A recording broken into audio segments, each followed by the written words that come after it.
The Golden Ass. By Apuleius. Introduction. Apuleius, his style, his debt to Lucian, the Sermo Milesius, the book's touch with life, the dramatis personae, the witches of Thessaly, Cupid and Psyche, the macabre element, Apuleius. The man, autobiography, his apology, modern parallels, Adlington, his purism, his simple diction, coined words, the imagery shirked, his rare ornament, his ignorance of Latin, the ideal translation. Adlington's English, his mastery of phrase, his sustained rhythm, a model of prose, two French versions, Guillaume Michel, his misleading of Adlington, Adlington the man, his morality, his love of allegory. The Golden Ass of Apuleius is, so to say, a beginning of modern literature. From this brilliant medley of reality and romance, of wit and pathos, of fantasy and observation, was born that new art, complex in thought, various in expression, which gives a semblance of frigidity to perfection itself. An indefatigable youthfulness is its distinction. As it was fresh when Adlington translated it out of Latin 3 centuries since, so it is familiar today, and is like to prove an influence tomorrow. Indeed, it is among the marvels of history that an alien of 25 and Apuleius was no more when he wrote his Metamorphoses should have revolutionized a language not his own, and bequeathed us a freedom which, 1,000 times abused, has never since been taken away. A barbarian born, a Greek by education, Apuleius only acquired the Latin tongue by painful effort. Now, a foreigner, not prejudiced by an inveterate habit of speech, seldom escapes a curiosity of phrase. Where the language is the same, whether written or spoken, art is wont to lapse into nature. But there was no reason why Apuleius, who could not but be conscious of his diction, should ever deviate from artifice. His style, in truth, he put on as a garment, and it fitted the matter without a crease. His exotic vocabulary was the fruit of the widest research. He ransacked the ancient plays for long-forgotten words. He cared not where he picked up his neologisms, so they were dazzling and bizarre.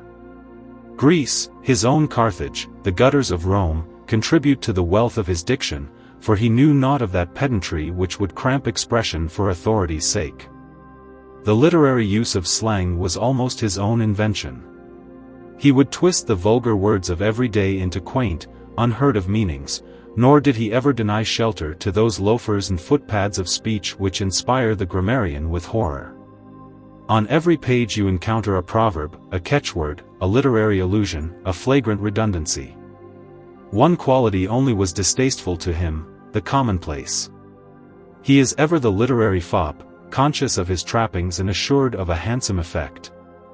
In brief, he belonged to the African school, for which elaboration was the first and last law of taste. He may even have been a pupil of Fronto, the prime champion of the Elocutio novella, the rhetorician who condemned Cicero in that he was not scrupulous in his search for effect, and urged upon his pupils the use of inspirata at inopinata verba. No wonder poor Adlington, whose equipment of Latin was of the lightest, hesitated for a while. No wonder he complained that the author had written his work in so dark and high a style, in so strange and absurd words, and in such new invented phrases, as he seemed rather to set it forth to show his magnificence of prose, than to participate his doings to others. But the difficulty is not invincible, and the adventurous have their reward. The prose sparkles with light and color. Not a page but is rich inlaid with jewels of fantastic speech. For Apuleius realized centuries before Baudelaire that a vocabulary is a palette, and he employed his own with incomparable daring and extravagance. Though his style be personal, the machinery of his story is frankly borrowed. The hero who, transformed by magic to an ass, recovers human shape by eating roses was no new invention. He had already supplied 2 writers with a motive, and the learned have not decided whether it was from Lucian, so-called, or from Lucius of Patrae that Apuleius got his inspiration. One but a comparison of the Latin version with its Greek forerunner, commonly attributed to Lucian, proves the debt a feather's weight. Whatever Apuleius conveyed, he so boldly changed and elaborated, as to make the material his own. His method is a miracle of simplicity. He accepts the lambda omicron kappa iota omicron nu omicron as a framework, sometimes following it word for word, yet decorating it with so lavish an array of phrases, tricking it out with episodes so fertile and ingenious, as to force you to forget the original in the copy. Only in a single incident does his fancy lag behind. His hero's interview with the serving maid is chastened and curtailed. The professionally elaborate detail, wherewith Lucian enhances this famous episode, is touched by Apuleius with a light and summary hand. But elsewhere he appropriates to adorn. Though again and again the transference is verbal, the added ornament is entirely characteristic. And it is as unjust to charge the author with plagiarism as it were to condemn the Greek tragedians for their treatment of familiar themes. Indeed, the two writers approached the matter from opposite points of view. Lucian's austere concision is purely classical. He has a certain story to present, and he reaches the climax by the shortest possible route.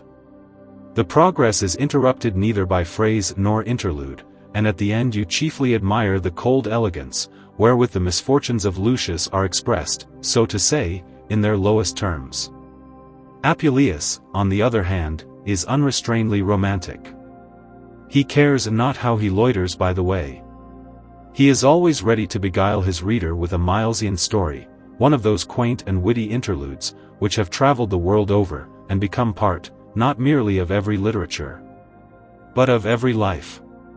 Our new fashion of analysis, our ineradicable modesty, have at last denied them literary expression, and today they eke out a beggarly and formless existence by the aid of oral tradition. But time was they were respectable as well as joyous. What reproach is attached to the widow of Ephesus, who has wandered from Petronius even unto Rabelais? To what admirable purpose is the Sermo Milesius handled in the Decameron, to which Apuleius himself contributed one delectable tale? Did not the genius of Balzac devise a monument proper to its honorable antiquity in the Contes Drolatiques? And yet the 2nd century was its golden age, and none so generously enhanced its repute as Apuleius. His masterpiece, in truth, is magnificently interlaced with jests, sometimes bound to the purpose of the story by the thinnest of thin threads, more often attached merely for their own or for ornament's sake. But not only thus is he separate from his model. Though he is romantic in style and temper alike, and romanticism is an affair of treatment rather than of material, he never loses touch with actuality. He wrote with an eye upon the realities of life. Observation was a force more potent with him than tradition. If his personages and incidents are wholly imaginary, he could still give them a living semblance by a touch of intimacy or a suggestion of familiar detail. Compare his characters to Lucian's, and measure the gulf between the two. Lucian's Abria is a warning voice, that, and no more. Verena, on the other hand, is a great lady, sketched, with a quick perception of her kind, centuries before literature concerned itself with the individual. And is not Milo, the miser, leagues nearer the possibility of life than Hipparchus? Even Palestra, despite the ingenuity of one episode, is not for an instant comparable in charm and humor to Fotis, most complaisant of serving maids. Nor is it only in the portrayal of character that Apuleius proves his observation. There are many scenes whose truthful simplicity is evidence of experience. When Lucius, arrived in Hypata, goes to the market to buy him fish, he encounters an old fellow student Pythias by name already invested with the authority and insignia of an aedile. Now he, being a veritable jack in office, is enraged that Lucius has made so ill a bargain, and overturning his fish, bids his attendants stamp it underfoot, so that the traveler loses supper and money too.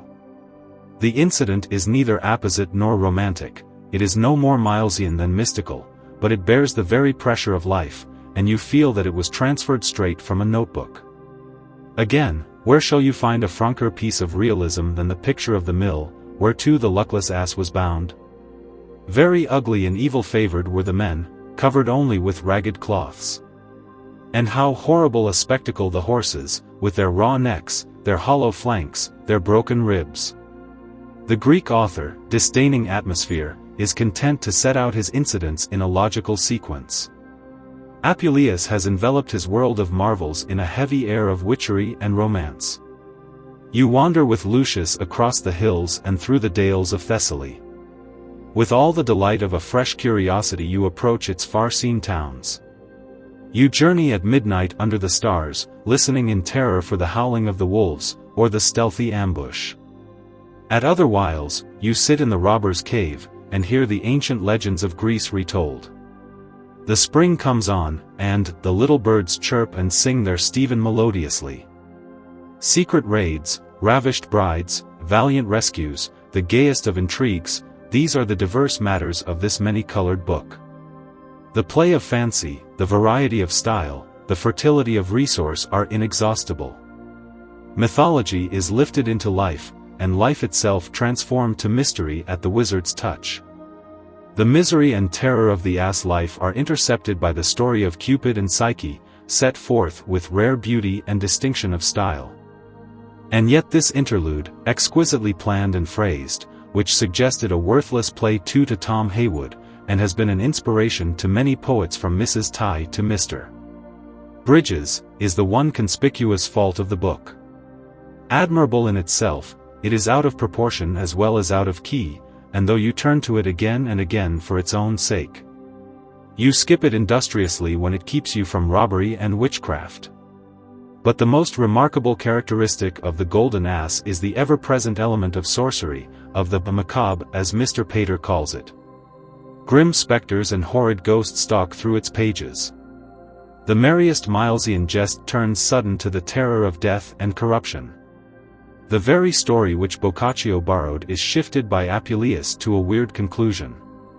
The baker, having most wittily avenged his wife's deceit, is lured into a chamber by a meager, ragged, ill-favored woman, her hair scattering upon her face.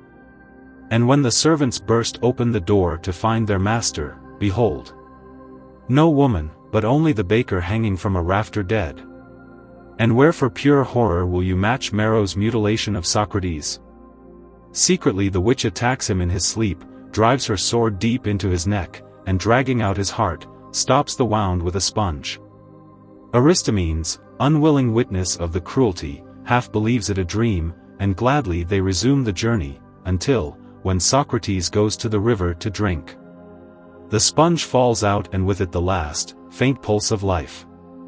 Again, when Thelephron watches in the chamber of the dead, lest witches should bite off morsels of the dead man's face, and, falling asleep at sight of a weasel, loses his ears and nose. Who so callous as to feel no shudder of alarm? But the most terrific apparition of all is the obscene priest of the Syrian goddess, with his filthy companions carrying the divine image from village to village, and clanging their cymbals to call the charitable. This grimy episode, with its sequent orgies, is related with an incomparably full humor which, despite its oriental barbarity, is unmatched in literature. Indeed, there is scarce a scene without its ghostly enchantment, its supernatural intervention. And herein you may detect the personal predilection of Apuleius. The infinite curiosity wherewith Lucius pries into witchcraft and sorcery was shared by his author. The hero transformed suffered his many and grievous buffetings because he always coveted an understanding of wizardry and spells. And Apuleius, in an age devoted to mysticism, was notorious for a magic-monger. Seriously it was debated, test st. Augustine, whether Christ or he wrought the greater marvels, and though the shape wherein the romance is cast induced a confusion of author and hero. It is recorded that Apuleius was a zealous magician, and doubtless it is himself, not Lucius, he pictures in his last book among the initiate. In the admirable description of Isis and her visitation, as of the ceremonies wherein he was admitted to the secret worship of the goddess, he departs entirely from his Greek original. Here, indeed, we have a fragment of autobiography. When in 158 AD, at the dramatic moment of an adventurous career, Apuleius delivered his apology, pro se de magia before Claudius Maximus. He confessed that he had been initiated into all the sacred rites of Greece, and had squandered the better part of a comfortable fortune in mysticism and the grand tour. The main accusation was that he had won his wife a respectable and wealthy widow by magic arts. He was also charged with other acts of witchcraft and enchantment. Thetis, it was said, and a freeborn woman had swooned in his presence, a piece of superstition which reminds you of cotton mather. But, replied Apuleius, with excellent humor and a skepticism worthy of Reginald Scott, they were epileptics, who could stand in the presence of none save a magician. In brief, we cannot appreciate the Golden Ass, until we realize the modern spirit of curiosity which possessed its author. The lecturer's fame well-nigh outran the writer's. Apuleius traveled the length of civilized Africa with his orations, as the popular lecturer of today invades America. And the majesty of Asclepius, a favorite subject, was an excellent occasion for his familiar mysticism. He had been as intimately at home in the 19th century as in the 2nd. Were he alive today, Paris would have been his field, and he the undisputed master of decadence and symbolism. The comparison is close at all points. Would he not have delighted in the Black Mass, as celebrated on the heights of Montparnasse? Like too many among the makers of modern French literature, he was an alien writing an alien tongue. His curiosity of diction, his unfailing loyalty to speech, his eager search after the strange and living word, his love of an art which knows no concealment, these qualities proclaim the decadent. And that symbolist is wayward indeed who finds not matter for his fancy in the countless stories, which a perverse ingenuity has twisted 100 times into allegory. Such the author and his book. And when William Adlington, in the untried youth of English prose, undertook the translation of the Golden Ass, you would have thought no apter enterprise possible. Primitive and decadent approach art in the same temper. Each is of necessity inclined to euphuism. In the 16th century the slang, the proverb, the gutter phrase, which Apuleius brought back to the Latin tongue were not yet sifted from English by the pedantry of scholars. But William Adlington, though an Elizabethan, was something of a purist. To be sure, he was unable to purge his diction of color and variety, and his manner was far better suited to the rendering of Apuleius than the prose of today, which has passed through the sieve of the 18th century. But with an excellent modesty he pleads acceptance for his simple translation. Though he applauds the frank and flourishing style of his author, as he seems to have the muses at his will to feed and maintains his pen. He uses of deliberation, more common and familiar words, the phrase proves the essential recognition of his own style, fearing lest the book should appear very obscure and dark, and thereby consequently loathsome to the reader. Indeed, he elected to translate the one book of the world which demanded the free employment of strange terms, and set himself incontinent to avoid slang and to simplify redundancies. And his restraint is the more unexpected and you recall the habit of contemporary translators. Barnaby Rich studied Herodotus thick with colloquialisms and fresh-minted words. Philemon Holland made no attempt to chasten his vocabulary. But Adlington, his opportunity being the higher, fell the more marvelously below it. For the most part, then, you will ransack his version in vain for obsolete words or exotic flowers of speech. And yet not even his love of simplicity has kept his vocabulary entirely pure. Again and again a coined phrase, a strange form shows, like a dash of color, upon his page. The rope-ripe boy, thus he renders puer il peremptor meus by a happy inspiration, which Apuleius himself might envy. Fresh and unhackneyed is the gleed of the sun for Jabari's orb. How exquisitely does a swat hell of red silk represent Russia Facila. Traff or baggage is more pleasantly picturesque than Sarcinum vel Licinium, and one's heart rejoices to hear a churl styled a rich chuff. Again, unless is far more expressive, if less common, than clause, and who would write niggardly when niggish is ready to his hand? And is not a carrion stink a high-sounding version of fetor nimio?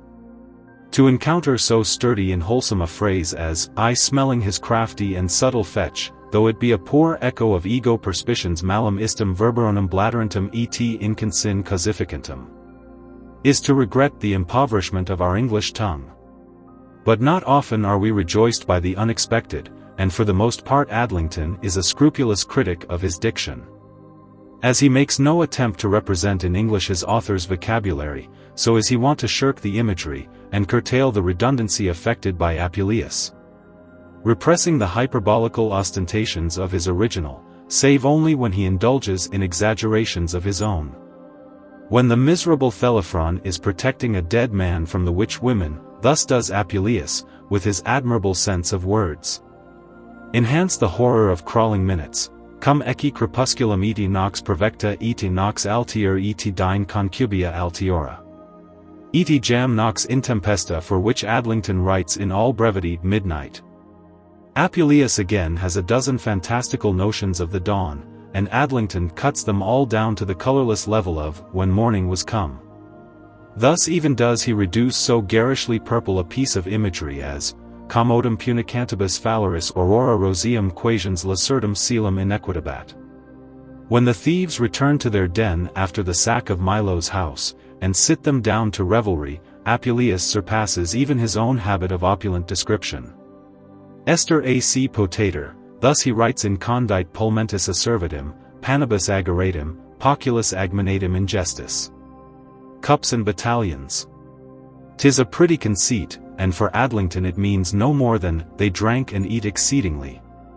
But having accustomed you to a chaste severity of language, he will break out suddenly into a decorative passage, for which the Latin gives no warrant. Moreover there beg diverse that will cast off their partlets, collars, habiliments, fronts, cornets, and crippins, thus he turns a perfectly simple sentence, Licinius omnes exuent. Amicula dimivant, proving his quietude of phrase the effect of design rather than of necessity. So also he is wont to clip and crop his author's metaphors. While I considered these things, is a withered, nerveless rendering of cum isto cogitationis solo luxuarum. Yet is it entirely characteristic of his method. Indeed, from beginning to end he treats his author with the freest hand, and never permits the form and color of the Latin to interrupt his conception of English prose.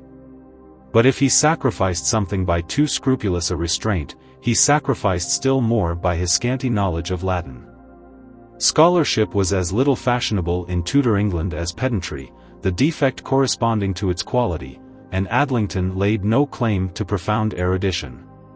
He did but purpose, according to his slender knowledge, though it were rudely, and far disagreeing from the fine and excellent doings nowadays, to translate the delectable jests of Lucius Apuleius into our vulgar tongue.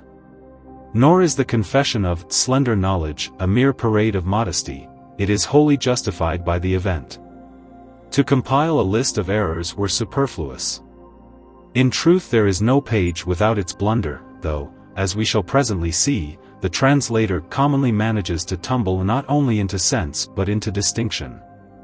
Now and again the mistakes are so serious as to pervert the meaning, and then one regrets that Adlington was not more wisely guided. For instance, the servants of Phoebus, the priest of the Syrian goddess, are called puella by Apuleius in contempt of their miserable profession. And the translator impenetrably obscures the episode by rendering the word daughters without a hint of explanation. Still, all are not so grave, though you are constantly driven to wonder at the ingenuity of error. When Barina, in her panegyric of Hypata, tells Lucius that there the merchant may encounter the bustle of Rome, the quiet visitor enjoy the peace of a country house. Adlington thus heroically misses the mark. When the Roman merchants arrive in this city they are gently and quietly entertained. And all that dwell within this province, when they purpose to solace and repose themselves, do come to this city. Verily there is magnificence, of a kind, in such confusion, and how shall one reproach a translator, upon whom accuracy sets so light a burden? Again, with a sublime recklessness Adlington perverts extorta dentibus ferrerum trunca calvaria into the jawbones and teeth of wild beasts, not pausing to consider the mere formality of grammatical concord. And when Fotis relates how Pamphiles, having failed to advance her suit by other arts, quod nihil idiom tune in suas amores ceteris artibus promoveref, designs to assume the shape and feathers of a bird, Adlington so carelessly confounds cause and effect as to say that the transformation was intended to work her sorceries on such as she loved. Tun solus ignoras lunge faciliaris ad expugnandum domus esse majors? Asks one of the robbers. And Adlington, with the twisted cleverness of a fourth-form boy, extorts therefrom this platitude: why are you only ignorant that the greater the number is, the sooner they may rob and spoil the house? When one of Psyche's wicked sisters threatens to go hang herself if Psyche prove the mother of a god, si divini puelli, quod absit, haec mater audierit, statim me lacio nexili suspendum. If it be a divine babe, says the sister in the translation, and fortune to come to the ears of the mother, as God forbid it should, then may I go and hang myself. Thus ignorant was our Englishman of the commonest idiom. Once, at the marriage of Charite, good fortune seemed to wait upon the ass, and his mistress promised him hay enough for a Bactrian camel, finum camello Bactrini sufficiens, a promise misinterpreted by a masterpiece of grotesquerie into, she would call me her little camel. With his very easy baggage of Latin, the translator lost the point of every sprichwort, and turned the literary allusion into nonsense. In the phrase non servum pro virgin sed hominum pro homini, the reference to Iphigenia is patent, and yet our excellent Adlington gets no nearer the truth than, not a servant for his maidens, but rather an ass for himself. So much must be said in dispraise of what after all is a masterpiece of prose. The translator, said Dr. Johnson, is to exhibit his author's thoughts in such a dress as the author would have given them had his language been English. Now, Adlington has failed, with the rest of the world, to reach this high standard. Under no conceivable circumstances could Apuleius have written in his terms and with his significance. For the perfect translation a knowledge of two languages is necessary. The modern translator is commonly endowed with a complete apprehension of Latin or Greek, and is withal lamentably ignorant of English. Adlington, on the other hand, was sadly to seek in Latin, but he more than atoned for his slender knowledge by an admirable treatment of his own language. Though he abandoned the color and variety of Apuleius, he turned his author into as handsome a piece of prose as you are like to meet. From the first page to the last you will not find a trace of foreign idiom. The result is not so much a fine translation as a noble original, fitted to endure by its vigorous diction and excellent rhythm. The manner is perfectly adapted to narration, and there are few can handle a story with better delicacy and point. The style, if simple for its age, has all the distinction of simplicity. The cadences are a perpetual pleasure to the ear. There is a stateliness, a dignity of effect, which proves that the prose of the authorized version was no invention, but a growth. Though Adlington does not pretend to echo the locutions of Apuleius, he is, after his own method, a master of phrase, girded with her beautiful scarf of love. Is it not an exquisite idea? How more nearly or more adroitly would you turn Tamen nisi capillum distinxerit than in these terms, if her hair be not curiously set forth? If only the modern translator dared to represent Emmentida lassitudo by feigned and colored weariness, there were hope that his craft might rise above journey work. Who would complain that the original was embroidered when it is to such admirable purpose as, thus she cried and lamented. And after she had wearied herself with sorrow and blubbered her face with tears, she closed the windows of her hollow eyes, and laid her down to sleep. Here is prose, ever vivid and alert, ever absolved from the suspicion of the stereotyped phrase. In Adlington's day, good taste had not banned freshness and eccentricity from the language. A century later it had been impossible to translate globosa camporum into cloggy, fallowed fields, yet this is Adlington's expression, and it may be matched or bettered on every page. Above all, his work is distinguished by that sustained nobility of rhythm which makes the Tudor prose the best of good reading. And while I considered these things, I looked about, and behold I saw afar off a shadowed valley adjoining nigh unto a wood, where amongst divers other herbs and pleasant verdures, methought I saw divers flourishing roses of bright damask color. And said within my bestial mind, verily that place is the place of Venus and the Graces, where secretly glistereth the royal hue, of so lively and delectable a flower, here are no exotic words. No long-sought images. The rare effect is attained by a harmony, which not even the sternest simplicity can impoverish. Or take a passage in another key, in the mean season while I was fed with dainty morsels, I gathered together my flesh, my skin waxed soft, my hair began to shine, and was gallant on every part. But such fair and comely shape of my body, was cause of my dishonour, for the baker and cook marvelled to see me so slick and fine, considering I did eat no hay at all. True, the word slick, aptly suggested by Nitor, is, so to say, a highlight, but the beauty still depends upon the rhythm, to which Adlington's ear is ever attuned. In brief, whatever defects of scholarship and restraint mar the translation, it remains a model of that large, untrammeled prose which, before the triumph of common sense, seemed within the reach of all. But is it not the strangest paradox of literary history that they who lived in the golden age of translation sought their original at second hand, or fumbled for their meaning in the dark? One advantage at least was enjoyed by Adlington. He studied Apuleius in the native Latin, using, we may believe, the famous folio of 1500, Cum Beraldi Commentarius, prefaced by that Vita Lucii Apulei summatim relata, which he paraphrased in English with his accustomed inaccuracy. Howbeit, he did not so exactly pass through the author, as to point every sentence according as it is in Latin, for so, he adds, the French and Spanish translators have not done. Nor is there any doubt that he attempted to amend his ignorance of Latin by the aid of a French version. It is some proof of the early popularity of the Golden Ass that Spain, Italy, and France had each its translation into the vulgar tongue, before Adlington undertook the work. In 1522 there appeared a tiny quarto versions bearing this legend upon its title page, Lucius Apuleius de Laine d'Or. On les vend à Paris en la Grande Rue Saint-Jacques, par Philippe Lenoir. It was by one Guillaume Michel.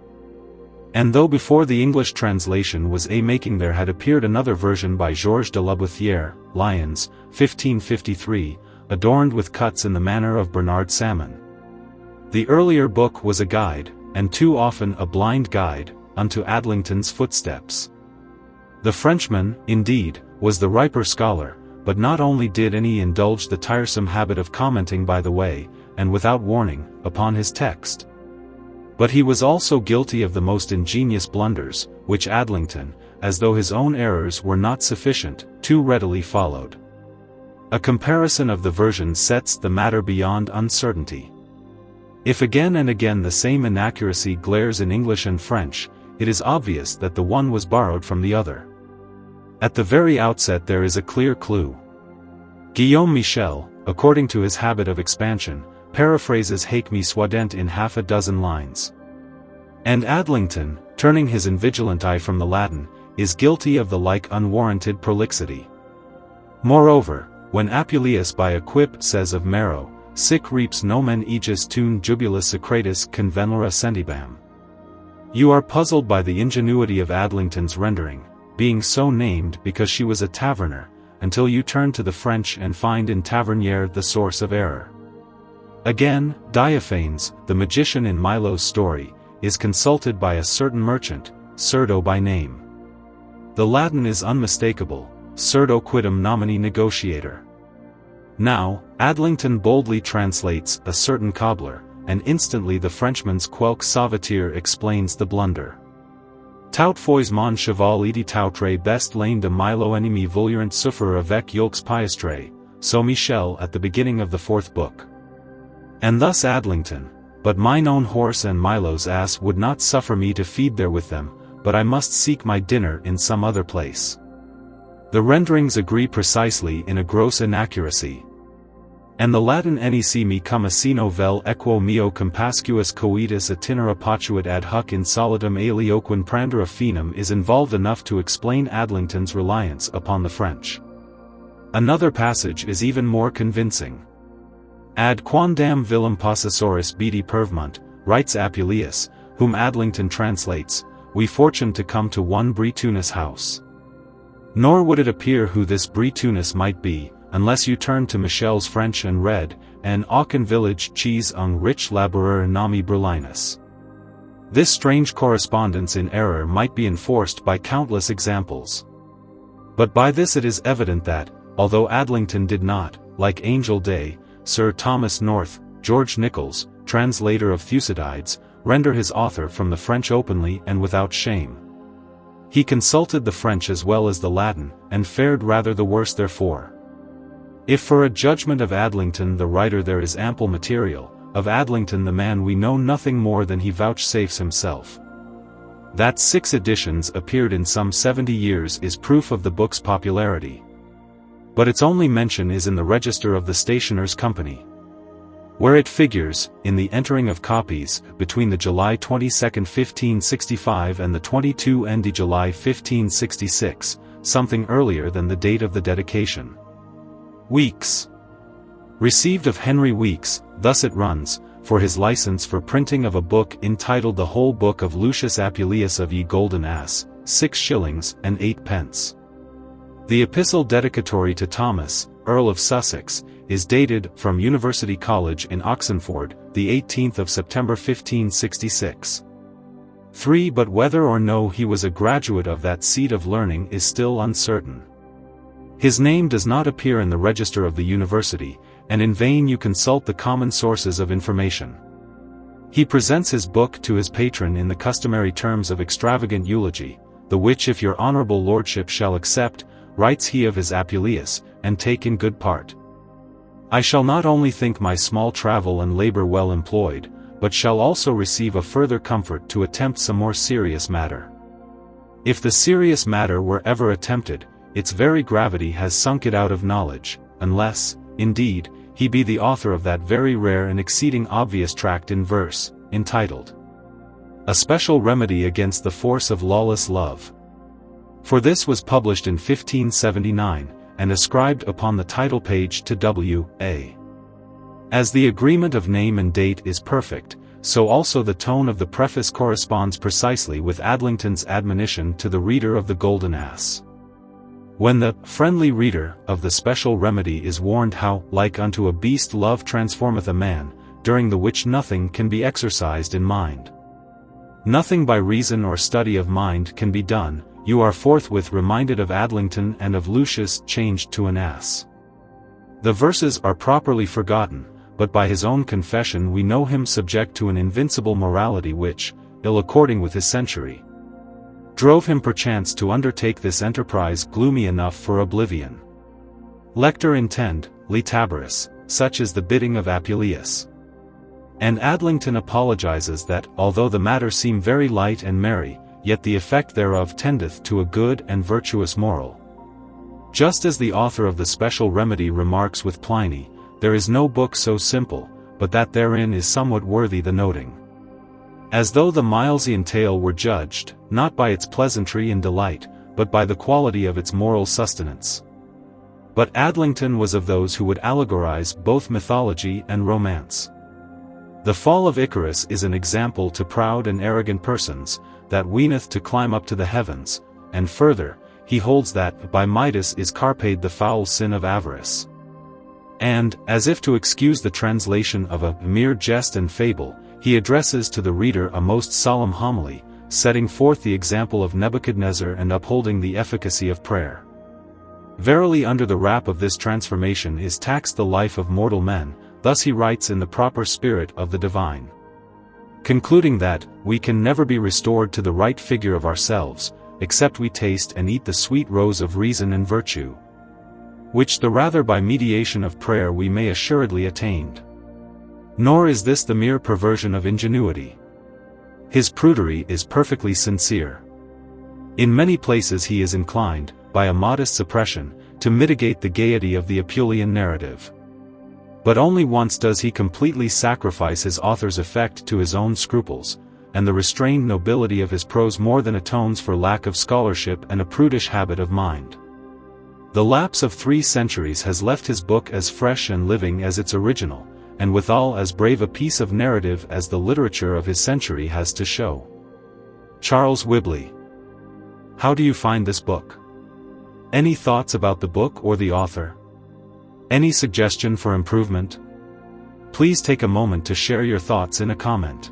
To the Right Honourable and Mighty Lord Thomas Earl of Sussex, Viscount Fitzwalter, Lord of Egremont and of Burnell, Knight of the Most Noble Order of the Garter, Justice of the Forests and Chases from Trent southward, Captain of the Gentlemen Pensioners of the House of the Queen our Sovereign Lady. After that I had taken upon me, Right Honourable, in manner of that unlearned and foolish poet, Coerulus, who rashly and unadvisedly wrought a big volume in verses, of the valiant prowess of Alexander the Great, to translate this present book, containing the Metamorphoses of Lucius Apuleius.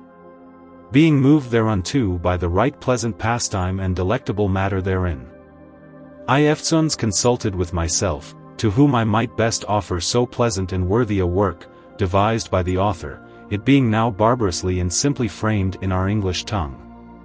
And after long deliberation had, your honourable lordship came to my remembrance, a man much more worthy, than to whom so homely and rude a translation should be presented.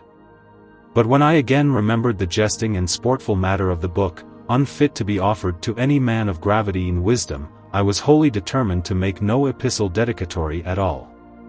Till as now of late persuaded thereunto by my friends, I have boldly enterprised to offer the same to your lordship, who as I trust will accept the same. Then if it did entreat of some serious and lofty matter, light and merry, yet the effect thereof tendeth to a good and virtuous moral, as in the following epistle to the reader may be declared. For so have all writers in times past employed their travel and labours, that their posterity might receive some fruitful profit by the same. And therefore the poets feigned not their fables in vain, considering that children in time of their first studies are very much allured thereby to proceed to more grave and deep studies and disciplines, whereas their minds would quickly loathe the wise and prudent works of learned men, wherein in such unripe years they take no spark of delectation at all. And not only that profit saith to children by such feigned fables, but also the virtues of men are covertly thereby commended, and their vices discommended and abhorred. For by the fable of Actaeon, where it is feigned that he saw Diana washing herself in a well, he was immediately turned into an hart, and so was slain of his own dogs. May be meant, that when a man casteth his eyes on the vain and soon fading beauty of the world, consenting thereto in his mind, he seemeth to be turned into a brute beast, and so to be slain by the inordinate desire of his own affects. By Tantalus that stands in the midst of the flood Eridan, having before him a tree laden with pleasant apples, he being nevertheless always thirsty and hungry, betokeneth the insatiable desires of covetous persons. The fables of Atrus, Thyestes, Tyrrhus and Procne signifieth the wicked and abominable facts wrought and attempted by mortal men. The fall of Icarus is an example to proud and arrogant persons, that weeneth to climb up to the heavens. By Midas, who obtained of Bacchus, that all things which he touched might be gold, is carped the foul sin of avarice. By Phaeton, that unskilfully took in hand to rule the chariot of the sun, are represented those persons which attempt things passing their power and capacity. By Castor and Pollux, turned into a sign in heaven called Gemini, is signified, that virtuous and godly persons shall be rewarded after life with perpetual bliss. And in this vain jest of Lucius Apuleius is comprehended a figure of man's life, ministering most sweet and delectable matter, to such as shall be desirous to read the same. The which if your honourable lordship shall accept and take in good part, I shall not only think my small travel and labour well employed, but also receive a further comfort to attempt some more serious matter, which may be more acceptable to your lordship, desiring the same to excuse my rash and bold enterprise at this time, as I nothing doubt of your lordship's goodness. To whom I beseech Almighty God to impart long life, with increase of much honour. From University College in Oxenford, the 28th of September 1566. Your Honour's most bounden Will Adlington. To the Reader. When that I had, gentle reader, slightly here and there run over the pleasant and delectable jests of Lucius Apuleius, a man of ancient descent, and endued with singular learning, written in such a frank and flourishing style, as he seemed to have the muses at his will, to feed and maintain his pen. And when again I perceived the matter to minister such exceeding plenty of mirth, as never in my judgment the like hath been showed by any other, I purposed according to my slender knowledge, though it were rudely, and far disagreeing from the fine and excellent doings nowadays, to translate the same into our vulgar tongue. To the end that amongst so many sage and serious works, as every man well nigh endeavoured daily to increase, there might be some fresh and pleasant matter to recreate the minds of the readers withal. Howbeit I was eftsoons driven from my purpose by two causes: first, perceiving that the author had written his work in so dark and high a style, in so strange and absurd words, and in such new invented phrases, as he seemed rather to set it forth to show his magnificence of prose, than to participate his doings to other. Secondly, fearing lest the translation of this present book, which seemeth a mere jest and fable, and a work worthy to be laughed at, by reason of the vanity of the author, might be condemned and despised of all men, and so consequently I to be had in derision, to occupy myself in such frivolous and trifling toys. But on the other side, when I had thoroughly learned the intent of the author, and the purpose why he invented so sportful a jest, I was verily persuaded that my small travel should not only be accepted by many, but the matter itself allowed and praised of all. Wherefore I intend, God willing, as nigh as I can, to utter and open the meaning thereof, to the simple and ignorant, whereby they may not take the same as a thing only to jest and laugh at, for the fables of Aesop and the feigning of poets were never written for that purpose, but by the pleasantness thereof be rather induced to the knowledge of their present estate, and thereby transform themselves into the right and perfect shape of men. The argument of the book is, how Lucius Apuleius the author himself travelled into Thessaly, being a region in Greece, where all the women for the most part be such wonderful witches, that they can transform men into the figure of brute beasts, where after he had continued a few days, by the mighty force of a violent confection he was changed into a miserable ass. And nothing might reduce him to his wonted shape but the eating of a rose, which after the endurance of infinite sorrow, at length he obtained by prayer. Verily under the wrap of this transformation is taxed the life of mortal men, when as we suffer our minds so to be drowned in the sensual lusts of the flesh, and the beastly pleasure thereof, which aptly may be called the violent confection of witches, that we lose wholly the use of reason and virtue, which properly should be in man, and play the parts of brute and savage beasts. By like occasion we read, how diverse of the companions of Ulysses were turned by the marvelous power of Circe into swine. And find we not in Scripture, that Nebuchadnezzar the 9th king of Babylon, by reason of his great dominions and realms, fell into such exceeding pride, that he was suddenly transformed of Almighty God into an horrible monster, having the head of an ox, the feet of a bear, and the tail of lion, and did eat hay as a beast. But as Lucius Apuleius was changed into his human shape by a rose, the companions of Ulysses by great intercession, and Nebuchadnezzar by the continual prayers of Daniel, whereby they knew themselves, and lived after a good and virtuous life, so can we never be restored to the right figure of ourselves, except we taste and eat the sweet rose of reason and virtue, which the rather by mediation of prayer we may assuredly attain.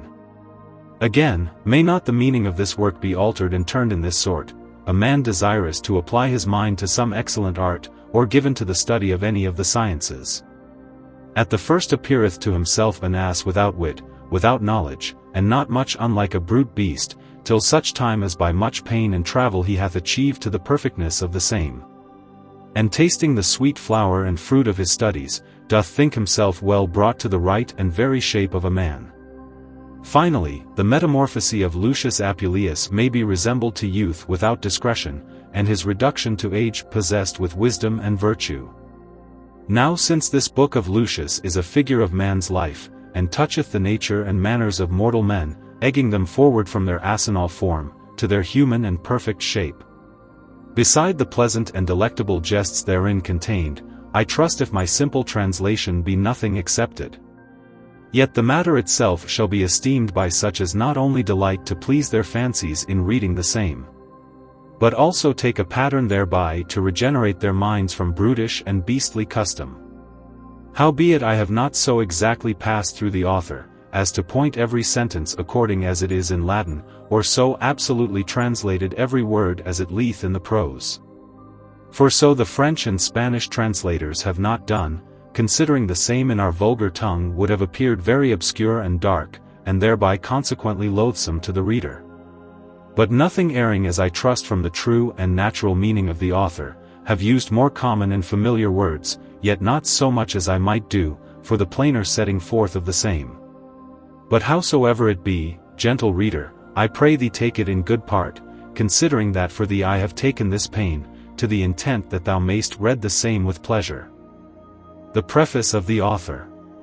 To his son, Faustinus. And unto the readers of this book. That I to thee some joyous jests may show in gentle gloss, and frankly feed thy bended ears with passing pleasant prose, so that thou deign in seemly sort this wanton book to view, that is set out and garnished fine with written phrases new. I will declare how one by hap his human figure lost, and how in brutish formed shape his loathed life he tossed, and how he was in course of time from such a state unfold, who eftsoons turned to pristine shape, his lot unlucky told. What and who he was attend a while, and you shall understand that it was even I, the writer of mine own metamorphose and strange alteration of figure. Hymetas, Athens, Isthmia, Ephyre, Taneros, and Sparta, being fat and fertile soils, as I pray you give credit to the books of more everlasting fame, be places where mine ancient progeny and lineage did sometime flourish, there I say, in Athens. When I was young, I went first to school. Soon after, as a stranger, I arrived at Rome, whereas by great industry, and without instruction of any schoolmaster, I attained to the full perfection of the Latin tongue. Behold, I first crave and beg your pardon, lest I should happen to displease or offend any of you by the rude and rustic utterance of this strange and foreign language. And verily this new alteration of speech doth correspond to the enterprised matter whereof I purpose to entreat. I will set forth unto you a pleasant Grecian feast, whereunto, gentle reader, if thou wilt give attendant ear, it will minister unto thee such delectable matter as thou shalt be contented withal. The Golden Ass. Book. Chapter I. Chapter I. How Apuleius, riding in Thessaly, fortuned to fall into company with two strangers, that reasoned together of the mighty power of witches. As I fortuned to take my voyage into Thessaly, about certain affairs which I had to do, for there mine ancestry by my mother's side inhabiteth, descended of the line of that most excellent person Plutarch, and of Sextus the philosopher his nephew, which is to us a great honor. And after that by much travel and great pain I had passed over the high mountains and slippery valleys, and had ridden through the cloggy fallowed fields. Perceiving that my horse did wax somewhat slow, and to the intent likewise that I might repose and strengthen myself, being weary with riding, I lighted off my horse. And wiping the sweat from every part of his body, I unbridled him, and walked him softly in my hand, to the end he might piss and ease himself of his weariness and travel, and while he went grazing freshly in the field, casting his head sometimes aside. As a token of rejoicing and gladness, I perceived a little before me two companions riding, and so I overtaking them made a third. And while I listened to hear their communication, the one of them laughed and mocked his fellow, saying, Leave off I pray thee and speak no more. For I cannot abide to hear thee tell such absurd and incredible lies. Which when I heard, I desired to hear some news, and said, I pray you masters make me partaker of your talk. That am not so curious as desirous to know all your communication, so shall we shorten our journey, and easily pass this high hill before us, by merry and pleasant talk. But he that laughed before at his fellow, said again, Verily this tale is as true, as if a man would say that by sorcery and enchantment the floods might be enforced to run against their course, the seas to be immovable, the air to lack the blowing of winds, the sun to be restrained from his natural race, the moon to purge his skim upon herbs and trees to serve for sorceries, the stars to be pulled from heaven, the day to be darkened and the dark night to continue still. Then I, being more desirous to hear his talk than his companions, said, I pray you, that began to tell your tale even now, leave not off so, but tell the residue. And turning to the other I said, you perhaps that are of an obstinate mind and gross ears, mock and condemn those things which are reported for truth. Know you not that it is accounted untrue by the depraved opinion of men, which either is rarely seen, seldom heard, or possesseth the capacity of man's reason, which if it be more narrowly scanned, you shall not only find it evident and plain, but also very easy to be brought to pass. Chapter II. How Apuleius told to the strangers, what he saw a juggler do in Athens. The other night being at supper with a sort of hungry fellows, while I did greedily put a great morsel of meat in my mouth, that was fried with the flour of cheese and barley. It cleaved so fast in the passage of my throat and stopped my wind in such sort that I was well nigh choked. And yet at Athens before the porch there called Peel, I saw with these eyes a juggler that swallowed up a two-hand sword, with a very keen edge. And by for a little money that we who looked on gave him, he devoured a chasing spear with the point downward. And after that he had conveyed the whole spear within the closure of his body, and brought it out again behind. There appeared on the top thereof, which caused us all to marvel, a fair boy pleasant and nimble, winding and turning himself in such sort, that you would suppose he had neither bone nor gristle. And verily think that he were the natural serpent, creeping and sliding on the knotted staff, which the god of medicine is fain to bear. But turning me to him that began his tale, I pray you, quoth I, follow your purpose, and I alone will give credit unto you, and for your pains will pay your charges at the next inn we come unto.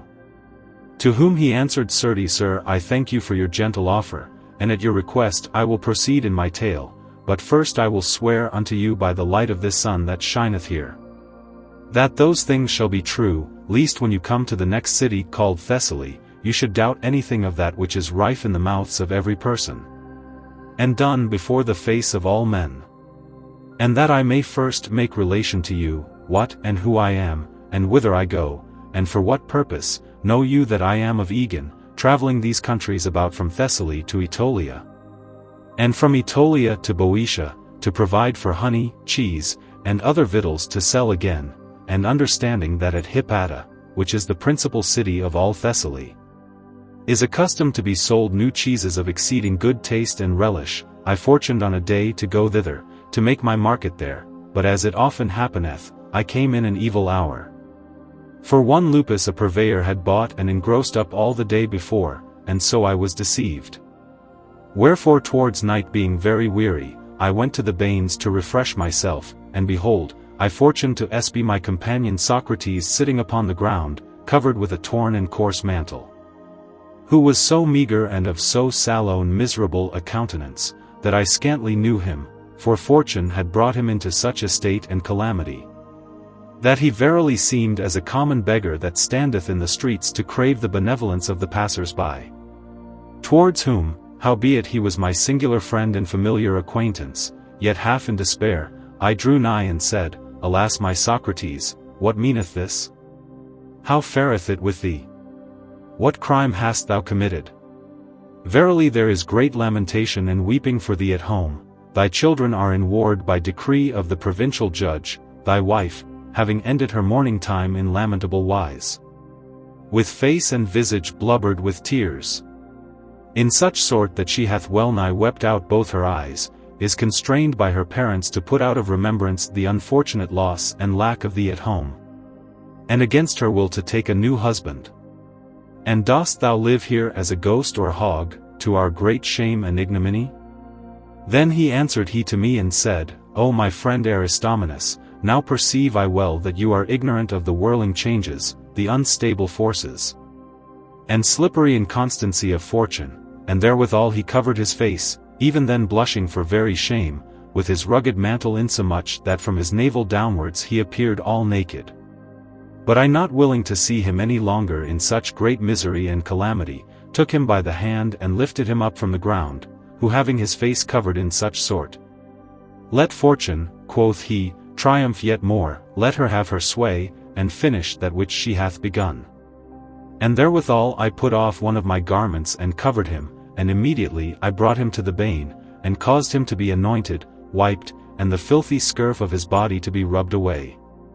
Which done, though I were very weary myself, yet I led the poor miser to my inn, where he reposed his body upon a bed, and then I brought him meat and drink. And so we talked together, for there we might be merry and laugh at our pleasure, and so we were, until such time as he, fetching a pitiful sigh from the bottom of his heart, and beating his face in miserable sort, began to say.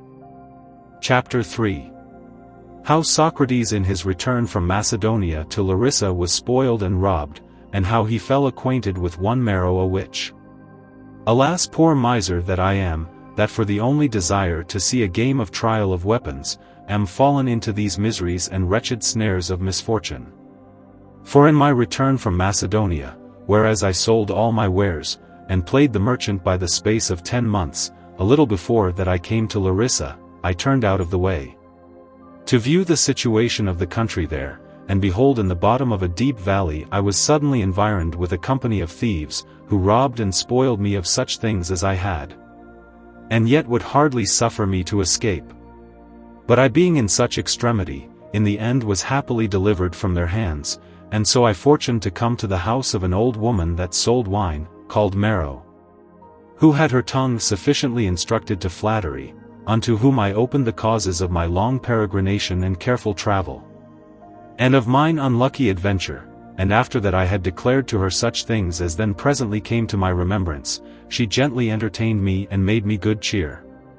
And by being pricked with carnal desire, she brought me to her own bed chamber.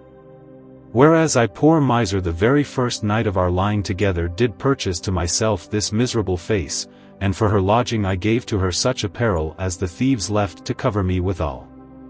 Then I, understanding the cause of his miserable estate, said unto him, In faith thou art worthy to sustain the most extreme misery and calamity, which hast defiled and maculated thine own body, forsaken thy wife traitorously, and dishonored thy children, parents, and friends, for the love of a vile harlot and old strumpet.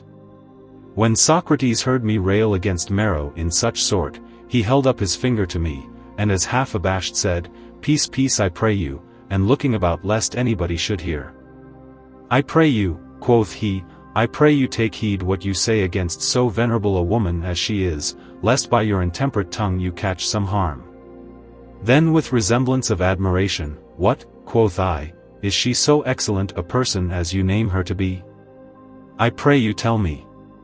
Then answered he, Verily she is a magician, which hath power to rule the heavens, to bring down the sky, to bear up the earth, to turn the waters into hills and the hills into running waters, to lift up the terrestrial spirits into the air, and to pull the gods out of the heavens, to extinguish the planets, and to lighten the deep darkness of hell.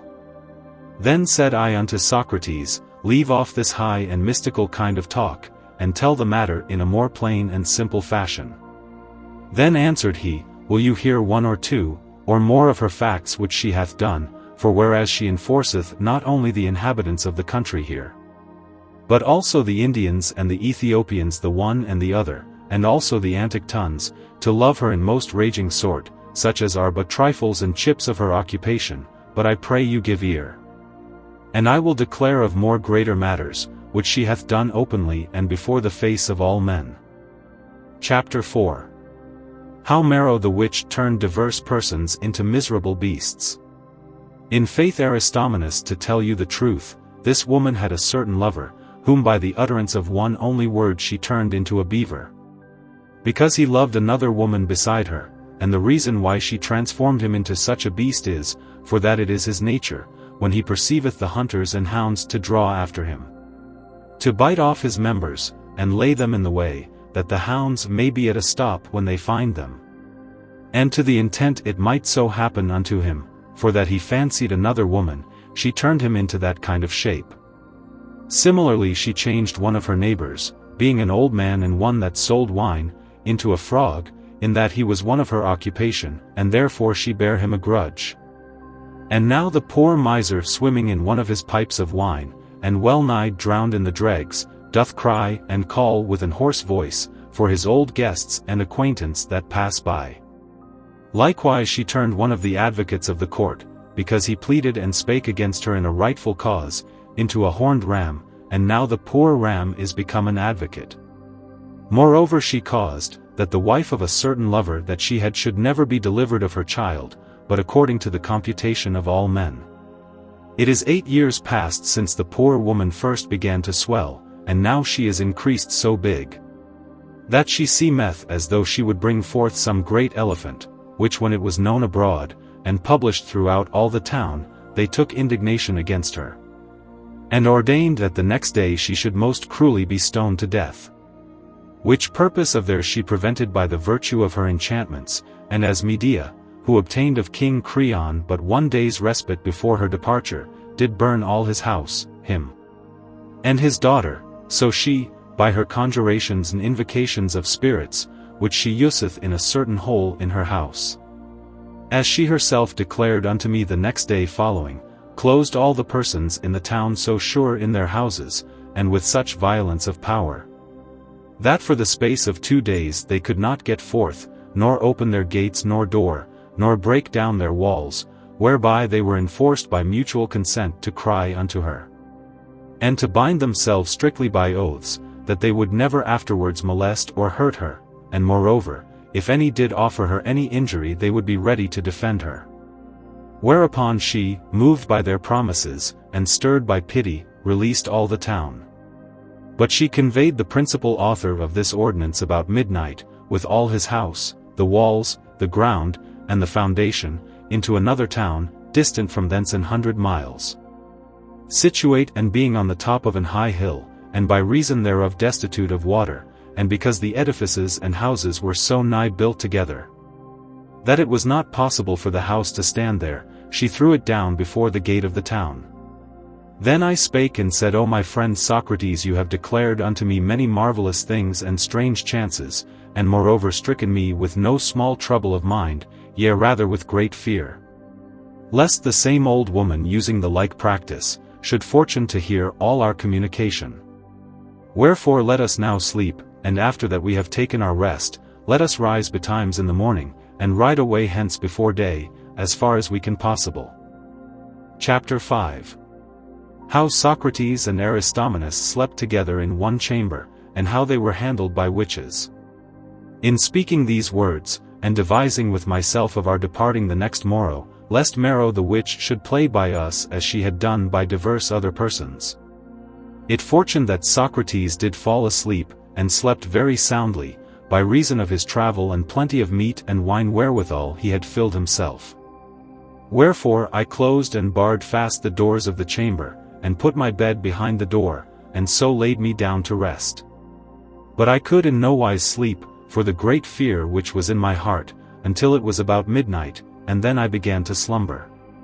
But alas, behold suddenly the chamber doors brake open, and locks, bolts, and posts fell down, that you would verily have thought that some thieves had been presently come to have spoiled and robbed us. And my bed whereon I lay being a truckle bed, fashioned in form of a cradle, and one of the feet broken and rotten, by violence was turned upside down. And I likewise was overwhelmed and covered lying in the same. Then perceived I in myself, that certain affects of the mind by nature doth chance contrary. For as tears oftentimes trickle down the cheeks of him that seeth or heareth some joyful news, so I being in this fearful perplexity, could not forbear laughing, to see how of Aristomenes I was made like unto a snail in his shell. And while I lay on the ground covered in this sort, I peeped under the bed to see what would happen. And behold there entered in 2 old women, the one bearing a burning torch, and the other a sponge and a naked sword, and so in this habit they stood about Socrates being fast asleep. Then she which bare the sword said unto the other, Behold sister Panthea, this is my dear and sweet heart, which both day and night hath abused my wanton youthfulness. This is he, who little regarding my love, doth not only defame me with reproachful words, but also intendeth to run away. And I shall be forsaken by like craft as Ulysses did use, and shall continually bewail my solitariness as Calypso. Which said, she pointed towards me that lay under the bed, and showed me to Panthea. This is he, quoth she, which is his counselor, and persuadeth him to forsake me, and now being at the point of death he lieth prostrate on the ground covered with his bed. And hath seen all our doings, and hopeth to escape scot-free from my hands, but I will cause that he will repent himself too late, nay rather forthwith, of his former intemperate language, and his present curiosity. Which words when I heard I fell into a cold sweat, and my heart trembled with fear, insomuch that the bed over me did likewise rattle and shake. Then spake Panthea unto Mero and said, Sister, let us by and by tear him in pieces or tie him by the members, and so cut them off. Then Mero, being so named because she was a taverner, and loved well good wines, answered, Nay rather let him live, and bury the corpse of this poor wretch in some hole of the earth.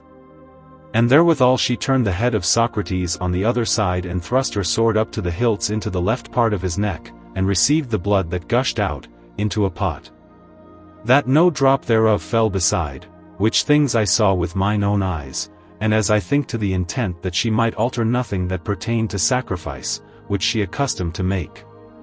She thrust her hand down into the entrails of his body, and searching about, at length brought forth the heart of my miserable companion Socrates, who having his throat cut in such sort, yielded out a doleful cry, and gave up the ghost. Then Panthea stopped up the wide wound of his throat with the sponge and said, O sponge sprung and made of the sea, beware that thou not pass by running river. This being said, one of them moved and turned up my bed, and then they strid over me, and clapped their buttocks upon my face, and all bepissed me until I was wringing wet. When this was over they went their ways, and the doors closed fast, the posts stood in their old places, and the locks and bolts were shut again. But I that lay upon the ground like one without soul, naked and cold, and wringing wet with piss, like to one that were more than half dead, yet reviving myself, and appointed as I thought for the gallows, began to say, Alas, what shall become of me tomorrow, when my companion shall be found murdered here in the chamber? To whom shall I seem to tell any similitude of truth, whenas I shall tell the truth indeed? They will say, If thou wert unable to resist the violence of the women, yet shouldest thou have cried for help, wouldst thou suffer the man to be slain before thy face and say nothing? Or why did they not slay thee likewise? Why did they spare thee that stood by and saw them commit that horrible fact? Wherefore although thou hast escaped their hands, yet thou shalt not escape ours. While I pondered these things with myself the night passed on, and so I resolved to take my horse before day, and go forward on my journey. Howbeit the ways were unknown to me, and thereupon I took up my packet, unlocked and unbarred the doors, but those good and faithful doors which in the night did open of their own accord, could then scantly be opened with their keys. And when I was out I cried, O Sirrah hostler, where art thou? Open the stable door, for I will ride away by and by. The hostler lying behind the stable door upon a pallet, and half asleep, What, quoth he, do you not know that the ways be very dangerous? What mean you to rise at this time of night? If you perhaps guilty of some heinous crime, be weary of your life, yet think you not that we are such sots that we will die for you. Then said I, It is well nigh day, and moreover, what can thieves take from him that hath nothing? Doest thou not know, fool as thou art, if thou be naked, if 10 giants should assail thee, they could not spoil or rob thee? Whereunto the drowsy hostler half asleep, and turning on the other side, answered, What know I whether you have murdered your companion whom you brought in yesternight, or no? And now seek the means to escape away. O Lord, at that time I remember the earth seemed ready to open, and methought I saw at hell gate the dog Cerberus ready to devour me, and then I verily believed, that Mero did not spare my throat. Moved with pity, but rather cruelly pardoned me to bring me to the gallows. Wherefore I returned to my chamber, and there devised with myself in what sort I should finish my life. But when I saw that fortune should minister unto me no other instrument than that which my bed proffered me, I said, O bed, most dear to me at this present, which hast abode and suffered with me so many miseries, judge and arbiter of such things as were done here this night, whom only I may call to witness for my innocence. Render, I say, unto me some wholesome weapon to end my life, that am most willing to die. And therewithal I pulled out a piece of the rope wherewith the bed was corded, and tied one end thereof about a rafter by the window, and with the other end I made a sliding knot. And stood upon my bed, and so put my neck into it, and leaped from the bed, thinking to strangle myself and so die. Behold, the rope being old and rotten burst in the middle. And I fell down tumbling upon Socrates that lay under, and even at that same very time the hostler came in crying with a loud voice, and said, Where are you that made such haste at midnight? And now lies wallowing Abed? Whereupon, I know not whether it was by my fall, or by the great cry of the hostler, Socrates, as waking out of sleep, did rise up first and said, It is not without cause that strangers do speak evil of all such hostlers, for this caitiff in his coming in, and with his crying out, I think under a colour to steal away something, hath waked me out of a sound sleep. Then I rose up joyful with a merry countenance, saying, Behold, good hostler, my friend, my companion and my brother, whom thou didst falsely affirm to be slain by me this might. And therewithal I embraced my friend Socrates and kissed him, but he, smelling the stink of the piss wherewith those hags had imbrued me, thrust me away and said, Cleanse thyself from this filthy odour. And then he began gently to inquire, how that noisome scent happened unto me. But I, finally feigning and colouring the matter for the time, did break off his talk, and took him by the hand and said, Why tarry we? Why lose we the pleasure of this fair morning? Let us go. And so I took up my packet, and paid the charges of the house and departed, and we had not gone a mile out of the town but it was broad day. And then I diligently looked upon Socrates' throat, to see if I could espy the place where Mero thrust in her sword, but when I could not perceive any such thing, I thought with myself, What a mad man am I, that being overcome with wine yesternight, have dreamed such terrible things. Behold, I see Socrates is sound, safe and in health.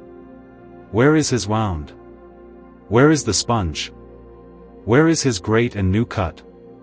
And then I spake to him and said, Verily it is not without occasion, that physicians of experience do affirm, that such as fill their gorges abundantly with meat and drink, shall dream of dire and horrible sights, for I myself, not tempering my appetite yesternight from the pots of wine, did seem to see this night strange and cruel visions.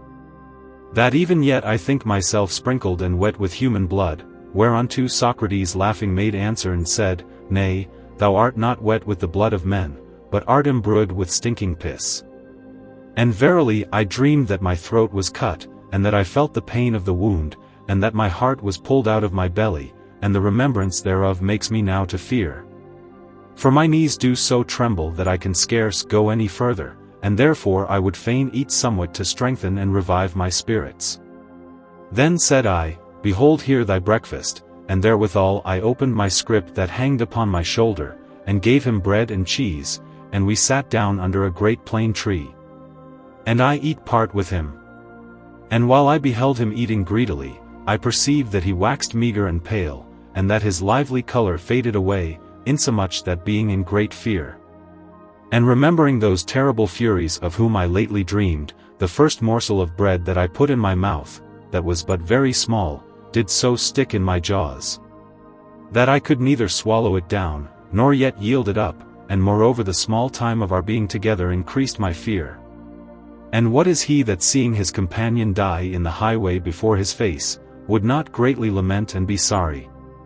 But when that Socrates had eaten sufficiently he waxed very thirsty, for indeed he had well nigh devoured a whole cheese, and behold evil fortune. There was behind the plane tree a pleasant running water as clear as crystal, and I said unto him, Come hither Socrates to this water and drink thy fill. And then he rose and came to the river, and kneeled down on the side of the bank to drink, but he had scarce touched the water with lips, when as behold the wound in his throat opened wide, and the sponge suddenly fell out into the water, and after issued out a little remnant of blood, and his body being then without life, had fallen into the river. Had not I caught him by the leg and so pulled him up. And after that I had lamented a good space the death of my wretched companion, I buried him in the sands there by the river. Which done, in great fear I rode through many outways and desert places, and as culpable of the death of Socrates, I forsook my country, my wife, and my children.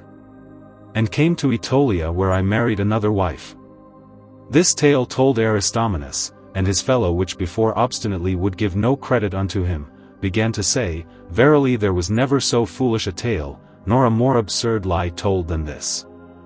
And then he spake unto me, saying, Ho, sir, what you are I know not, but your habit and countenance declareth that you should be some honest gentleman. Speaking to Apuleius, do you believe this tale? Yea, verily, quoth I, why not? For whatsoever the fates have appointed to men, that I believe shall happen. For may things chance unto me and unto you, and to divers others, which being declared unto the ignorant be accounted as lies. But verily I give credit unto his tale, and render entire thanks unto him, in that by the pleasant relation thereof we have quickly passed and shortened our journey. And I think that my horse was also delighted with the same, and hath brought me to the gate of this city without any pain at all. Thus ended both our talk and our journey, for they two turned on the left hand to the next villages, and I rode into the city. Chapter VI. How Apuleius came unto a city named Hypata, and was lodged in one Milo's house, and brought him letters from one Demes of Corinth. After that those two companions were departed, I entered into the city, where I espied an old woman, of whom I inquired whether that city was called Hypata, or no, who answered, Yes. Then I demanded, whether she knew one Milo an alderman of the city, whereat she laughed and said, Verily it is not without cause that Milo is called an elder man, and accounted as chief of those which dwell without the walls of the city. To whom I said again, I pray thee, good mother, do not mock, but tell me what manner of man he is, and where he dwelleth. Mary, quoth she, do you see these bay windows, which on one side abut to the gates of the city, and on the other side to the next lane? There Milo dwelleth, very rich both in money and substance, but by reason of his great avarice and insatiable covetousness, he is evil spoken of, and he is a man that liveth all by usury, and lending his money upon pledges.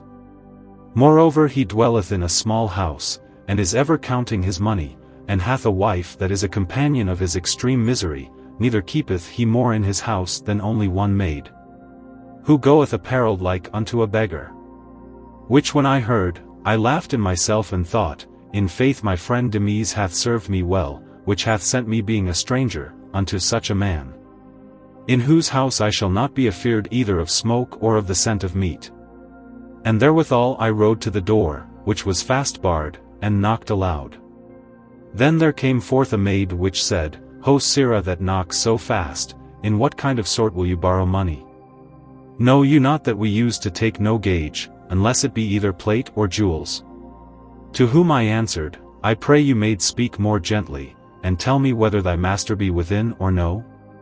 Yes, quoth she, that he is. Why do you ask? Mary, said I am come from Corinth, and have brought him letters from Demes his friend.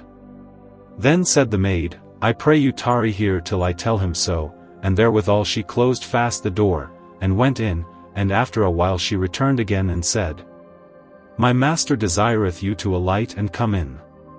And so I did, whereas I found him sitting upon a little bed, going to supper, and his wife sat at his feet, but there was no meat upon the table. And so by appointment of the maid I came to him and saluted him, and delivered the letters which I had brought from Demes. Which when he had read he said, Verily, I thank my friend Demes much, in that he hath sent me so worthy a guest as you are. And therewithal he commanded his wife to sit away and bid me sit in her place, which when I refused by reason of courtesy, he pulled me by my garment and willed me to sit down.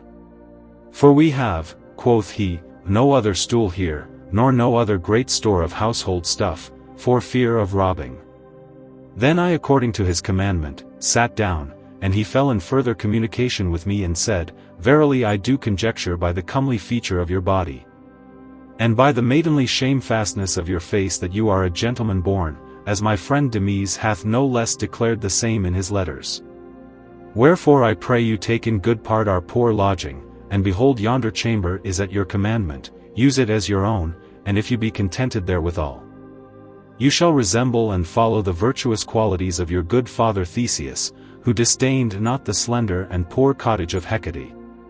And then he called his maid which was named Fotis, and said, Carry this gentleman's packet into the chamber, and lay it up safely, and bring water quickly to wash him, and a towel to rub him, and other things necessary, and then bring him to the next bains, for I know that he is very weary of travel. These things when I heard, I partly perceived the manners of Milo, and endeavoring to bring myself further into his favor, I said, Sir, there is no need of any of these things. For they have been everywhere ministered unto me by the way, howbeit I will go into the bains, but my chiefest care is that my horse be well looked to, for he brought me hither roundly. And therefore I pray thee Fotis take this money and buy some hay and oats for him. Chapter VII. How Apuleius going to buy fish, met with his companion Pythias. When this was done, and all my things brought into the chamber, I walked towards the bains. But first I went to the market to buy some victuals for my supper, whereas I saw great plenty of fish set out to be sold, and so I cheapened part thereof. And that which they at first held at 100 pence, I bought at length for 20. Which when I had done, and was departing away, one of mine old acquaintance, and fellow at Athens, named Pythias, fortuned to pass by, and viewing me at a good space, in the end brought me to his remembrance, and gently came and kissed me, saying, O my dear friend Lucius, it is a great while past since we two saw one another, and moreover, from the time that we departed from our master Vestius, I never heard any news from you. I pray you Lucius tell me the cause of your peregrination hither. Then I answered and said, I will make relation thereof unto you tomorrow, but I pray you tell me, what meaneth these servitors that follow you, and these rods or verges which they bear? And this habit which you wear like unto a magistrate, verily I think you have obtained your own desire, whereof I am right glad. Then answered Pythias, I bear the office of the clerk of the market, and therefore if you will have any pittance for your supper speak and I will purvey it for you. Then I thanked him heartily and said I had bought meat sufficient already. But Pythias when he espied my basket wherein my fish was, took it and shaked it, and demanded of me what I had paid for all my sprats. In faith, quoth I could scarce enforce the fishmonger to sell them for 20 pence. Which when I heard, he brought me back again into the market, and inquired of me of whom I bought them. I showed him the old man which sat in a corner, whom by and by reason of his office, he did greatly blame, and said, Is it thus you serve and handle strangers, and specially our friends? Wherefore sell you this fish so dear, which is not worth a halfpenny? Now perceive I well, that you are an occasion to make this place, which is the principal city of all Thessaly, to be forsaken of all men, and to reduce it into an uninhabitable desert. By reason of your excessive prices of victuals, but assure yourself that you shall not escape without punishment, and you shall know what mine office is, and how I ought to punish such as offend. Then he took my basket and cast the fish on the ground, and commanded one of his sergeants to tread them under his feet. This done he persuaded me to depart, and said that only shame and reproach done unto the old caitiff did suffice him, so I went away amazed and astonished, towards the bains, considering with myself and devising of the grace of my companion Pythias. Where when I had well washed and refreshed my body, I returned again to Milo's house, both without money and meat, and so got into my chamber. Then came Fotis immediately unto me, and said that her master desired me to come to supper. But I, not ignorant of Milo's abstinence, prayed that I might be pardoned, since as I thought best to ease my wearied bones rather with sleep and quietness, than with meat. When Fotis had told this to Milo, he came himself and took me by the hand, and while I did modestly excuse myself, I will not, quoth he, depart from this place, until such time as you shall go with me, and to confirm the same, he bound his words with an oath, whereby he enforced me to follow him, and so he brought me into his chamber, where he sat him down upon the bed, and demanded of me how his friend Demes did, his wife, his children, and all his family, and I made answer to him every question. Specially he inquired the causes of my peregrination and travel, which when I had declared, he yet busily demanded of the state of my country, and the chief magistrates there, and principally of our lieutenant and viceroy, who when he perceived that I was not only wearied by travel, but also with talk, and that I fell asleep in the midst of my tale, and further that I spake nothing directly or advisedly. He suffered me to depart to my chamber. So scaped I at length from the prating and hungry supper of this rank old man, and being compelled by sleep and not by meat, and having supped only with talk, I returned into my chamber. And there betook me to my quiet and long-desired rest. Book. Chapter II. Chapter VIII. How Apuleius fortuned to meet with his cousin Verena. As soon as night was past, and the day began to spring, I fortuned to awake, and rose out of my bed as half amazed, and very desirous to know and see some marvelous and strange things. Remembering with myself that I was in the middle part of all Thessaly, whereas by the common report of all the world, the sorceries and enchantments are most used. I oftentimes repeated with myself the tale of my companion Aristomenes touching the manner of this city, and being moved by great desire, I viewed the whole situation thereof. Neither was there anything which I saw there, but that I did believe to be the same which it was indeed, but everything seemed unto me to be transformed and altered into other shapes. By the wicked power of sorcery and enchantment, insomuch that I thought that the stones which I found were indurate, and turned from men into that figure, and that the birds which I heard chirping, and the trees without the walls of the city, and the running waters, were changed from men into such kind of likenesses. And further I thought that the statues, images and walls could go, and the oxen and other brute beasts could speak and tell strange news. And that immediately I should see and hear some oracles from the heavens, and from the glede of the sun. Thus being astonied or rather dismayed and vexed with desire, knowing no certain place whither I intended to go, I went from street to street. And at length, as I curiously gazed on everything, I fortuned unawares to come into the marketplace, whereas I espied a certain woman, accompanied with a great many servants. Towards whom I drew nigh, and viewed her garments beset with gold and precious stone, in such sort that she seemed to be some noble matron. And there was an old man which followed her, who as soon as he espied me, said to himself, Verily this is Lucius, and then he came and embraced me. By and by he went unto his mistress and whispered in her ear, and came to me again saying, How is it, Lucius, that you will not salute your dear cousin and singular friend? To whom I answered, Sir, I dare not be so bold as to take acquaintance of an unknown woman. Howbeit as half ashamed I drew towards her, and she turned herself and said, Behold how he resembleth the very same grace as his mother Salvia doth, behold his countenance and stature. Agreeing thereto in each point, behold his comely state, his fine slenderness, his vermilion color, his hair yellow by nature, his grey and quick eye, like to the eagle, and his trim and comely gait, which do sufficiently prove him to be the natural child of Salvia. And moreover she said, O Lucius, I have nourished thee with mine own proper hand, and why not? For I am not only of kindred to thy mother by blood, but also by nurse, for we both descended of the line of Plutarch, lay in one belly, sucked the same paps, and were brought up together in one house. And further there is no other difference between us two. But that she is married more honorably than I am the same Verena whom you have often heard named among your friends at home, wherefore I pray you to take so much pains as to come with me to my house, and use it as your own. At whose words I was partly abashed and said, God forbid, cousin, that I should forsake mine host Milo without any reasonable cause. But verily I will, as often as I have occasion to pass by thy house, come and see how you do.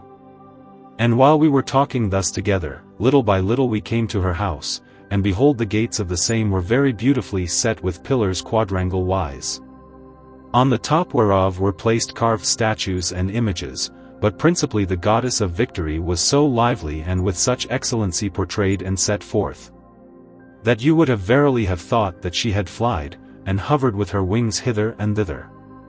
On the contrary part, the image of the goddess Diana was wrought in white marble, which was a marvelous sight to see, for she seemed as though the wind did blow up her garments, and that she did encounter with them that came into the house.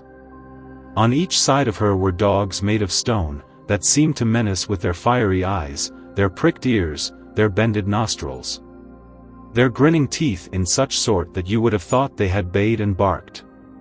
And moreover, which was a greater marvel to behold, the excellent carver and deviser of this work had fashioned the dogs to stand up fiercely with their former feet, and their hinder feet on the ground ready to fight.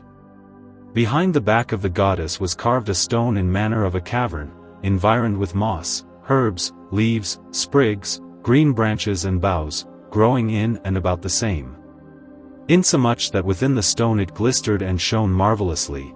Under the brim of the stone hanged apples and grapes carved finely, wherein art envying nature, showed her great cunning. For they were so lively set out, that you would have thought if summer had been come, they might have been pulled and eaten. And while I beheld the running water, which seemed to spring and leap under the feet of the goddess, I marked the grapes which hanged in the water, which were like in every point to the grapes of the vine, and seemed to move and stir by the violence of the stream. Moreover, amongst the branches of the stone appeared the image of Actaeon, and how that Diana, which was carved within the same stone, standing in the water, because he did see her naked, did turn him into an hart, and so he was torn and slain of his own hounds. And while I was greatly delighted with the view of these things, Verena spake to me and said, Cousin, all things here be at your commandment. And therewithal she willed secretly the residue to depart, who being gone she said, My most dear cousin Lucius, I do swear by the goddess Diana, that I do greatly tender your safety, and am as careful for you as if you were mine own natural child. Beware, I say, beware of the evil arts and wicked allurements of that Pamphilus who is the wife of Milo, whom you call your host. For she is accounted the most chief and principal magician and enchantress living, who by breathing out certain words and charms over boughs, stones, and other frivolous things, can throw down all the powers of the heavens into the deep bottom of hell, and reduce all the whole world again to the old chaos. For as soon as she espieth any comely young man, she is forthwith stricken with his love, and presently setteth her whole mind and affection on him. She soweth her seed of flattery, she invades his spirit and entangleth him with continual snares of unmeasurable love. And then if any accord not to her filthy desire, or if they seem loathsome in her eye, by and by in the moment of an hour she turneth them into stones, sheep or some other beast, as herself pleaseth, and some she presently slayeth and murdereth, of whom I would you should earnestly beware. For she burneth continually, and you by reason of your tender age and comely beauty are capable of her fire and love. Thus with great care Verena gave me in charge, but I, that always coveted and desired, after that I had heard talk of such sorceries and witchcrafts, to be experienced in the same, little esteemed to beware of Pamphilus, but willingly determined to bestow my money in learning of that art, and now wholly to become a witch. And so I waxed joyful, and wringing myself out of her company, as out of links or chains, I bade her farewell, and departed toward the house of mine host Milo. By the way reasoning thus with myself, O Lucius, now take heed, be vigilant, have a good care, for now thou hast time and place to satisfy thy desire. Now shake off thy childishness and show thyself a man, but especially temper thyself from the love of thine hostess, and abstain from violation of the bed of Milo. But heartily attempt to win the maiden Fotis, for she is beautiful, wanton, and pleasant in talk. And soon when thou goest to sleep, and when she bringeth you gently into thy chamber, and tenderly layeth thee down in thy bed, and lovingly covereth thee, and kisseth thee sweetly, and departeth unwillingly, and casteth her eyes oftentimes back, and stands still, then hast thou a good occasion ministered to thee to prove and try the mind of Fotis. Thus while I reasoned to myself I came to Milo's door, persevering still in my purpose, but I found neither Milo nor his wife at home. Chapter IX. How Apuleius fell in love with Fotis. When I was within the house I found my dear and sweet love Fotis mincing of meat and making pottage for her master and mistress. The cupboard was all set with wines, and I thought I smelled the savor of some dainty meats. She had about her middle a white and clean apron, and she was girded about her body under the paps with a swat-hell of red silk. And she stirred the pot and turned the meat with her fair and white hands, in such sort that with stirring and turning the same, her loins and hips did likewise move and shake, which was in my mind a comely sight to see. These things when I saw I was half amazed, and stood musing with myself, and my courage came then upon me, which before was scant. And I spake unto Fotis merrily and said, O Fotis, how trimly you can stir the pot, and how finely, with shaking your buttocks, you can make pottage. O happy and twice happy is he to whom you give leave and license but to touch you there. Then she being likewise merrily disposed, made answer, Depart I say, miser from me, depart from my fire, for if the flame thereof do never so little blaze forth, it will burn thee extremely, and none can extinguish the heat thereof but I alone, who in stirring the pot and making the bed can so finely shake myself. When she had said these words she cast her eyes upon me and laughed, but I did not depart from thence until such time as I had viewed her in every point. But what should I speak of others, when as I do accustom abroad to mark the face and hair of every dame, and afterwards delight myself therewith privately at home, and thereby judge the residue of their shape, because the face is the principal part of all the body, and is first open to our eyes. And whatsoever flourishing and gorgeous apparel doth work and set forth in the corporeal parts of a woman, the same doth the natural and comely beauty set out in the face. Moreover there be diverse, that to the intent to show their grace and feature, will cast off their partlets, collars, habiliments, fronts, cornets and crippins, and do more delight to show the fairness of their skin, than to deck themselves up in gold and precious stones. But because it is a crime unto me to say so, and to give no example thereof, know ye, that if you spoil and cut the hair of any woman or deprive her of the color of her face, though she were never so excellent in beauty, though she were thrown down from heaven, sprung of the seas, nourished of the floods, though she were Venus herself, though she were waited upon by all the court of Cupid, though were girded with her beautiful scarf of love, and though she smelled of perfumes and musks, yet if she appeared bald, she could in no wise please, no not her own Vulcanus. Oh, how well doth a fair color and a shining face agree with glittering hair! Behold, it encountereth with the beams of the sun, and pleaseth the eye marvellously. Sometimes the beauty of the hair resembleth the color of gold and honey, sometimes the blue plumes and azured feathers about the necks of doves. Especially when it is either anointed with the gum of Arabia, or trimly tufted out with the teeth of a fine comb, which if it be tied up in the pole of the neck, it seemeth to the lover that beholdeth the same, as a glass that yieldeth forth a more pleasant and gracious comeliness than if it should be sparsed abroad on the shoulders of the woman, or hang down scattering behind. Finally there is such a dignity in the hair, that whatsoever she be, though she be never to bravely attired with gold, silks, precious stones, and other rich and gorgeous ornaments, yet if her hair be not curiously set forth she cannot seem fair. But in my Fotis, her garments unbraced and unlaced increased her beauty, her hair hanged about her shoulders, and was dispersed abroad upon her partlet, and in every part of her neck. Howbeit the greater part was trussed upon her pole with a lace. Then I, unable to sustain the broiling heat that I was in, ran upon her and kissed the place where she had thus laid her hair. Whereat she turned her face, and cast her rolling eyes upon me, saying, O scholar, thou hast tasted now both honey and gall, take heed that thy pleasure do not turn unto repentance.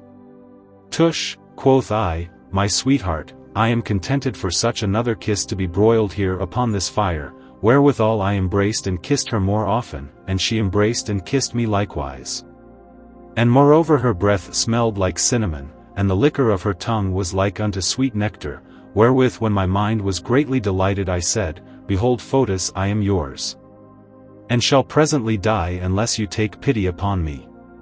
Which when I had said she eftsoons kissed me, and bid me be of good courage, and I will, quoth she, satisfy your whole desire, and it shall be no longer delayed than until night, when as assure yourself I will come and lie with you. Wherefore go your ways and prepare yourself, for I intend valiantly and courageously to encounter with you this night. Thus when we had lovingly talked and reasoned together, we departed for that time. Chapter X. How Barina sent victuals unto Apuleius, and how he talked with Milo of Diaphanes, and how he lay with Fotis. When no one was come, Barina sent to me a fat pig, 5 hens, and a flagon of old wine. Then I called Fotis and said, behold how Bacchus the egger and stirrer of Venere, doth offer himself of his own accord, let us therefore drink up this wine. That we may prepare ourselves and get us courage against soon, for Venus wanteth no other provision than this, that the lamp may be all the night replenished with oil, and the cups with wine.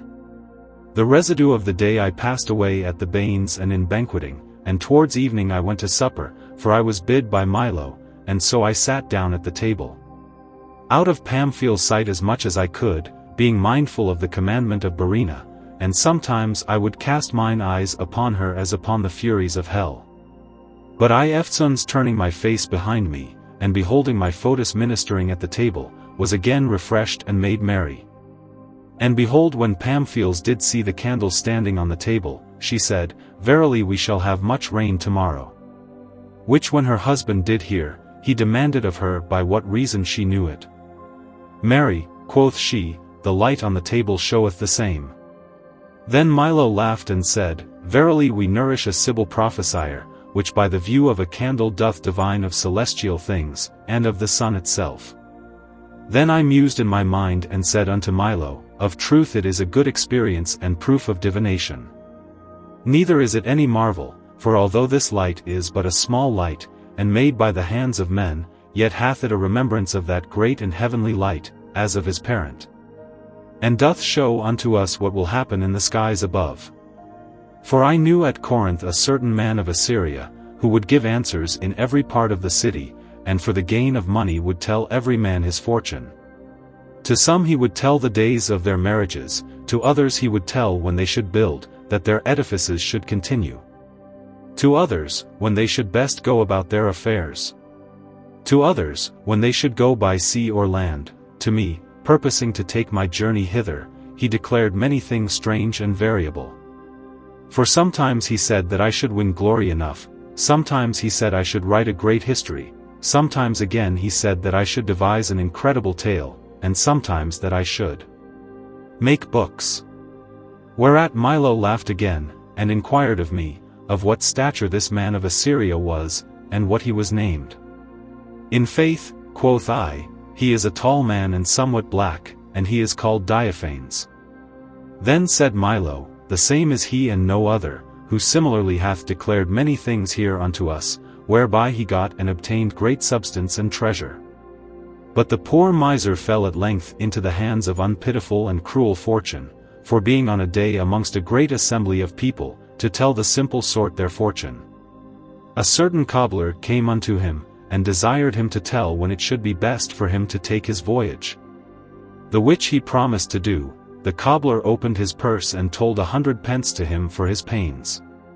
Whereupon came a certain young gentleman and took Diophanes by the garment. Then he turning himself, embraced and kissed him, and desired the gentleman, who was one of his acquaintance, to sit down by him, and Diophanes being astonied with this sudden change, forgot what he was doing, and said, O dear friend, you are heartily welcome, I pray you when arrived you into these parts? Then answered he, I will tell you soon, but brother I pray you tell me of your coming from the isle of Euboea, and how you sped by the way.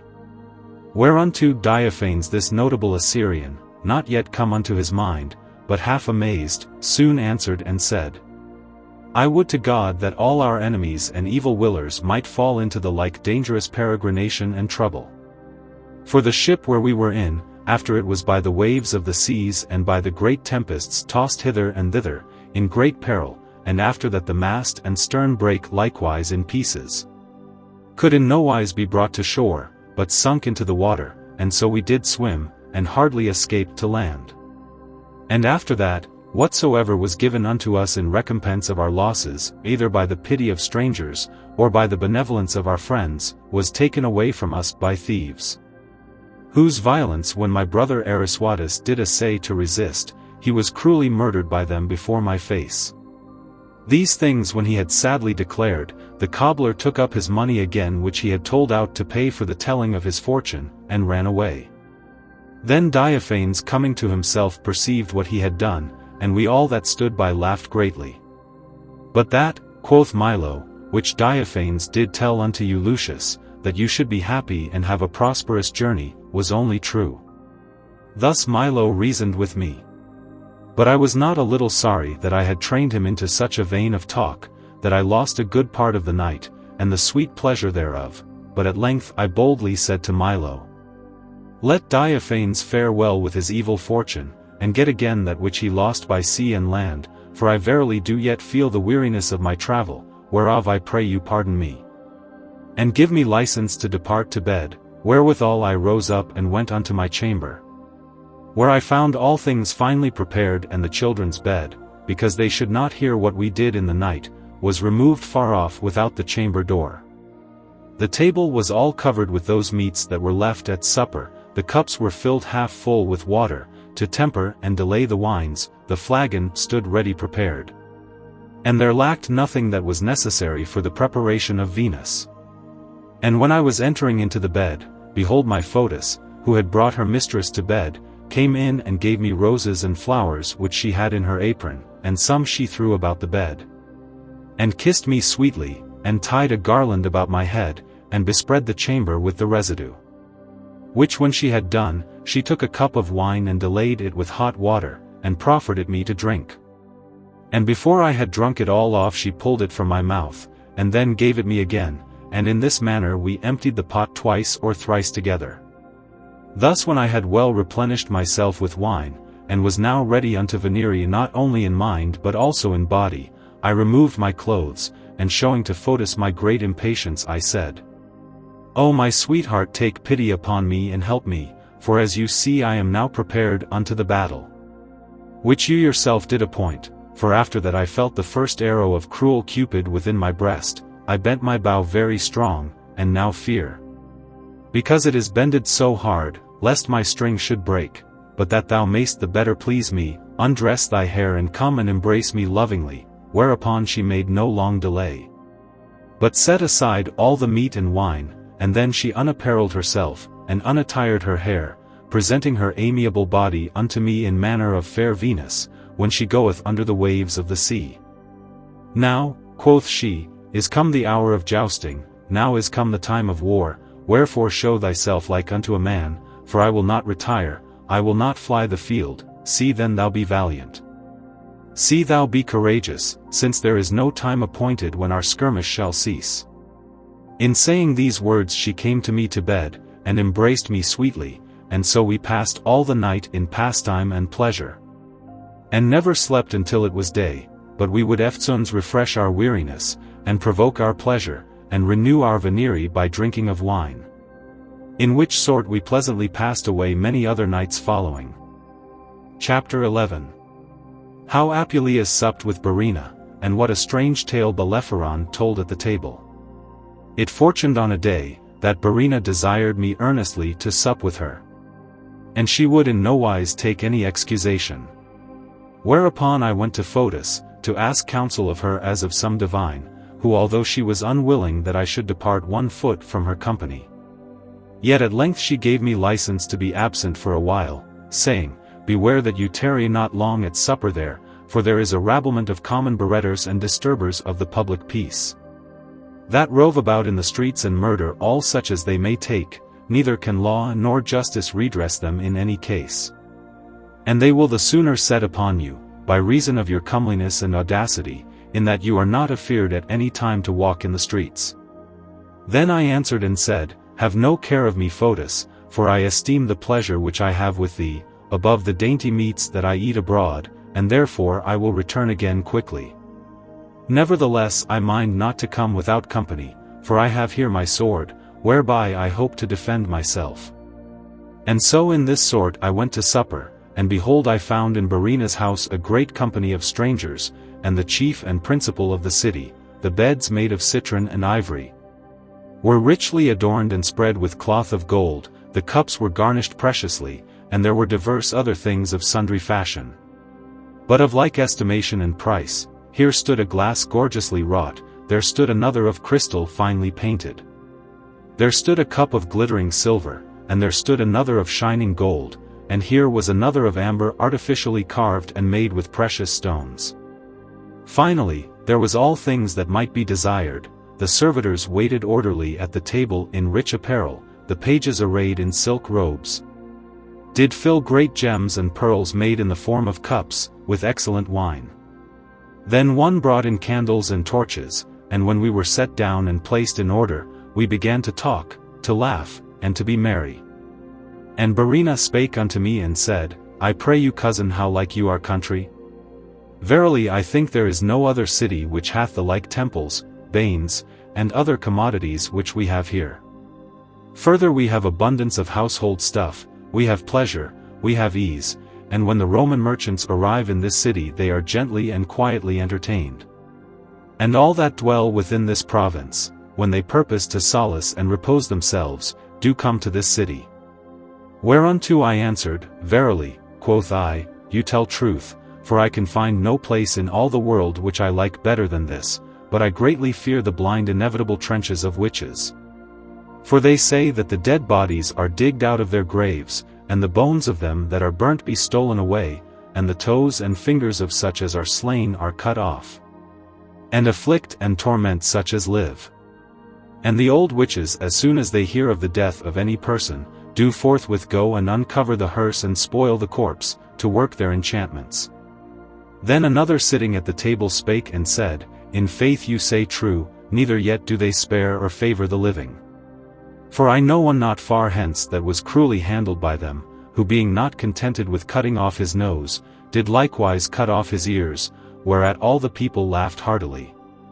And looked at one that sat at the board's end, who being amazed at their gazing, and somewhat angry withal, would have risen from the table, had not Verena spake unto him and said, I pray thee, friend Bellerophon, sit still and according to thy accustomed courtesy declare unto us the loss of thy nose and ears, to the end that my cousin Lucius may be delighted with the pleasantness of the tale. To whom he answered, Madam, in the office of your bounty shall prevail herein, but the insolency of some is not to be supported. This he spake very angrily, but Verena was earnest upon him, and assured him he should have no wrong at any man's hand.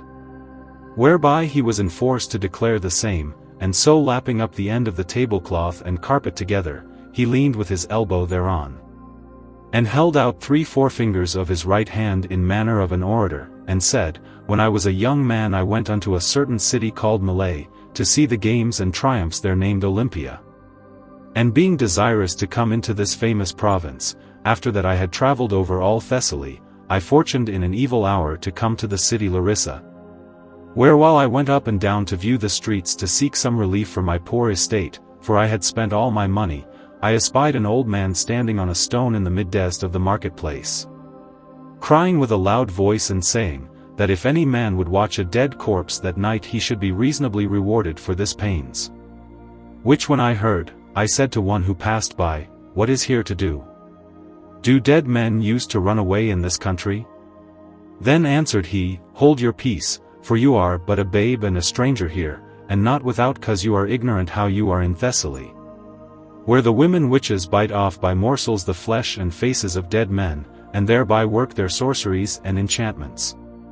Then quoth I, In good fellowship tell me the order of this custody and how it is. Marry, quoth he, first you must watch all the night, with your eyes bent continually upon the corpse, never looking off, nor moving aside. For these witches do turn themselves into sundry kinds of beasts, whereby they deceive the eyes of all men. Sometimes they are transformed into birds, sometimes into dogs and mice, and sometimes into flies.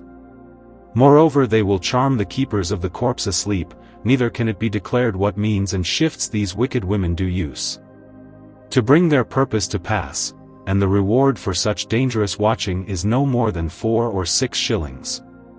But hearken further, for I had well nigh forgotten, if the keeper of the dead body do not render on the morning following, the corpse whole and sound as he received the same, he shall be punished in this sort, that is, if the corpse be diminished or spoiled in any part of his face, hands, or toes, the same shall be diminished and spoiled in the keeper.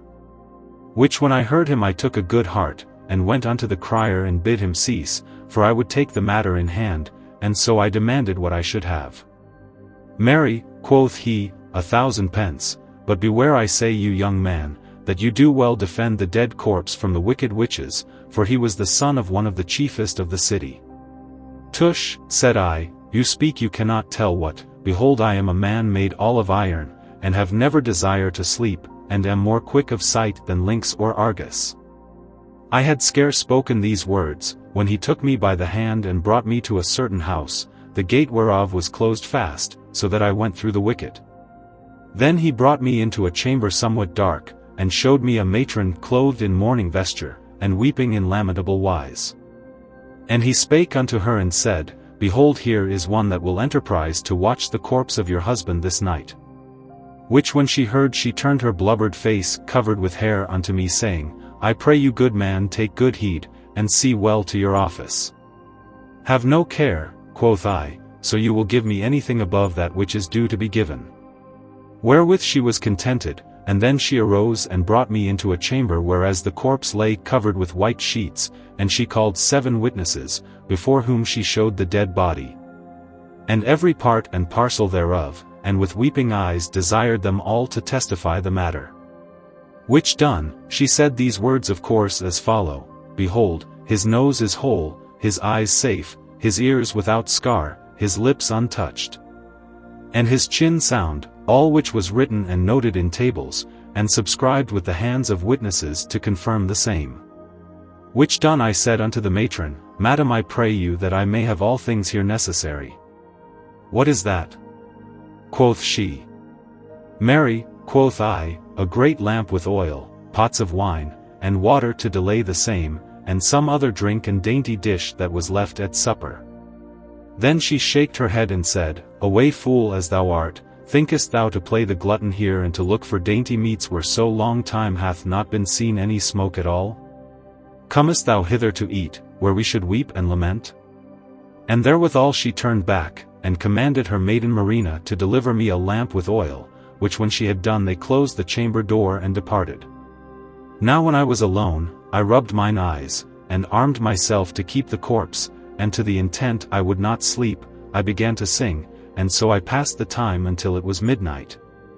When as behold there crept in a weasel into the chamber, and she came against me and put me in very great fear, insomuch that I marveled greatly at the audacity of so little a beast. To whom I said, Get thou hence, thou whore, and hie thee to thy fellows, lest thou feel my fingers. Why wilt thou not go? Then incontinently she ran away, and when she was gone, I fell on the ground so fast asleep, that Apollo himself could not discern which of us two was the dead corpse. For I lay prostrate as one without life, and needed a keeper likewise. At length the cocks began to crow, declaring that it was day, wherewithal I awaked, and being greatly afeard ran to the dead body with the lamp in my hand. And I viewed him round about, and immediately came in the matron weeping with her witnesses, and ran to the corpse, and eftsoons kissing him, she turned his body and found no part diminished. Then she willed Philodespotus her steward to pay me my wages forthwith. Which when he had done he said, We thank you, gentle young man, for your pains, and verily for your diligence herein we will account you as one of the family. Whereunto I, being joyous of by unhoped gain, and rattling my money in my hand, did answer, I pray you, madam, esteem me as one of your servants, and if you want my service at any time, I am at your commandment. I had not fully declared these words, when as behold all the servants of the house were assembled with weapons to drive me away, one buffeted me about the face, another about the shoulders.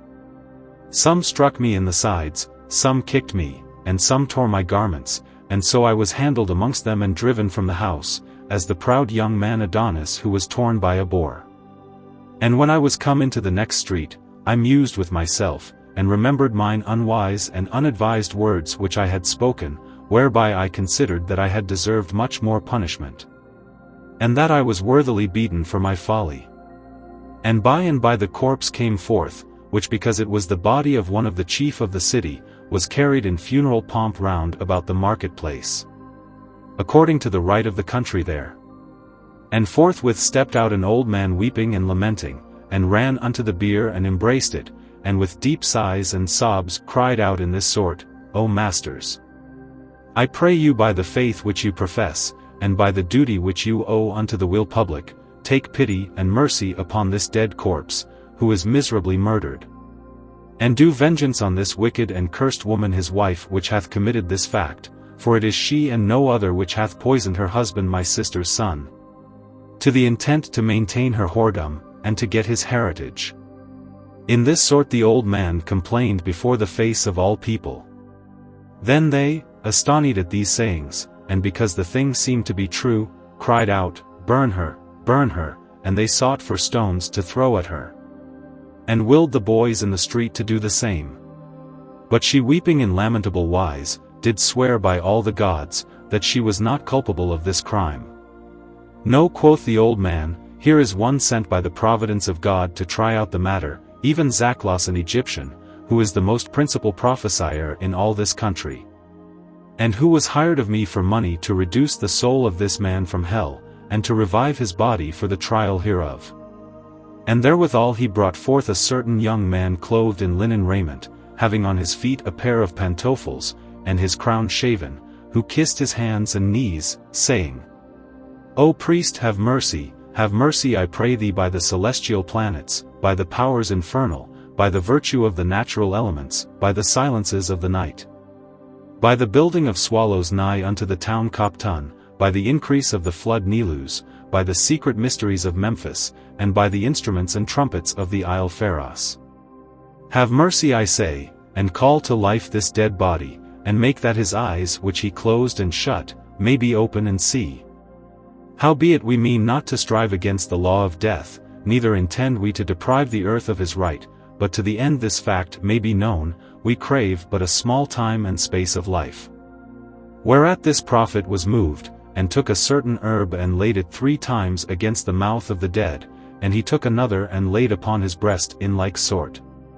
Thus when he had done he turned himself into the east, and made certain orisons unto the sun, which caused all the people to marvel greatly, and to look for this strange miracle that should happen. Then I pressed in amongst them nigh unto the bier, and got upon a stone to see this mystery, and behold incontinently the dead body began to receive spirit, his principal veins did move. His life came again, and he held up his head and spake in this sort, Why do you call me back again to this transitory life, that have already tasted of the water of Lethe, and likewise been in the deadly den of Styx? Leave off, I pray, leave off, and let me lie in quiet rest. When these words were uttered by the dead corpse, the prophet drew nigh unto the bier and said, I charge thee to tell before the face of all the people here the occasion of thy death. What? Dost thou think that I cannot by my conjurations call up the dead, and by my puissance torment thy body? Then the corpse moved his head again, and made reverence to the people and said, Verily I was poisoned by the means of my wicked wife, and so thereby yielded my bed unto an adulterer. Whereat his wife taking present audacity, and reproving his sayings, with a cursed mind did deny it. The people were bent against her sundry ways, some thought best that she should be buried alive with her husband, but some said that there ought no credit to be given to the dead body. Which opinion was clean taken away, by the words which the corpse spoke again and said, Behold, I will give you some evident token, which never yet any other man knew. Whereby you shall perceive that I declare the truth. And by he pointed towards me that stood on the stone, and said, When this the good guard of my body watched me diligently in the night, and that the wicked witches and enchantresses came into the chamber to spoil me of my limbs, and to bring such their purpose did transform themselves into the shape of beasts, and when as they could in no wise deceive or beguile his vigilant eyes, they cast him into so dead and sound a sleep, that by their witchcraft he seemed without spirit or life. After this they did call me by my name, and never did cease till as the cold members of my body began by little and little to revive. Then he, being of more lively soul, howbeit buried in sleep, in that he and I were named by one name, and because he knew not that they called me, rose up first. And as one without sense or perseverance passed by the door fast closed, unto a certain hole, whereas the witches cut off first his nose, and then his ears. And so that was done to him which was appointed to be done to me. And that such their subtlety might not be perceived, they made him a like pair of ears and nose of wax, wherefore you may see that the poor miser for lucre of a little money sustained loss of his members. Which when he had said I was greatly astonished, and minding to prove whether his words were true or no, put my hand to my nose, and my nose fell off, and put my hand to my ears and my ears fell off. Whereat all the people wondered greatly, and laughed me to scorn, but I being stricken in a cold sweat, crept between their legs for shame and escaped away. So I disfigured returned home again, and covered the loss of mine ears with my long hair, and glued this cloth to my face to hide my shame. As soon as Bellerophon had told his tale, they which sat at the table replenished with wine, laughed heartily. And while they drank one to another, Verena spake to me and said, From the first foundation of this city we have a custom to celebrate the festival day of the god Rhesus. And tomorrow is the feast whenas I pray you to be present, to set out the same more honorably, and I would with all my heart that you could find or devise somewhat of yourself. That might be in honor of so great a god. To whom I answered, Verily cousin, I will do as you command me, and right glad would I be, if I might invent any laughing or merry matter to please or satisfy Rhesus withal. Then I rose from the table and took leave of Verena and departed. And when I came into the first street my torch went out, that with great pain I could scarce get home, by reason it was so dark, for fear of stumbling, and when I was well nigh come unto the door, behold I saw 3 men of great stature, heaving and lifting at Milo's gates to get in, and when they saw me they were nothing afeard, but essayed with more force to break down the doors, whereby they gave me occasion, and not without cause, to think that they were strong thieves. Whereupon I by and by drew out my sword which I carried for that purpose under my cloak, and ran in amongst them, and wounded them in such sort that they fell down dead before my face. Thus when I had slain them all, I knocked sweating and breathing at the door till Fotis let me in. And then full weary with the slaughter of those thieves, like Hercules when he fought against the king Geryon, I went to my chamber and laid me down to sleep. Book. Chapter 3. Chapter 12. How Apuleius was taken and put in prison for murder. When morning was come, and that I was awaked from sleep, my heart burned sore with remembrance of the murder I had committed the night before, and I rose and sat down on the side of the bed with my legs across, and wringing my hands. I wept in most miserable sort. For I imagined with myself, that I was brought before the judge in the judgment place, and that he awarded sentence against me, and that the hangman was ready to lead me to the gallows. And further I imagined and said, Alas, what judge is he that is so gentle or benign, that will think that I am unguilty of the slaughter and murder of these 3 men? Howbeit the Assyrian Diophanes did firmly assure unto me, that my peregrination and voyage hither should be prosperous. But while I did thus unfold my sorrows, and greatly bewail my fortune, behold I heard a great noise and cry at the door, and in came the magistrates and officers, who commanded 2 sergeants to bind and lead me to prison, whereunto I was willingly obedient, and as they led me through the street, all the city gathered together and followed me.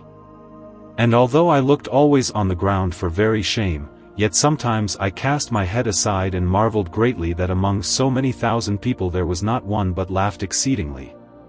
Finally, when they had brought me through all the streets of the city, in manner of those that go in procession, and do sacrifice to mitigate the ire of the gods, they placed me in the judgment hall, before the seat of the judges, and after that the crier had commanded all men to keep silence, and people desired the judges to give sentence in the great theatre, by reason of the great multitude that was there, whereby they were in danger of stifling. And behold, the press of people increased still, some climbed to the top of the house, some got upon the beams, some upon the images, and some thrust their heads through the windows, little regarding the dangers they were in, so they might see me. Then the officers brought me forth openly into the middle of the hall, that every man might behold me. And after that the crier had made a noise, and willed all such that would bring any evidence against me, should come forth, there stepped out an old man with a glass of water in his hand, dropping out softly, who desired that he might have liberty to speak during the time of the continuance of the water. Which when it was granted, he began his oration in this sort. Chapter XIII. How Apuleius was accused by an old man, and how he answered for himself. O most reverend and just judges, the thing which I propose to declare to you is no small matter, but toucheth the estate and tranquillity of this whole city. and the punishment thereof may be a right good example to others. Wherefore I pray you, most venerable fathers, to whom and every one of whom it doth appertain, to provide for the dignity and safety of the commonweal, that you would in no wise suffer this wicked homicide, imbrued with the blood of so many murdered citizens, to escape unpunished. And think you not that I am moved thereunto by envy or hatred, but by reason of my office, in that I am captain of the night watch. And because no man alive should accuse me to be remiss in the same, I will declare all the whole matter, orderly as it was done last night. This night past, when as at our accustomed hour I diligently searched every part of the city, behold I fortuned to espy this cruel young man drawing out his sword against 3 citizens.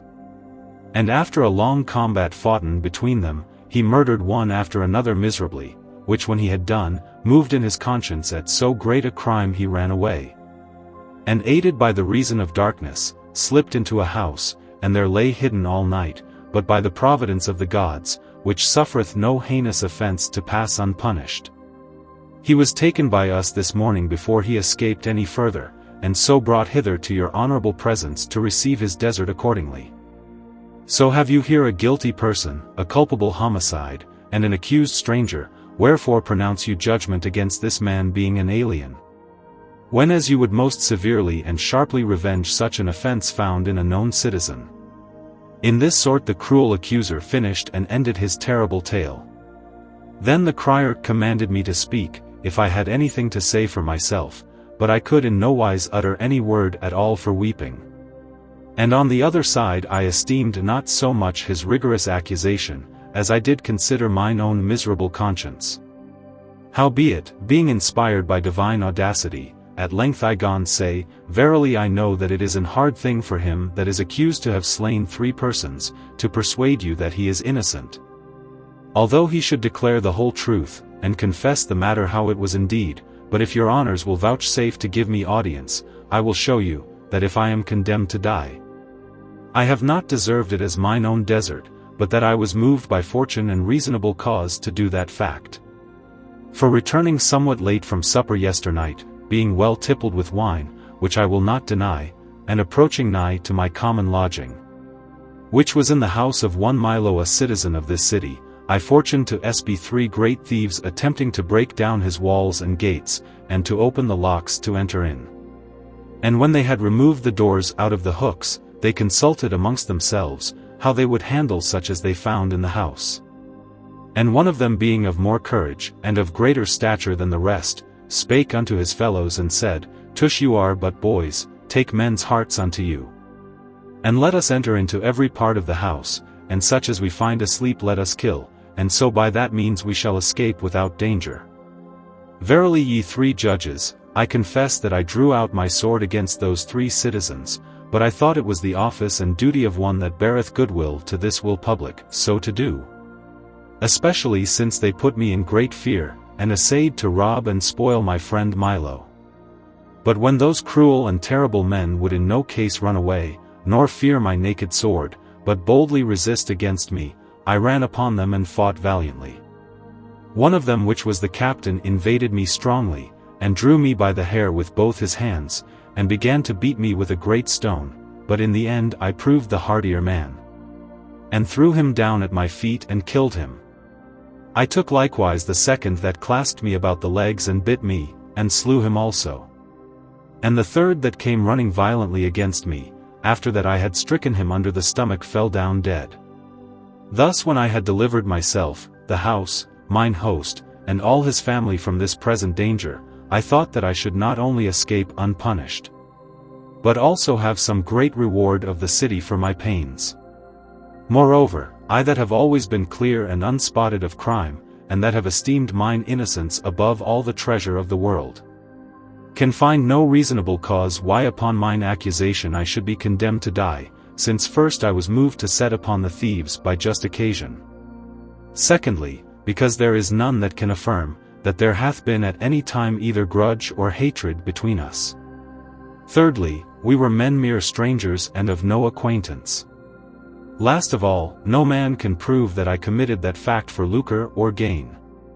When I had ended my words in this sort, behold, I wept again piteously. And holding up my hands I prayed all the people by the mercy of the commonweal and for the love of my poor infants and children, to show me some pity and favor. And when their hearts were somewhat relented and moved by my lamentable tears, I called all the gods to witness that I was unguilty of the crime, and so to their divine providence I committed my present estate, but turning myself again, I perceived that all the people laughed exceedingly, and especially my good friend and host Milo. Then thought I with myself, alas, where is faith? Where is remorse of conscience? Behold, I am condemned to die as a murderer, for the safeguard of mine host Milo and his family. Yet is he not contented with that, but likewise laugheth me to scorn, when otherwise he should comfort and help me. Chapter XIV. How Apuleius was accused by 2 women, and how the slain bodies were found blown bladders. When this was done, out came a woman in the middle of the theatre arrayed in mourning vesture, and bearing a child in her arms. And after her came an old woman in ragged robes, crying and howling likewise, and they brought with them the olive boughs wherewith the 3 slain bodies were covered on the bier. And cried out in this manner, O right judges, we pray by the justice and humanity which is in you, to have mercy upon these slain persons, and succor our widowhood and loss of our dear husbands. And especially this poor infant, who is now an orphan, and deprived of all good fortune, and execute your justice by order and law, upon the blood of this thief, who is the occasion of all our sorrows. When they had spoken these words, one of the most ancient judges did rise and say, touching this murder, which deserveth great punishment, this malefactor himself cannot deny. But our duty is to inquire and try out, whether he had coadjutors to help him. For it is not likely that one man alone could kill 3 such great and valiant persons, wherefore the truth must be tried out by the rack, and so we shall learn what other companions he hath, and root out the nest of these mischievous murderers. And there was no long delay, but according to the custom of Grecia, the fire, the wheel, and many other torments were brought in. Then my sorrow increased or rather doubled, in that I could not end my life with whole and unperished members. And by the old woman, who troubled all the court with her howling, desired the judges, that before I should be tormented on the rack, I might uncover the bodies which I had slain, that every man might see their comely shape and beauty, and that I might receive condign and worthy punishment, according to the quality of my offense, and therewithal she made a sign of joy. Then the judge commanded me forthwith to discover the bodies of the slain, lying upon the bier, with mine own hands, but when I refused a good space, by reason I would not make my fact apparent to the eyes of all men, the sergeant charged me by commandment of the judges, and thrust me forward to do the same. I being then forced by necessity, though it were against my will, uncovered the bodies, but O good Lord, what a strange sight did I see, what a monster! What sudden change of all my sorrows! I seemed as though I were one of the house of Proserpina and of the family of death, insomuch that I could not sufficiently express the form of this new sight. So far was I amazed and astonished thereat, for why, the bodies of the 3 slain men were no bodies, but 3 blown bladders mangled in diverse places. And they seemed to be wounded in those parts where I remembered I wounded the thieves the night before. Whereat the people laughed exceedingly, some rejoiced marvelously at the remembrance thereof, some held their stomachs that ached with joy, but every man delighted at this passing sport. So passed out of the theatre. But I from the time that I uncovered the bodies stood still as cold as ice, no otherwise than as the other statues and images there, neither came I into my right senses. Until such time as Milo my host came and took me by the hand, and with civil violence led me away weeping and sobbing, whether I would or no. And because that I might be seen, he brought me through many blind ways and lanes to his house, where he went about to comfort me, being sad and yet fearful, with gentle entreaty of talk. But he could in nowise mitigate my impatience of the injury which I conceived within my mind. And behold, by and by the magistrates and judges with their ensigns entered into the house, and endeavored to pacify me in this sort, saying, O Lucius, we are advertised of your dignity, and know the genealogy of your ancient lineage, for the nobility of your kin do possess the greatest part of all this province, and think not that you have suffered the thing wherefore you weep. to any reproach and ignominy, but put away all care and sorrow out of your mind. For this day, which we celebrate once a year in honor of the god Rhesus, is always renowned with some solemn novel, and the god doth continually accompany with the inventor thereof. And will not suffer that he should be sorrowful, but pleasantly bear a joyful face. And verily all the city for the grace that is in you, intend to reward you with great honors, and to make you a patron. And further that your statue or image may be set up for a perpetual remembrance. To whom I answered, as for such benefits as I have received of the famous city of Thessaly, I yield and render the most entire thanks, but as touching the setting up of any statues or images, I would wish that they should be reserved for mine ancients, and such as are more worthy than I. And when I had spoken these words somewhat gravely, and showed myself more merry than I was before, the judges and magistrates departed, and I reverently took my leave of them, and bid them farewell. And behold, by and by there came one running unto me in haste, and said, Sir, your cousin Verena desireth you to take the pains according to your promise yesternight, to come to supper. For it is ready. But I greatly fearing to go any more to her house in the night, said to the messenger, My friend, I pray you tell to my cousin your mistress, that I would willingly be at her commandment. But for breaking my troth and credit. For mine host Milo enforced me to assure him, and compelled me by the feast of this present day, that I should not depart from his company, wherefore I pray you to excuse. And to defer my promise to another time. And while I was speaking these words, Milo took me by the hand, and led me towards the next bane, but by the way I went couching under him, to hide myself from the sight of men. Because I had ministered such an occasion of laughter. And when I had washed and wiped myself, and returned home again, I never remembered any such thing, so greatly was I abashed at the nodding and pointing of every person. Then went I to supper with Milo, where God what we fared but meanly. Wherefore feigning that my head did ache by reason of my sobbing and weeping all day, I desired license to depart to my chamber, and so I went to bed. Chapter XV. How Fotis told to Apuleius, what witchcraft her mistress did use. When I was abed I began to call to mind all the sorrows and griefs that I was in the day before, until such time as my love Fotis, having brought her mistress to sleep, came into the chamber. Not as she was wont to do, for she seemed nothing pleasant neither in countenance nor talk, but with sour face and frowning look, gone speak in this sort. Verily I confess that I have been the occasion of all thy trouble this day, and therewith she pulled out a whip from under her apron, and delivered it unto me saying, Revenge thyself upon me, mischievous harlot, or rather slay me. And think you not that I did willingly procure this anguish and sorrow unto you, I call the gods to witness. For I had rather mine own body to perish, than that you should receive or sustain any harm by my means, but that which I did was by the commandment of another. And wrought as I thought for some other, but behold the unlucky chance fortuned on you by my evil occasion.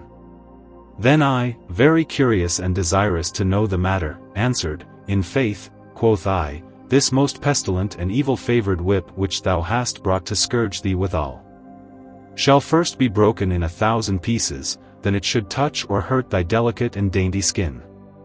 But I pray you tell me how have you been the cause and mean of my trouble and sorrow? For I dare swear by the love that I bear unto you, and I will not be persuaded, though you yourself should endeavor the same, that ever you went to trouble or harm me. Perhaps sometimes you imagined an evil thought in your mind, which afterwards you revoked, but that is not to be deemed as a crime. When I had spoken these words, I perceived by Fotis' eyes being wet with tears and well nigh closed up that she had a desire unto pleasure, and specially because she embraced and kissed me sweetly. And when she was somewhat restored unto joy she desired me that she might first shut the chamber door, lest by the untemperance of her tongue, in uttering any unfitting words, there might grow further inconvenience.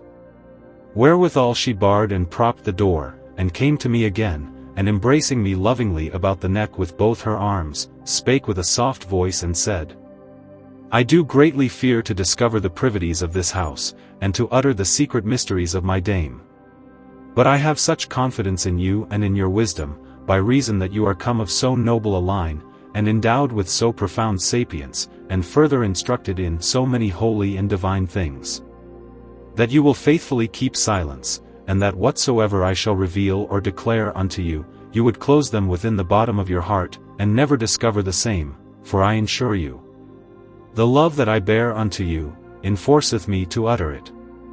Now shall you know all the estate of our house, now shall you know the hidden secrets of my mistress, unto whom the powers of hell do obey, and by whom the celestial planets are troubled. The gods made weak, and the elements subdued, neither is the violence of her art in more strength and force, than when she espieth some comely young man that pleaseth her fancy. As oftentimes it happeneth, for now she loveth one Boeotian, a fair and beautiful person, on whom she employs all her sorcery and enchantment, and I heard her say with mine own ears yesternight, that if the sun had not then presently gone down, and the night come to minister convenient time to work her magical enticements, she would have brought perpetual darkness over all the world herself. And you shall know, that when she saw yesternight, this Boeotian sitting at the barber's Apuleius, when she came from the bains, she secretly commanded me to gather up some of the hairs of his head which lay dispersed upon the ground, and to bring it home. Which when I thought to have done, the barber espied me, and by reason it was bruit throughout all the city that we were witches and enchantresses, he cried out and said, Will you never leave off stealing of young men's hairs? In faith I assure you, unless you cease your wicked sorceries, I will complain to the justices. Wherewithal he came angrily towards me, and took away the hair which I had gathered, out of my apron, which grieved me very much, for I knew my mistress's manners, that she would not be contented but beat me cruelly. Wherefore I intended to run away, but the remembrance of you put always the thought out of my mind. And so I came homeward very sorrowful, but because I would not seem to come to my mistress' sight with empty hands, I saw a man shearing of blown goat skins. And the hair which he had shorn off was yellow, and much resembled the hair of the Boeotian, and I took a good deal thereof, and coloring of the matter, I brought it to my mistress. And so when night came, before your return from supper, she to bring her purpose to pass, went up to a high gallery of her house, opening to the east part of the world. And preparing herself according to her accustomed practice, she gathered together all substance for fumigations, she brought forth plates of metal carved with strange characters. She prepared the bones of such as were drowned by tempest in the seas, she made ready the members of dead men, as the nostrils and fingers, she set out the lumps of flesh of such as were hanged. The blood which she had reserved of such as were slain, and the jaw bones and teeth of wild beasts, then she said certain charms over the hair, and dipped it in diverse waters, as in well water, cow milk, mountain honey, and other liquor. Which when she had done, she tied, and lapped it up together, and with many perfumes and smells threw it into an hot fire to burn. Then by the great force of this sorcery, and the violence of so many confections, those bodies whose hair was burning in the fire, received human shape, and felt, heard and walked, and smelling the scent of their own hair, came and rapped at our doors instead of Boeotius. Then you being well tippled, and deceived by the obscurity of the night, drew out your sword courageously like furious Ajax, and killed not as he did, whole herd of beasts, but 3 blown skins. To the intent that I, after the slaughter of so many enemies, without effusion of blood might embrace and kiss, not an homicide but an utricide. Thus when I was pleasantly mocked and taunted by Faustinus, I said unto her, Verily now may I for this achieved enterprise be numbered as Hercules, who by his valiant prowess performed the 12 notable labors, as Geryon with 3 bodies, and as Cerberus with 3 heads, for I have slain 3 blown goat skins. But to the end that I may pardon thee of that thing which thou hast committed, perform the thing which I most earnestly desire of thee, that is, bring me that I may see and behold when thy mistress goeth about any sorcery or enchantment, and when she prayeth unto the gods, for I am very desirous to learn that art, and as it seemeth unto me. Thou thyself hast some experience in the same. For this I know and plainly feel, that whereas I have always irked and loathed the embrace of matrons, I am so stricken and subdued with thy shining eyes, ruddy cheeks, glittering hair, sweet kisses, and lily-white paps, that I have neither mind to go home, nor to depart hence, but esteem the pleasure which I shall have with thee this night, above all the joys of the world. Then, quoth she, O my Lucius, how willing would I be to fulfill your desire, but by reason she is so hated, she getteth herself into solitary places, and out of the presence of every person, when she mindeth to work her enchantments. Howbeit I regard more to gratify your request, than I do esteem the danger of my life, and when I see opportunity and time I will assuredly bring you word, so that you shall see all her enchantments. But always upon this condition, that you secretly keep close such things as are done. Thus as we reasoned together the courage of Venus assailed, as well our desires as our members, and so she unarrayed herself and came to bed, and we passed the night in pastime and dalliance. Till as by drowsy and unlusty sleep I was constrained to lie still. Chapter XVI. How Fotis brought Apuleius to see her mistress enchant. On a day Fotis came running to me in great fear, and said that her mistress, to work her sorceries on such as she loved, intended the night following to transform herself into a bird, and to fly whither she pleased. Wherefore she willed me privily to prepare myself to see the same. And when midnight came she led me softly into a high chamber, and bid me look through the chink of a door, where first I saw how she put off all her garments, and took out of a certain coffer sundry kinds of boxes, of the which she opened one, and tempered the ointment therein with her fingers, and then rubbed her body therewith from the sole of the foot to the crown of the head, and when she had spoken privily with herself, having the candle in her hand, she shaked the parts of her body. And behold, I perceived a plume of feathers did burgeon out, her nose waxed crooked and hard, her nails turned into claws, and so she became an owl. Then she cried and screeched like a bird of that kind, and willing to prove her force, moved herself from the ground by little and little, till at last she flew quite away. Thus by her sorcery she transformed her body into what shape she would. Which when I saw I was greatly astonished, and although I was enchanted by no kind of charm, yet I thought that I seemed not to have the likeness of Lucius, for so was I banished from my senses, amazed in madness, and so I dreamed waking, that I felt mine eyes, whether I were asleep or no. But when I was come again to myself, I took Fotis by the hand, and moved it to my face and said, I pray thee while occasion doth serve, that I may have the fruition of the fruits of my desire, and grant me some of this ointment. O Fotis, I pray thee by thy sweet paps, to make that in the great flames of my love I may be turned into a bird, so I will ever hereafter be bound unto you, and obedient to your commandment. Then said Fotis, will you go about to deceive me now, and enforce me to work my own sorrow? Are you in the mind that you will not tarry in Thessaly? If you be a bird, where shall I seek you, and when shall I see you? Then answered I, God forbid that I should commit such a crime, for though I could fly in the air as an eagle or though I were the messenger of Jupiter, yet would I have recourse to nest with thee, and I swear by the knot of thy amiable hair, that since the time I first loved thee, I never fancied any other person. Moreover, this cometh to my mind, that if by the virtue of the ointment I shall become an owl, I will take heed I will come nigh no man's house, for I am not to learn how these matrons would handle their lovers, if they knew that they were transformed into owls. Moreover, when they are taken in any place they are nailed upon posts, and so they are worthily rewarded, because it is thought that they bring evil fortune to the house. But I pray you, which I had almost forgotten, to tell me by what means when I am an owl, I shall return to my pristine shape, and become Lucius again. Fear not, quoth she, for my mistress hath taught me the way to bring that to pass, neither think you that she did it for any goodwill and favor, but to the end that I might help her, and minister some remedy when she returneth home. Consider I pray you with yourself, with what frivolous trifles so marvellous a thing is wrought, for by Hercules I swear I give her nothing else save a little dill and laurel leaves, in well water, the which she drinketh and washeth herself withal. Which when she had spoken she went into the chamber and took a box out of the coffer, which I first kissed and embraced, and prayed that I might have good success in my purpose.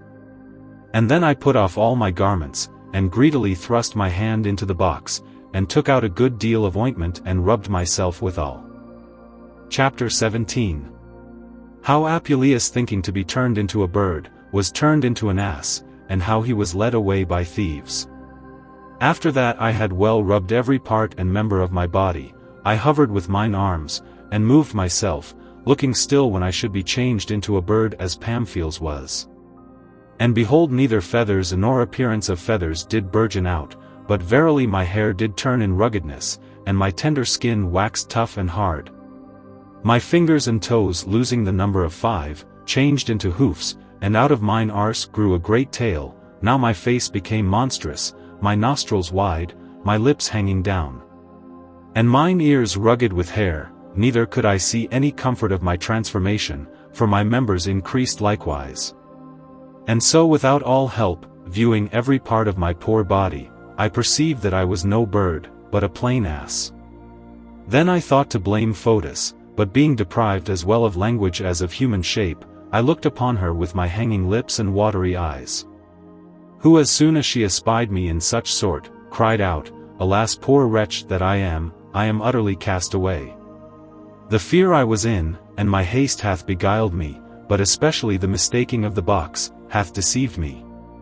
But it forceth not much, in regard a sooner medicine may be gotten for this than for any other thing. For if thou couldst get a rose and eat it, thou shouldst be delivered from the shape of an ass, and become my Lucius again. And would to God I had gathered some garlands this evening past, according to my custom, then thou shouldst not continue an ass one night's space, but in the morning I shall seek some remedy. Thus Fotis lamented in pitiful sort, but I that was now a perfect ass, and for Lucius a brute beast, did yet retain the sense and understanding of a man. And did devise a good space with myself, whether it were best for me to tear this mischievous and wicked harlot with my mouth, or to kick and kill her with my heels. But a better thought reduced me from so rash a purpose, for I feared lest by the death of Fotis I should be deprived of all remedy and help. Then shaking mine head, and dissembling mine ire, and taking my adversity in good part, I went into the stable to my own horse, where I found another ass of Milo's, sometime my host. And I did verily think that mine own horse, if there were any natural conscience or knowledge in brute beasts, would take pity on me, and proffer me lodging for that night, but it chanced far otherwise. For see, my horse and the ass as it were consented together to work my harm, and fearing lest I should eat up their provender, would in no wise suffer me to come nigh the manger, but kicked me with their heels from their meat, which I myself gave them the night before. Then I, being thus handled by them, and driven away, got me into a corner of the stable, where while I remembered their uncourtesy, and how on the morrow I should return to Lucius by the help of a rose, when as I thought to revenge myself of mine own horse, I fortuned to espy in the middle of a pillar sustaining the rafters of the stable the image of the goddess Hypata, which was garnished and decked round about with fair and fresh roses. Then in hope of present remedy, I leaped up with my 4 feet as high as I could, stretching out my neck, and with my lips coveting to snatch some roses. But in an evil hour I did go about that enterprise, for behold the boy to whom I gave charge of my horse, came presently in, and finding me climbing upon the pillar, ran fretting towards me and said, How long shall we suffer this wild ass, that doth not only eat up his fellows' meat, but also would spoil the images of the gods? Why do I not kill this lame thief and weak wretch? And therewithal looking about for some cudgel, he espied where lay a faggot of wood, and choosing out a crabbed truncheon of the biggest he could find, did never cease beating of me poor wretch, until such time as by great noise and rumbling, he heard the doors of the house burst open, and the neighbors crying in most lamentable sort, which enforced him being stricken in fear, to fly his way. And by a troop of thieves entered in, and kept every part and corner of the house with weapons. And as men resorted to aid and help them which were within the doors, the thieves resisted and kept them back, for every man was armed with a sword and target in his hand, the glimpses whereof did yield out such light as if it had been day. Then they brake open a great chest with double locks and bolts, wherein was laid all the treasure of Milo, and ransacked the same, which when they had done they packed it up and gave every man a portion to carry, but when they had more than they could bear away, yet were they loath to leave any behind, but came into the stable, and took us 2 poor asses and my horse, and laded us with greater trusses than we were able to bear. And when we were out of the house, they followed us with great staves, and willed one of their fellows to tarry behind, and bring them tidings what was done concerning the robbery, and so they beat us forward over great hills out of the way. But I, what with my heavy burden and long journey, did nothing differ from a dead ass, wherefore I determined with myself to seek some civil remedy. And by invocation of the name of the prince of the country to be delivered from so many miseries, and on a time I passed through a great fair, I came among a multitude of Greeks. And I thought to call upon the renowned name of the emperor and say, O Caesar, and cried out aloud, O, but Caesar I could in no wise pronounce. The thieves little regarding my crying, did lay me on and beat my wretched skin in such sort, that after it was neither apt nor meet to make sieves or sarces. Howbeit at last Jupiter administered to me an unhoped remedy. For when we had passed through many towns and villages, I fortuned to espy a pleasant garden, wherein beside many other flowers of delectable hue, were new and fresh roses, and being very joyful, and desirous to catch some as I passed by, I drew nearer and nearer, and while my lips watered upon them, I thought of a better advice more profitable for me. Lest if from an ass I should become a man, I might fall into the hands of the thieves, and either by suspicion that I were some witch, or for fear that I should utter their theft, I should be slain. Wherefore I abstained for that time from eating of roses, and enduring my present adversity, I did eat hay as other asses did. Book. Chapter IV. Chapter XVIII. How Apuleius, thinking to eat roses, was cruelly beaten by a gardener, and chased by dogs. When no one was come, that the broiling heat of the sun had most power, we turned into a village to certain of the thieves' acquaintance and friends. For verily their meeting and embracing together did give me, poor ass, cause to deem the same, and they took the truss from my back, and gave them part of the treasure which was in it. And they seemed to whisper and tell them that it was stolen goods, and after that we were unladen of our burdens, they let us loose in a meadow to pasture. But mine own horse and Milo's ass would not suffer me to feed there with them, but I must seek my dinner in some other place. Wherefore I leaped into a garden which was behind the stable, and being well nigh perished with hunger, although I could find nothing there but raw and green fallets. Yet I filled my hungry guts therewithal abundantly, and praying unto all the gods, I looked about in every place if I could espy any red roses in the gardens by. And my solitary being alone did put me in good hope, that if I could find any remedy, I should presently of an ass be changed into Lucius out of every man's sight. And while I considered these things, I looked about, and behold I saw afar off a shadowed valley adjoining nigh unto a wood, where amongst divers other herbs and pleasant verdures, methought I saw bright flourishing roses of bright damask color. And said within my bestial mind, verily that place is the place of Venus and the Graces, where secretly glistereth the royal hue, of so lively and delectable a flower. Then I, desiring the help of the guide of my good fortune, ran lustily towards the wood, insomuch that I felt myself that I was no more an ass, but a swift coursing horse, but my agility and quickness could not prevent the cruelty of my fortune, for when I came to the place I perceived that they were no roses, neither tender nor pleasant, neither moistened with the heavenly drops of dew, nor celestial liquor, which grew out of the thicket and thorns there. Neither did I perceive that there was any valley at all, but only the bank of the river, environed with great thick trees, which had long branches like unto laurel, and bearing a flower without any manner of scent, and the common people call them by the name of laurel roses, which be very poison to all manner of beasts.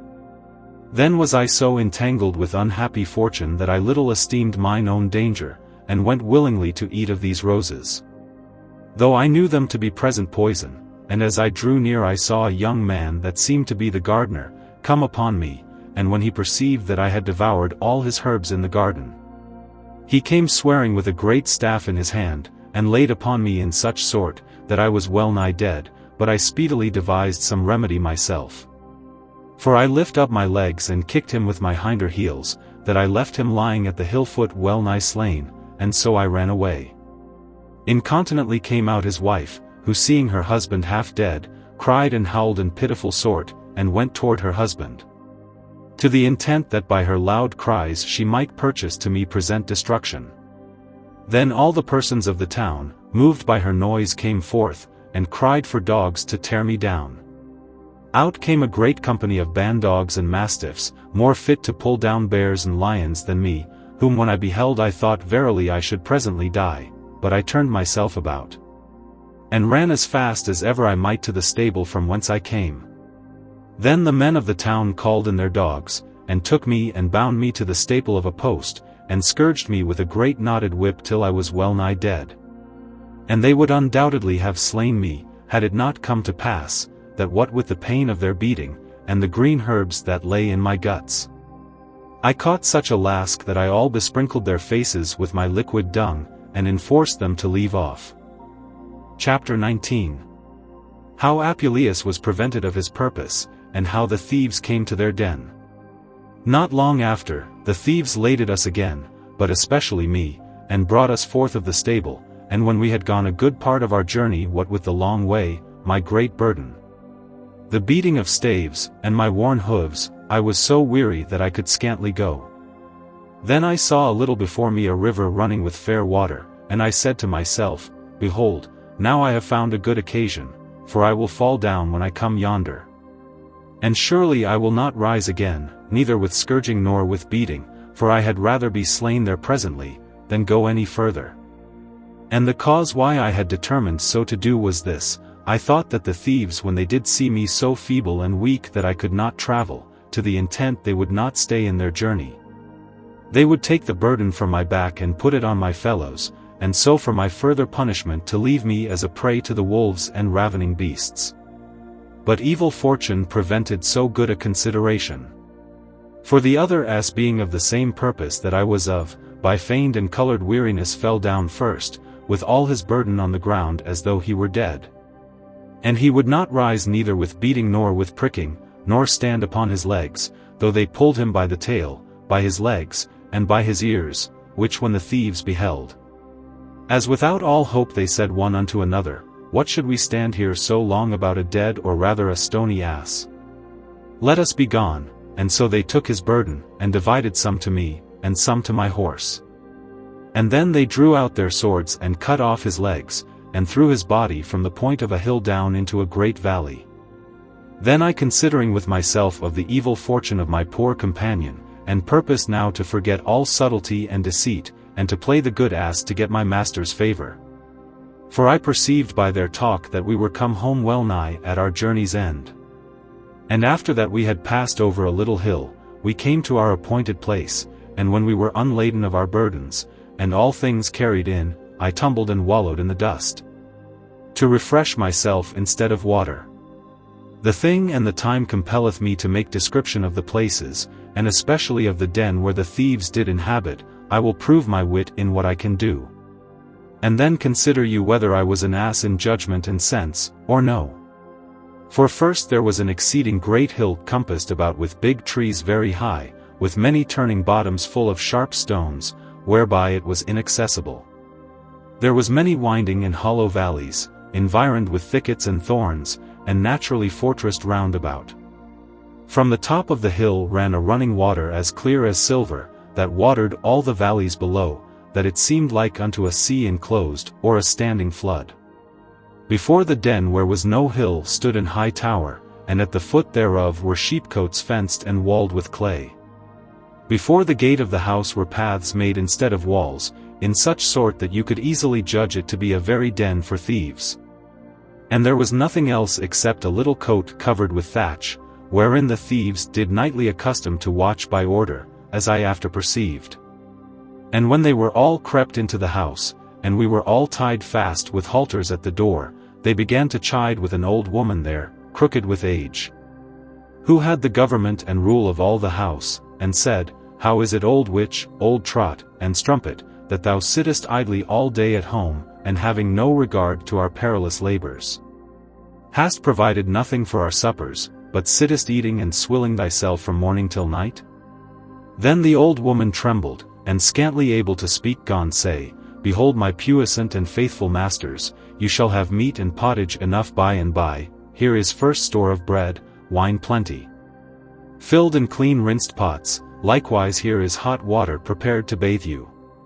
Which when she had said, they put off all their garments and refreshed themselves by the fire. And after they were washed and anointed with oil, they sat down at the table garnished with all kind of dainty meats. They were no sooner sat down, but in came another company of young men more in number than was before, who seemed likewise to be thieves, for they brought in their prize of gold and silver, plate, jewels, and rich robes, and when they had likewise washed, they sat among the rest, and served one another by order. Then they drank and eat exceedingly, laughing, crying and making much noise, that I thought that I was among the tyrannous and wild Lapiths, Thebans, and Centaurs. At length one of them more valiant than the rest, spake in this sort, We verily have manfully conquered the house of Milo of Hypata. And beside all the riches and treasure which by force we have brought away, we are all come home safe, and are increased the more by this horse and this ass.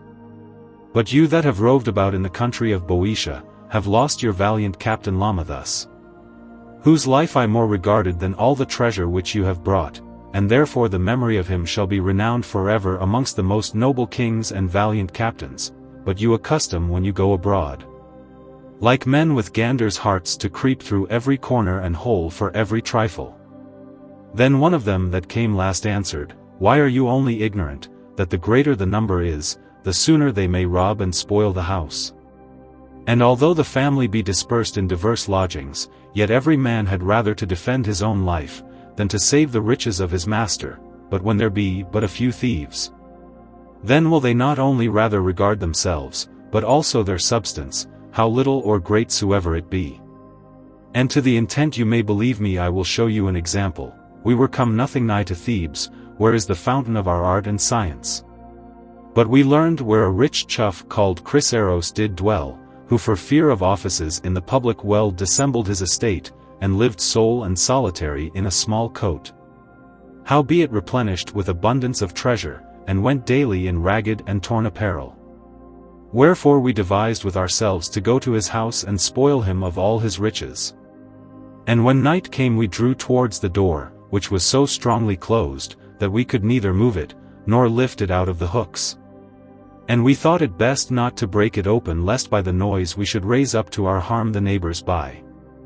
Then our strong and valiant captain Lamachus, trusting in his own strength and force, thrust in his hand through a hole in the door, and thought to pull back the bolt, but the covetous caitiff Chryseros being awake, and making no noise came softly to the door and caught his hand and with a great nail nailed it fast to the post, which when he had done, he ran up to the high chamber and called every one of his neighbors by name, desiring them to succor him with all possible speed, for his own house was on fire.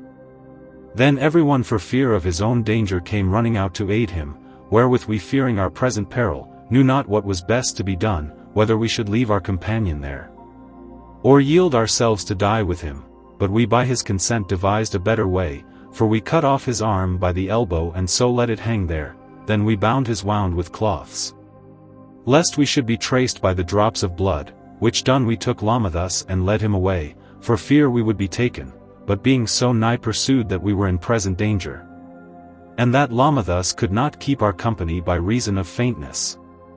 And on the other side perceiving that it was not for his profit to linger behind, he spake unto us as a man of singular courage and virtue, desiring us by much entreaty and prayer and by the puissance of the god Mars, and the faith of our confederacy, to deliver his body from torment and miserable captivity.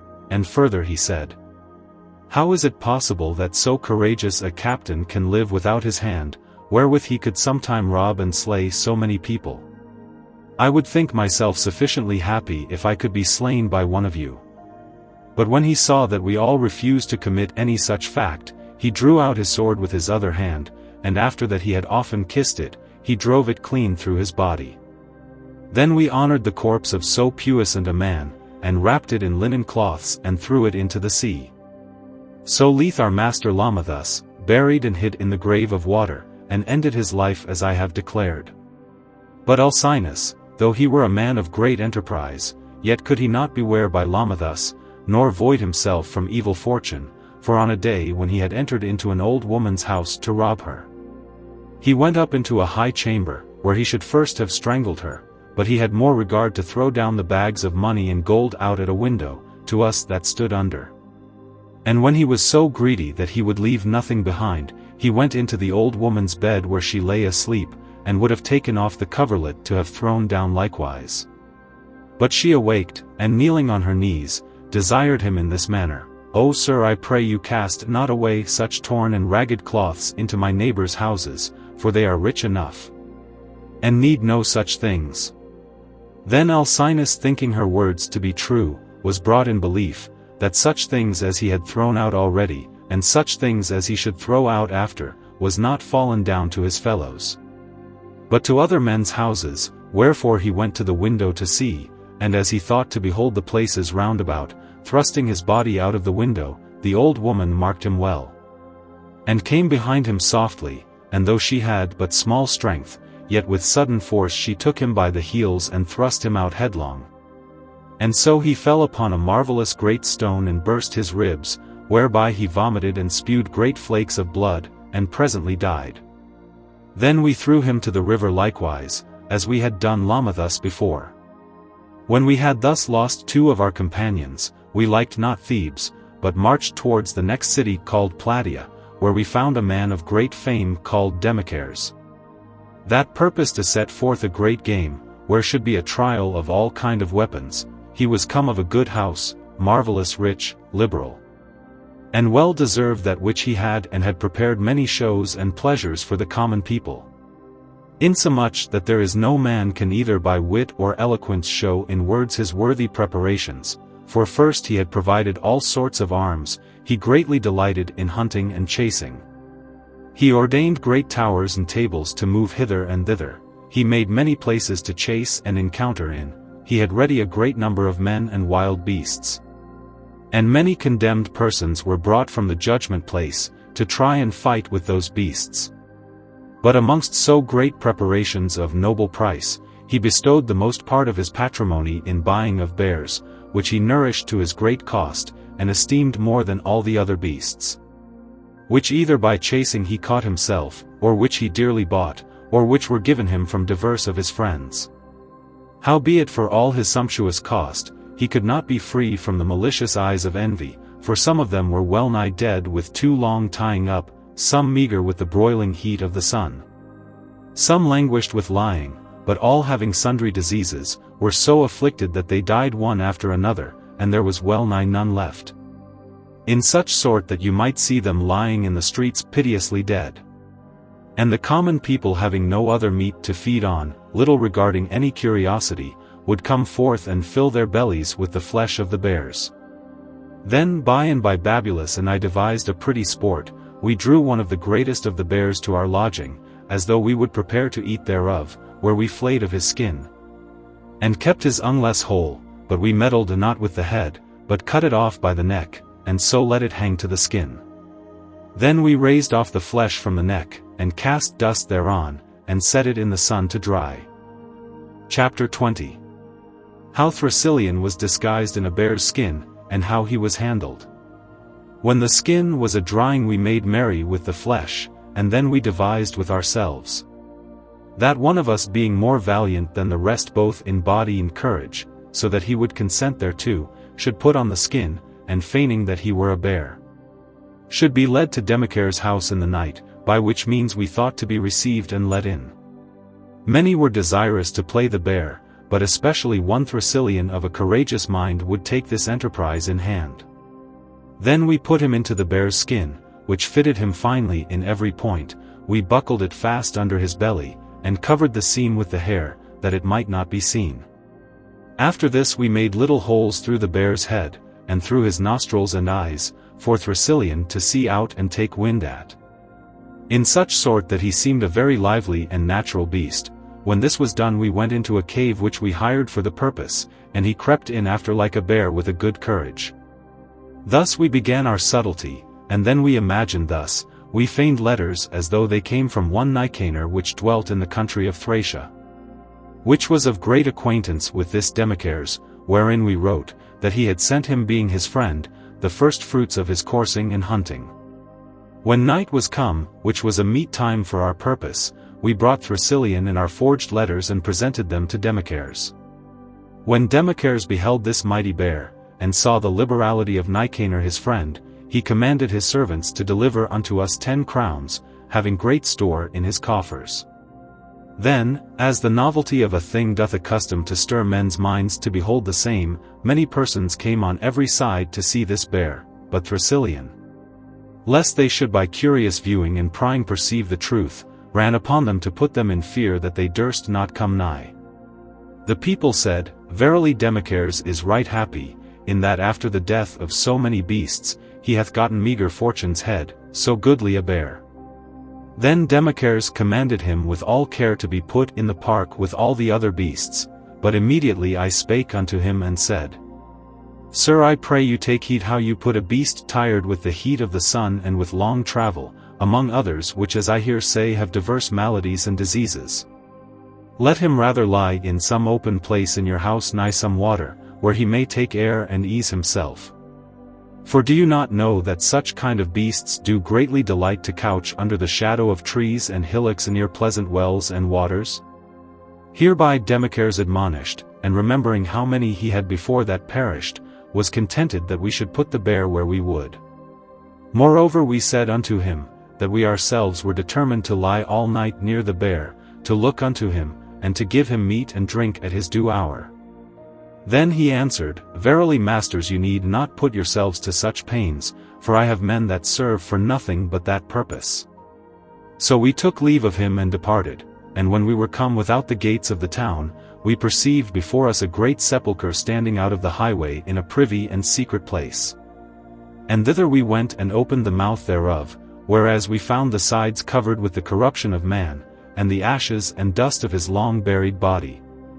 Wherein we got ourselves to bring our purpose to pass, and having respect to the dark time of night, according to our custom, when we thought that everyone was asleep, we went with our weapons and besieged the house of Demochares round about.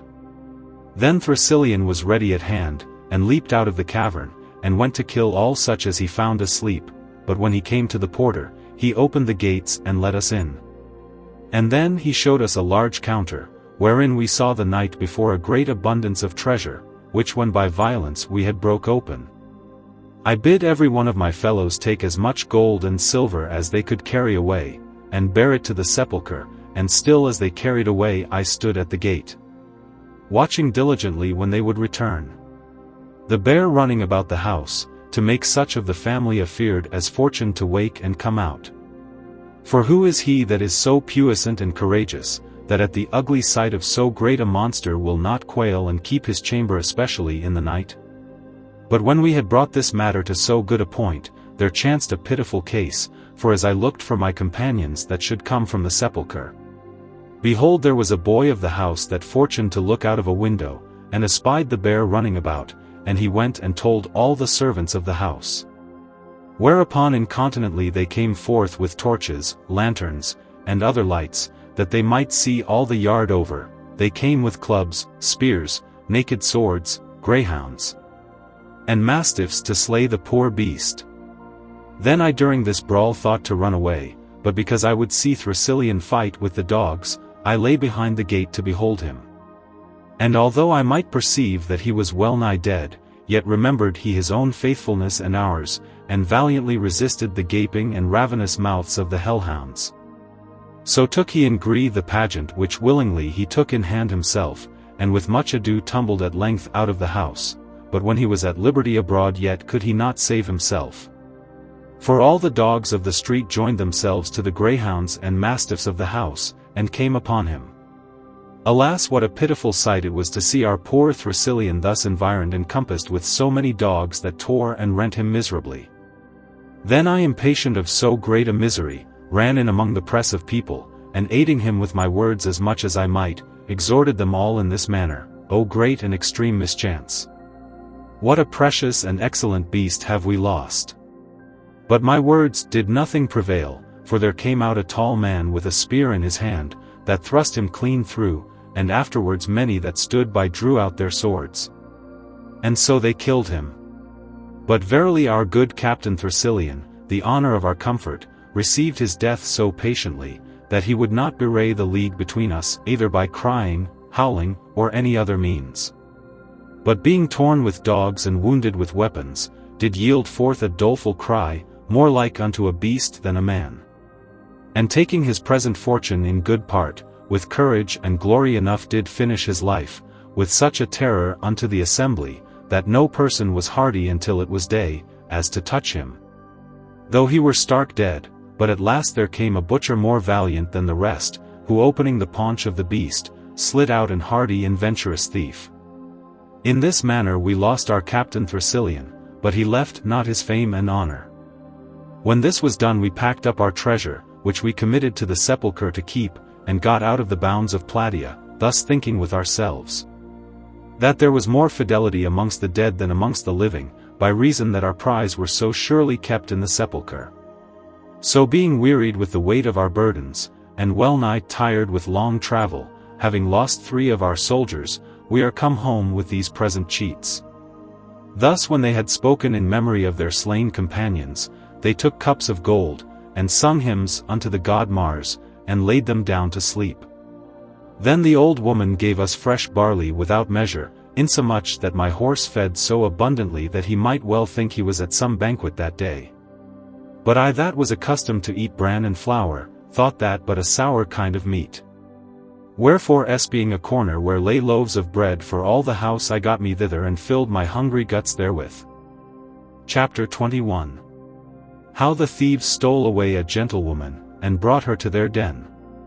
When night was come the thieves awaked and rose up, and when they had buckled on their weapons, and disguised their faces with vizards, they departed.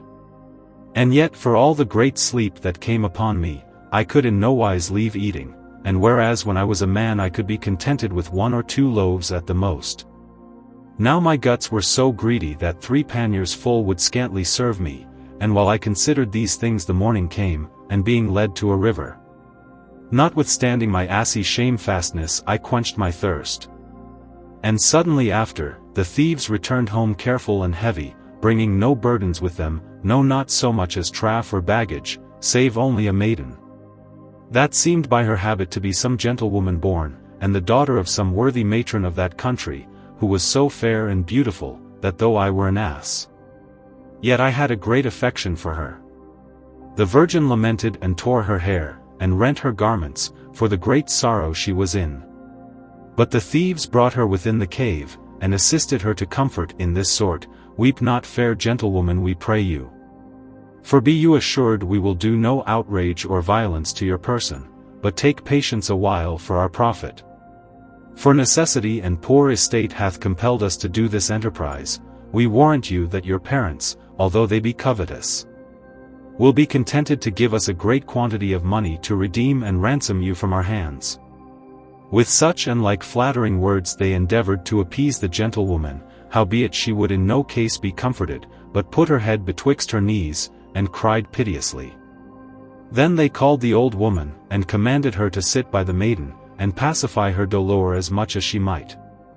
And they departed away to rob, as they were accustomed to do, but the virgin would not assuage her griefs, nor mitigate her sorrow by any entreaty of the old woman, but howled and sobbed in such sort, that she made me poor ass likewise to weep, and thus she said, Alas, can I poor wench live any longer, that am come of so good a house, forsaken of my parents, friends, and family, made a rapine and prey, closed servilely in this stony prison, deprived of all pleasure, wherein I have been brought up, thrown in danger, ready to be rent in pieces among so many sturdy thieves and dreadful robbers, can I say, cease from weeping, and live any longer?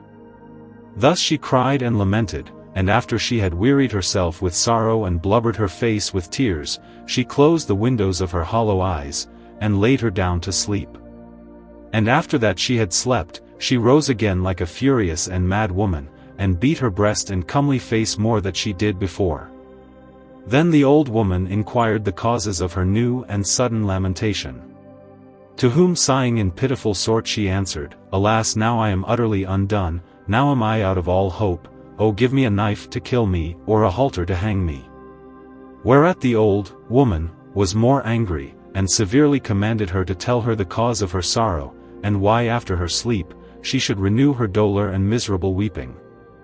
What, think you, quoth she, to deprive our young men of the price of your ransom? No, no, therefore cease your crying, for the thieves do little esteem your howling, and if you do not, I will surely burn you alive. Hypata the maiden was greatly feared, and kissed her hand and said, O mother, take pity upon me and my wretched fortune, and give me license a while to speak, for I think I shall not long live. Let there be mercy ripe and frank in thy venerable whorehead, and hear the sum of my calamity. There was a comely young man, who for his bounty and grace was beloved entirely of all the town, my cousin Germain, and but 3 years older than I. We two were nourished and brought up in one house, lay under one roof, and in one chamber, and at length by promise of marriage, and by consent of our parents we were contracted together. The marriage day was come, the house was garnished with laurel, and torches were set in every place in the honor of Hymenaeus. My espouse was accompanied by his parents, kinfolk, and friends, and made sacrifices in the temples and public places.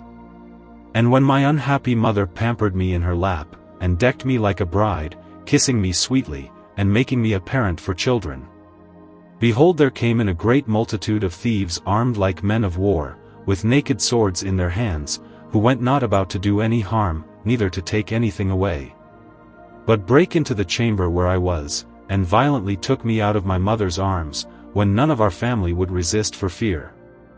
In this sort was our marriage disturbed, like the marriage of Hippodame and Perithous.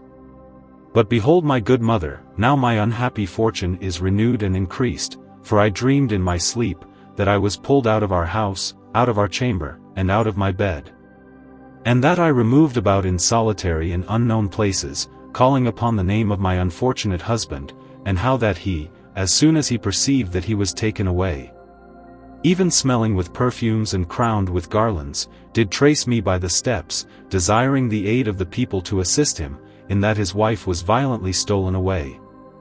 And as he went crying up and down, one of the thieves, moved with indignation, by reason of his pursuit, took up a stone that lay at his feet, and threw it at my husband and killed him. By the terror of which sight, and the fear of so dreadful a dream, I awaked. Then the old woman, rendering out like sighs, began to speak in this sort: My daughter, take a good heart unto you, and be not afeard at feigned and strange visions and dreams. For as the visions of the day are accounted false and untrue, so the visions of the night do often change contrary. And to dream of weeping, beating, and killing, is a token of good luck and prosperous change. Whereas contrary to dream of laughing, carnal dalliance, and good cheer, is a sign of sadness, sickness, loss of substance, and displeasure. But I will tell thee a pleasant tale, to put away all thy sorrow, and to revive thy spirits. And so she began in this manner. The Marriage of Cupid and Psyche. Chapter XXII. The most pleasant and delectable tale of the marriage of Cupid and Psyche. There was sometimes a certain king, inhabiting in the west parts, who had to wife a noble dame, by whom he had 3 daughters exceeding fair, of whom the 2 elder were of such comely shape and beauty, as they did excel and pass all other women living, whereby they were thought worthily to deserve the praise and commendation of every person, and deservedly to be preferred above the residue of the common sort. Yet the singular passing beauty and maidenly majesty of the youngest daughter did so far surmount and excel them too, as no earthly creature could by any means sufficiently express or set out the same. By reason whereof, after the fame of this excellent maiden was spread about in every part of the city, the citizens and strangers there, being inwardly pricked by the zealous affection to behold her famous person, came daily by thousands, hundreds, and scores, to her father's palace, who was astonied with admiration of her incomparable beauty, did no less worship and reverence her with crosses, signs, and tokens, and other divine adorations, according to the custom of the old used rites and ceremonies, than if she were the Lady Venus indeed. And shortly after the fame was spread into the next cities and bordering regions, that the goddess whom the deep seas had borne and brought forth, and the froth of the waves had nourished, to the intent to show her high magnificence and divine power on earth, To such as erst did honor and worship her, was now conversant among mortal men, or else that the earth and not the sea, by a new concourse and influence of the celestial planets, had budded and yielded forth a new Venus, endued with the flower of virginity. So daily more and more increased this opinion, and now is her flying fame dispersed into the next island, and well nigh unto every part and province of the whole world. Whereupon innumerable strangers resorted from far countries, adventuring themselves by long journeys on land and by great perils on water, to behold this glorious Virgin. By occasion whereof such a contempt grew towards the goddess Venus, that no person travelled unto the town Paphos, nor to the isle Gindos, nor to Cythera to worship her. Her ornaments were thrown out, her temples defaced, her pillows and cushions torn, her ceremonies neglected, her images and statues uncrowned, and her bare altars unswept, and foul with the ashes of old burnt sacrifice. For why, every person honored and worshipped this maiden instead of Venus, and in the morning at her first coming abroad offered unto her oblations, provided banquets, called her by the name of Venus, which was not Venus indeed, and in her honor presented flowers and garlands in most reverent fashion. This sudden change and alteration of celestial honor, did greatly inflame and kindle the love of very Venus, who unable to temper herself from indignation, shaking her head in raging sort, reasoned with herself in this manner, behold the original parent of all these elements, behold the Lady Venus renowned throughout all the world, with whom a mortal maiden is joined now partaker of honor, my name registered in the city of heaven is profaned and made vile by terrene absurdities. If I shall suffer any mortal creature to present my majesty on earth, or that any shall bear about a false surmised shape of her person, then in vain did Paris the shepherd, in whose judgment and competence the great Jupiter had affiance, prefer me above the residue of the goddesses, for the excellency of my beauty, but she, whatever she be that hath usurped mine honor, shall shortly repent her of her unlawful estate. And by she called her winged son Cupid, rash enough and hardy, who by his evil manners condemning all public justice and law, armed with fire and arrows, running up and down in the nights from house to house, and corrupting the lawful marriages of every person, doth nothing but that which is evil. Who although that he were of his own proper nature sufficiently prone to work mischief, yet she egged him forward with words and brought him to the city, and showed him Psyche, for so the maid was called, and having told the cause of her anger, not without great rage, I pray thee, quoth she, my dear child, by motherly bond of love, by the sweet wounds of thy piercing darts, by the pleasant heat of thy fire, revenge the injury which is done to thy mother by the false and disobedient beauty of a mortal maiden, and I pray thee, that without delay she may fall in love with the most miserablest creature living, the most poor, the most crooked, and the most vile, that there may be none found in all the world of like wretchedness.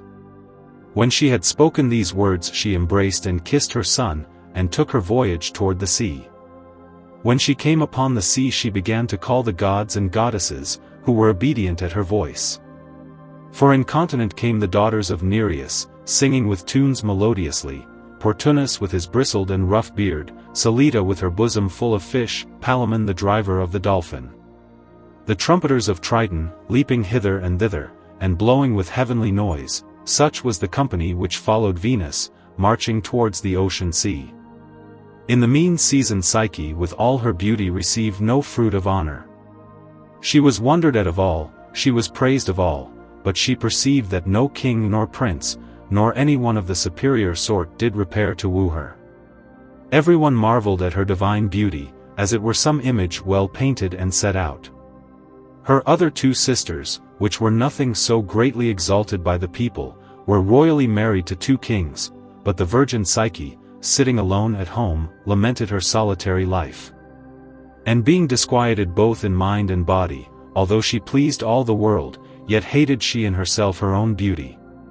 Whereupon the miserable father of this unfortunate daughter, suspecting that the gods and powers of heaven did envy her estate, went to the town called Mylae to receive the oracle of Apollo, where he made his prayers and offered sacrifice, and desired a husband for his daughter. But Apollo, though he were a Grecian, and of the country of Ionia, because of the foundation of Mylae, Yet he gave answer in Latin verse, the sense whereof was this. Let Psyche's corpse be clad in mourning weed, and set on rock of yonder hill aloft.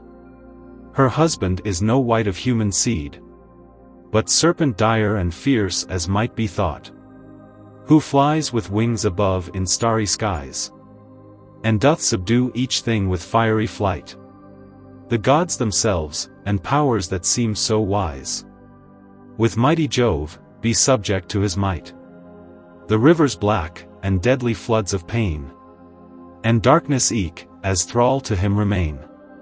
The king, sometimes happy when he heard the prophecy of Apollo, returned home sad and sorrowful, and declared to his wife the miserable and unhappy fate of his daughter. Then they began to lament and weep, and passed over many days in great sorrow. But now the time approached of Psyche's marriage, preparation was made, black torches were lighted, the pleasant songs were turned into pitiful cries.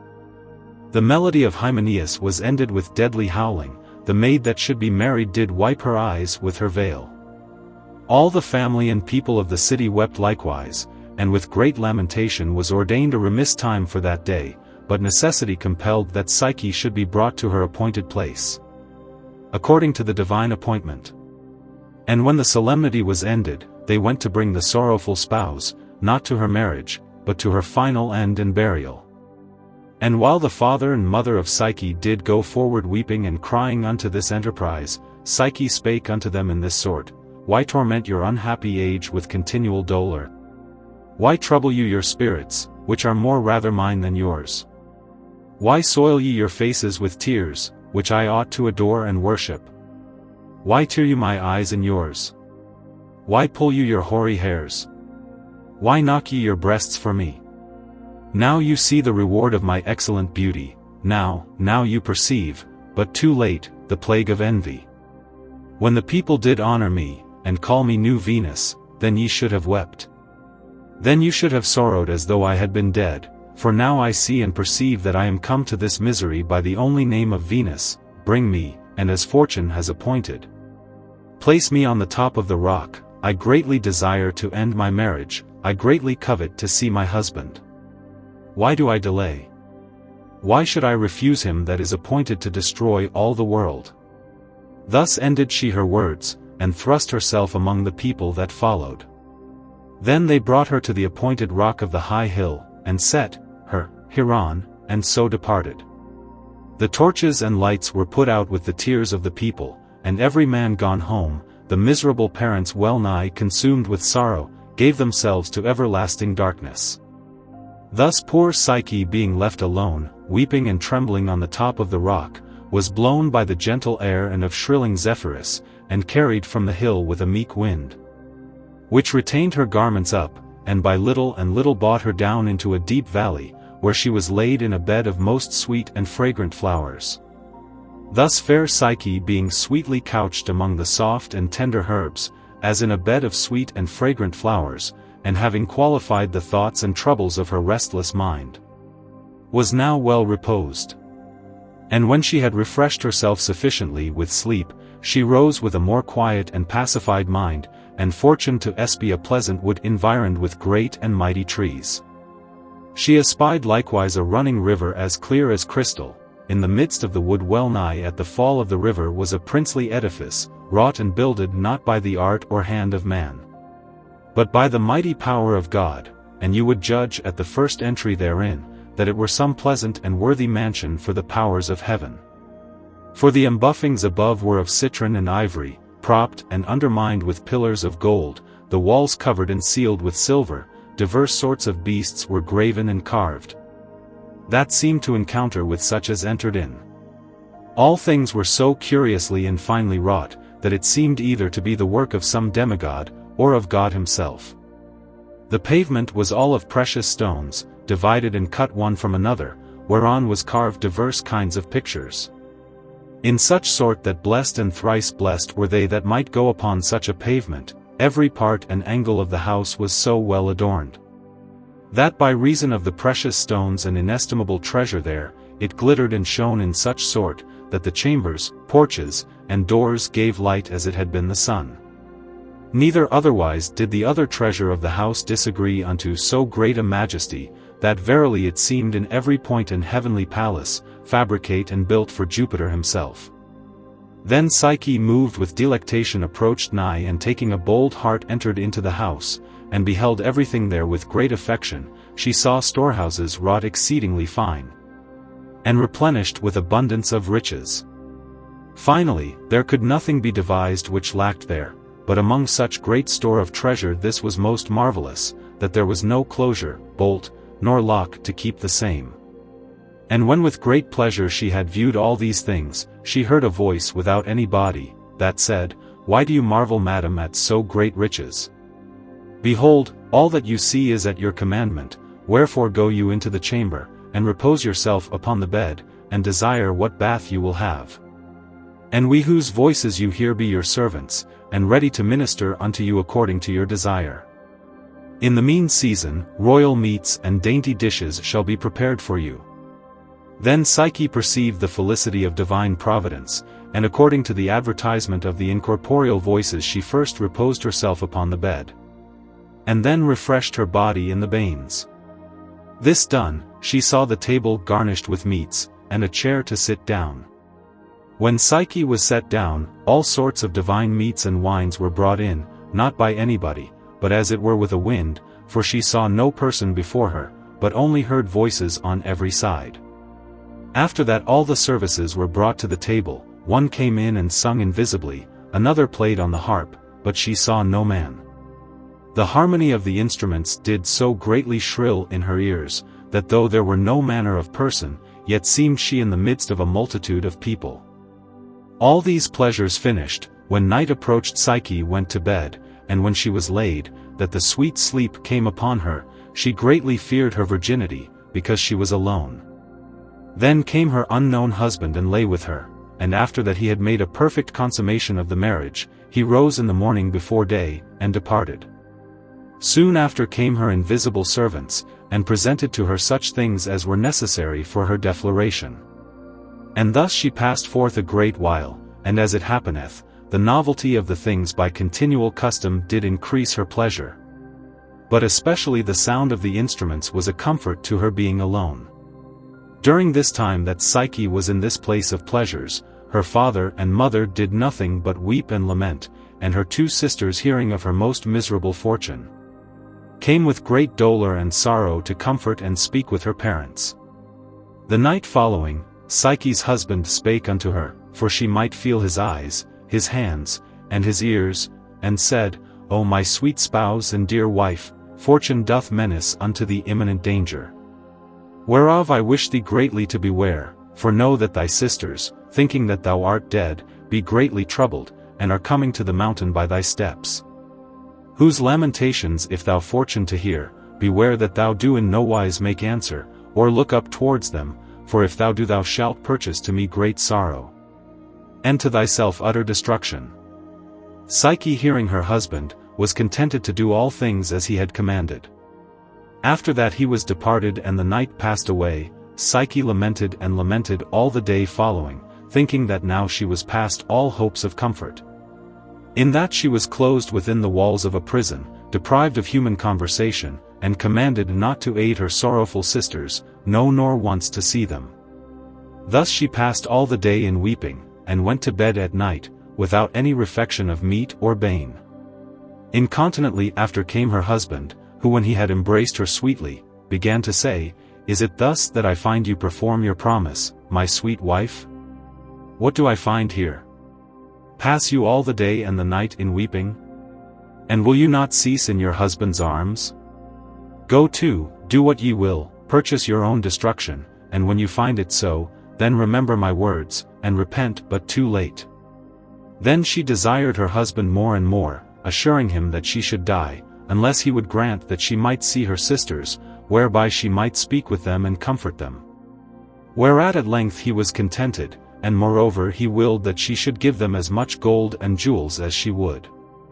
But he gave her a further charge saying, Beware that ye covet not, being moved by the pernicious counsel of you sisters, to see the shape of my person, lest by your curiosity you deprive yourself of so great and worthy estate. Psyche being glad herewith, rendered unto him most entire thanks, and said, Sweet husband, I had rather die than to be separated from you, for whosoever you be, I love and retain you within my heart, as if you were mine own spirit or Cupid himself. But I pray you grant this likewise, that you would command your servant Zephyrus to bring my sisters down into the valley as he brought me. Wherewithal she kissed him sweetly, and desired him gently to grant her request, calling him her spouse, her sweetheart, her joy and her solace. Whereby she enforced him to agree to her mind, and when morning came he departed away.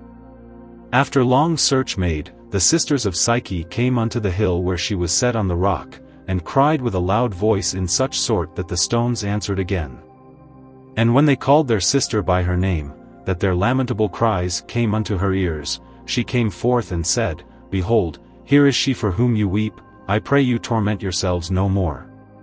Cease your weeping. And by she commanded Zephyrus by the appointment of her husband to bring them down.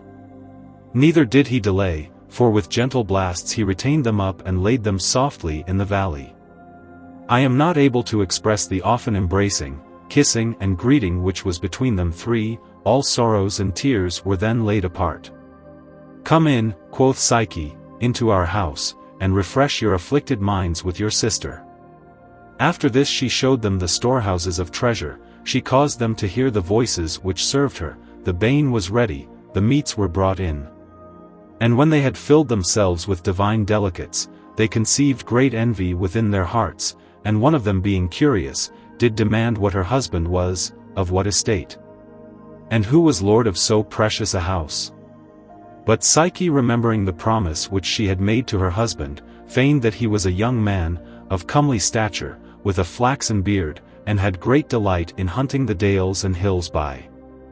And lest by her long talk she should be found to trip or fail in her words, she filled their laps with gold, silver, and jewels, and commanded Zephyrus to carry them away.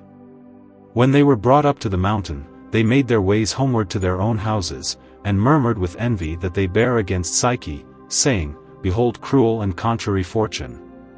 Behold how we, born all of one parent, have diverse destinies, but especially we that are the elder to be married to strange husbands, made as handmaidens, and as it were banished from our country and friends. Whereas our younger sister hath great abundance of treasure, and hath gotten a god to her husband, although she hath no skill how to use such great plenty of riches. Saw you not, sister, what was in the house, what great store of jewels, what glittering robes, what gems, what gold we trod on? That if she hath a husband according as she affirmeth, there is none that liveth this day more happy in all the world than she. And so it may come to pass, at length, for the great affection which he may bear unto her, that he may make her a goddess, for by Hercules, such was her countenance, so she behaved herself, that as a goddess she had voices to serve her, and the winds did obey her. But I, poor wretch, have first married an husband elder than my father, more bald than a coot, more weak than a child, and that locketh me up all day in the house. Then said the other sister, And in faith I am married to a husband that hath the gout, twofold, crooked, nor courageous in paying my debt. I am fain to rub and mollify his stony fingers with divers sorts of oils, and to wrap them in plaisters and salves, so that I soil my white and dainty hands with the corruption of filthy cloths. Not using myself like a wife, but more like a servant. And you, my sister, seem likewise to be in bondage and servitude, wherefore I cannot abide to see our younger sister in such felicity. Saw you not, I pray you, how proudly and arrogantly she handled us even now? And how in vaunting herself she uttered her presumptuous mind, how she cast a little gold into our laps, and being weary of our company, commanded that we should be borne and blown away. Verily I live not, nor am a woman, but I will deprive her of all her bliss. And if you, my sister, be so far bent as I, let us consult together, and not to utter our mind to any person, no, not to our parents, nor tell that ever we saw her. For it sufficeth that we have seen her, whom it repenteth to have seen. Neither let us declare her good fortune to our father, nor to any other, since as they seem not happy whose riches are unknown, so shall she know that she hath sisters no abjects, but worthier than she. But now let us go home to our husbands and poor houses, and when we are better instructed, let us return to suppress her pride. So this evil counsel pleased these two evil women, and they hid the treasure which Psyche gave them, and tore their hair, renewing their false and forged tears. When their father and mother beheld them weep and lament still, they doubled their sorrows and griefs, but full of ire and forced with envy, they took their voyage homeward, devising the slaughter and destruction of their sister. In the mean season the husband of Psyche did warn her again in the night with these words, Sayest thou not, quoth he, what peril and danger evil fortune doth threaten unto thee? Whereof if thou take not good heed it will shortly come upon thee. For the unfaithful harlots do greatly endeavor to set their snares to catch thee, and their purpose is to make and persuade thee to behold my face, which if thou once fortune to see, as I have often told, thou shalt see no more. Wherefore if these naughty hags, armed with wicked minds, do chance to again, as I think no otherwise but that they will, take heed that thou talk not with them but simply suffer them to speak what they will, howbeit if thou canst not refrain thyself, beware that thou have no communication of thy husband, nor answer a word if they fortune to question of me, so will we increase our stock, and this young and tender child, couched in this young and tender belly of thine, shall be made an immortal god, otherwise a mortal creature. Then Psyche was very glad that she should bring forth a divine babe, and very joyful in that she should be honored as a mother.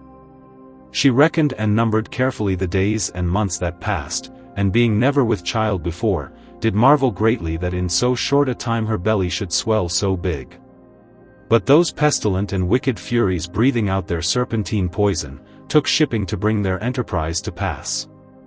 Then Psyche was warned again by her husband in this sort, Behold the last day, the extreme case, and the enemies of thy blood, hath armed themselves against us, pitched their camp, set their host in array, and are marching towards us, for now thy two sisters have drawn their swords and are ready to slay thee. Oh, with what force are we assailed on this day!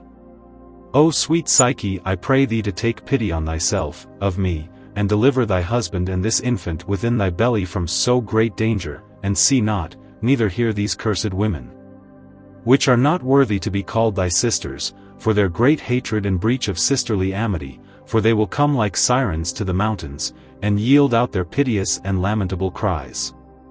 When Psyche had heard these words she sighed sorrowfully and said, O dear husband, this long time have you had experience and trial of my faith, and doubt you not that I will persevere in the same. Wherefore command your wind Zephyrus, that he may do as he hath done before, to the intent that where you have charged me not to behold your venerable face, yet that I may comfort myself with the sight of my sisters. I pray you by these beautiful hairs, by these round cheeks delicate and tender, by your pleasant hot breast, whose shape and face I shall learn at length by the child in my belly. Grant the fruit of my desire, refresh your dear spouse Psyche with joy, who is bound and linked unto you forever.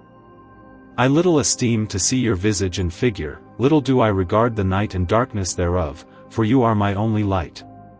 Her husband being as it were enchanted with these words and compelled by violence of her often embracing, wiping away her tears with his hair, did yield unto his wife.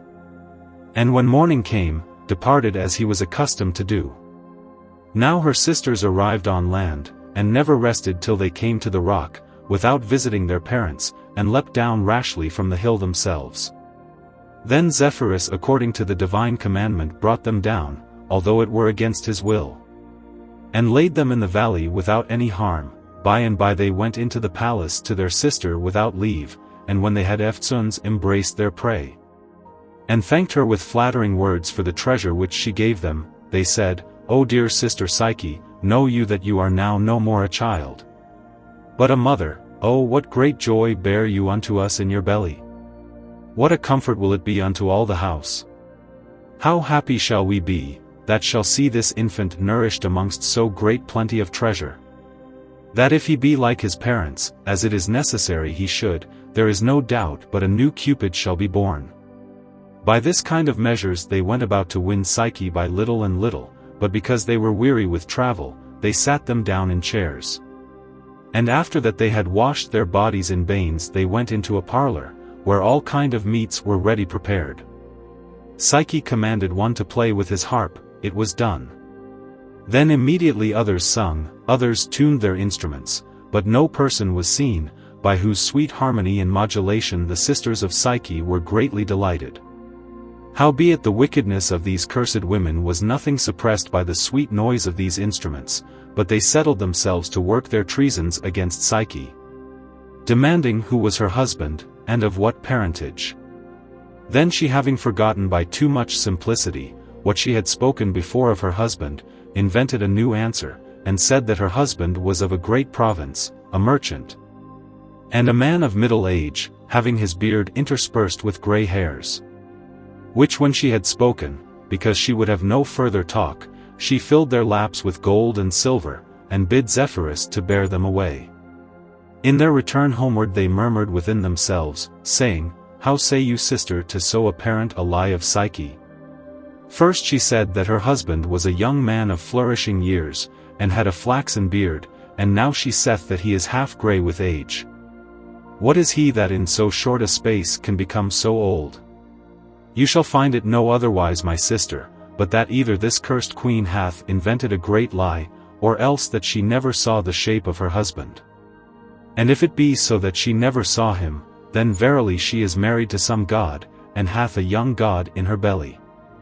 But if it be a divine babe, and fortune to come to the ears of my mother, as God forbid it should, then may I go and hang myself, wherefore let us go to our parents. And with forged lies let us color the matter. After they were thus inflamed, and had visited their parents, they returned again to the mountain, and by the aid of the wind Zephyrus were carried down into the valley. And after they had strained their eyelids, to enforce themselves to weep, they called unto Psyche in this sort, Thou, ignorant of so great evil, thinkest thyself sure and happy, and sittest at home nothing regarding thy peril, whereas we go about thy affairs and are careful lest any harm should happen unto you, for we are credibly informed. Neither can we but utter it unto you, that there is a great serpent full of deadly poison, with a ravenous gaping throat, that lieth with thee every night. Remember the oracle of Apollo, who pronounced that thou shouldest be married to a dire and fierce serpent, and many of the inhabitants hereby, and such as hunt about in the country, affirm that they saw him yesternight returning from pasture and swimming over the river, whereby they do undoubtedly say, that he will not pamper thee long with delicate meats. But when the time of delivery shall approach he will devour both thee and thy child, wherefore advise thyself whether thou wilt agree unto us that are careful of thy safety, and so avoid the peril of death, be contented to live with thy sisters, or whether thou remain with the serpent and in the end be swallowed into the gulf of his body. And if it be so that thy solitary life, thy conversation with voices, this servile and dangerous pleasure, and the love of the serpent do more delight thee, say not but that we have played the parts of natural sisters in warning thee. Then the poor and simple miser Psyche was moved with the fear of so dreadful words, and being amazed in her mind, did clean forget the admonitions of her husband, and her own promises made unto him. And throwing herself headlong into extreme misery, with a wan and sallow countenance, scantly uttering a third word, at length gone say in this sort, O my most dear sisters, I heartily thank you for your great kindness toward me, and I am now verily persuaded that they which have informed you hereof hath informed you of nothing but truth. For I never saw the shape of my husband, neither know I from whence he came, only I hear his voice in the night, insomuch that I have an uncertain husband, and one that loveth not the light of the day, which causeth me to suspect that he is a beast, as you affirm. Moreover, I do greatly fear to see him, for he doth menace and threaten great evil unto me. If I should go about to spy and behold his shape, wherefore my loving sisters, if you have any wholesome remedy for your sister in danger, give it now presently. Then they opened the gates of their subtle minds, and did put away all privy guile, and egged her forward in her fearful thoughts, persuading her to do as they would have her. Whereupon one of them began and said, Because that we little esteem any peril or danger, to save your life we intend to show you the best way and mean as we may possibly do. Take a sharp razor and put it under the pillow of your bed. And see that you have ready a privy burning lamp with oil, hid under some part of the hanging of the chamber. And finally dissembling the matter when according to his custom he cometh to bed and sleepeth soundly, arise you secretly, and with your bare feet go and take the lamp. With the razor in your right hand and with valiant force cut off the head of the poisonous serpent, wherein we will aid and assist you, and when by the death of him you shall be made safe, we will marry you to some comely man. After they had thus inflamed the heart of their sister, fearing lest some danger might happen unto them by reason of their evil counsel, they were carried by the wind Zephyrus to the top of the mountain, and so they ran away and took shipping. When Psyche was left alone, saving that she seemed not to be alone, being stirred by so many furies, she was in a tossing mind like the waves of the sea, and although her will was obstinate, and resisted to put in execution the counsel of her sisters, yet she was in doubtful and diverse opinions touching her calamity. Sometimes she would, sometimes she would not, sometimes she is bold, sometimes she feareth, sometimes she mistrusteth, sometimes she is moved, sometimes she hateth the beast. Sometimes she loveth her husband, but at length night came, when as she prepared for her wicked intent. Soon after her husband came, and when he had kissed and embraced her he fell asleep. Then Psyche, somewhat feeble in body and mind, yet moved by cruelty of fate, received boldness and brought forth the lamp, and took the razor. So by her audacity she changed her mind, but when she took the lamp and came to the bedside, she saw the most meek and sweetest beast of all beasts, even fair Cupid couched fairly, at whose sight the very lamp increased his light for joy, and the razor turned his edge. But when Psyche saw so glorious a body she greatly feared, and amazed in mind, with a pale countenance all trembling fell on her knees and thought to hide the razor, yea verily in her own heart. Which doubtless she had done, had it not through fear of so great an enterprise fallen out of her hand. And when she saw and beheld the beauty of the divine visage she was well recreated in her mind, she saw his hairs of gold, that yielded out a sweet savour, his neck more white than milk, his purple cheeks, his hair hanging comely behind and before, the brightness whereof did darken the light of the lamp, his tender plume feathers, dispersed upon his shoulders like shining flowers, and trembling hither and thither, and his other parts of his body so smooth and so soft, that it did not repent Venus to bear such a child. At the bed's feet lay his bow, quiver, and arrows, that be the weapons of so great a god, which when Psyche did curiously behold, she marvelling at her husband's weapons, took one of the arrows out of the quiver, and pricked herself withal, wherewith she was so grievously wounded that the blood followed, and thereby of her own accord she added love upon love. Then more broiling in the love of Cupid she embraced him and kissed him 1,000 times, fearing the measure of his sleep. But alas, while she was in this great joy, whether it were for envy for desire to touch this amiable body likewise, there fell out a drop of burning oil from the lamp upon the right shoulder of the god. O rash and bold lamp, the vile ministry of love, how darest thou be so bold as to burn the god of all fire? When as he invented thee, to the intent that all lovers might with more joy pass the nights in pleasure. The god being burned in this sort, and perceiving that promise and faith was broken, be fled away without utterance of any word, from the eyes and hands of his most unhappy wife. But Psyche fortuned to catch him as he was rising by the right thigh, and held him fast as he flew above in the air, until such time as constrained by weariness she let go and fell down upon the ground. But Cupid followed her down, and lighted upon the top of a cypress tree, and angrily spake unto her in this manner, O simple Psyche, consider with thyself how I, little regarding the commandment of my mother, who willed me that thou shouldst be married to a man of base and miserable condition, did come myself from heaven to love thee, and wounded mine own body with my proper weapons, to have thee to my spouse, and did I seem a beast unto thee, that thou shouldst go about to cut off my head with a razor, who loved thee so well? Did not I always give thee a charge? Did not I gently will thee to beware? But those cursed aids and counselors of thine shall be worthily rewarded for their pains. As for thee, thou shalt be sufficiently punished by my absence. When he had spoken these words he took his flight into the air. Then Psyche fell flat on the ground, and as long as she could see her husband she cast her eyes after him into the air. weeping and lamenting piteously. But when he was gone out of her sight she threw herself into the next running river, for the great anguish and dolour that she was in for the lack of her husband. Howbeit the water would not suffer her to be drowned, but took pity upon her, in the honour of Cupid which accustomed to broil and burn the river, and threw her upon the bank amongst the herbs. Then Pan the rustical god sitting on the riverside, embracing and instructing the goddess Canna to tune her songs and pipes, by whom were feeding the young and tender goats. After that he perceived Psyche in sorrowful case, not ignorant, I know not by what means, of her miserable estate, endeavoured to pacify her in this sort, O fair maid. I am a rustic and rude herdsman, howbeit by reason of my old age expert in many things. For as far as I can learnt by conjecture, which according as wise men do term is called divination, I perceive by your uncertain gait, your pale hue, your sobbing sighs, and your watery eyes, that you are greatly in love.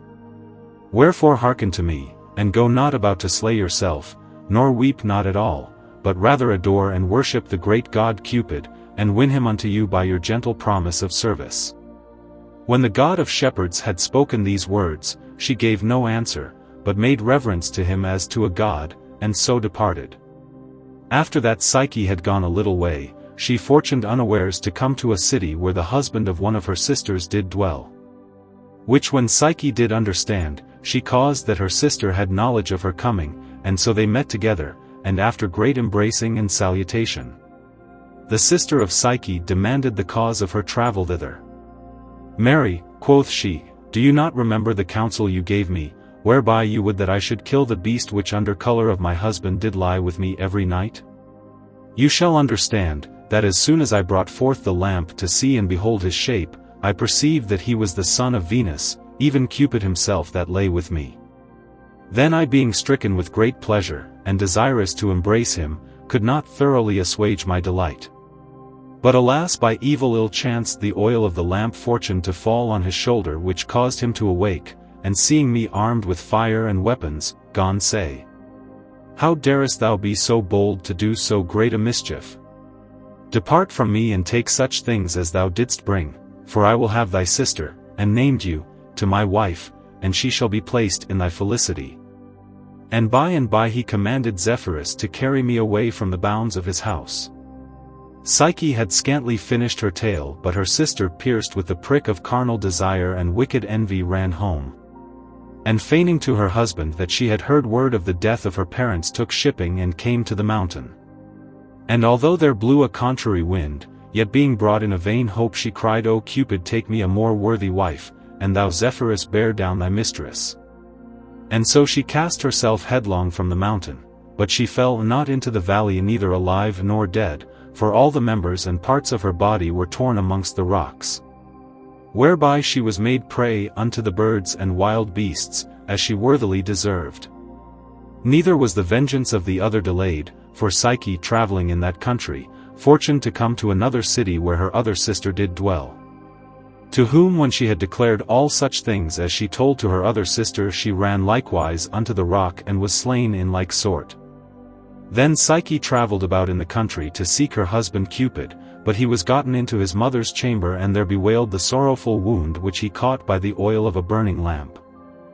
Then the white bird, the gull, which swims on the waves of the water, flew toward the ocean sea, where he found Venus washing and bathing herself, to whom she declared that her son was burned and in danger of death. And moreover that it was a common brood in the mouth of every person, who spake evil of all the family of Venus, that her son doth nothing but haunt harlots in the mountain. And she herself lasciviously used to riot in the sea, whereby they say that they are now become no more gracious, pleasant nor gentle, but incivil, monstrous and horrible. Moreover, that marriages are not for any amity, or for love of procreation, but full of envy, discord, and debate. This the curious gull did clatter in the ears of Venus, reprehending her son. But Venus began to cry and said, What hath my son gotten any love? I pray thee, gentle bird, that doest serve me so faithfully, tell me what she is, and what is her name that hath troubled my son in such sort?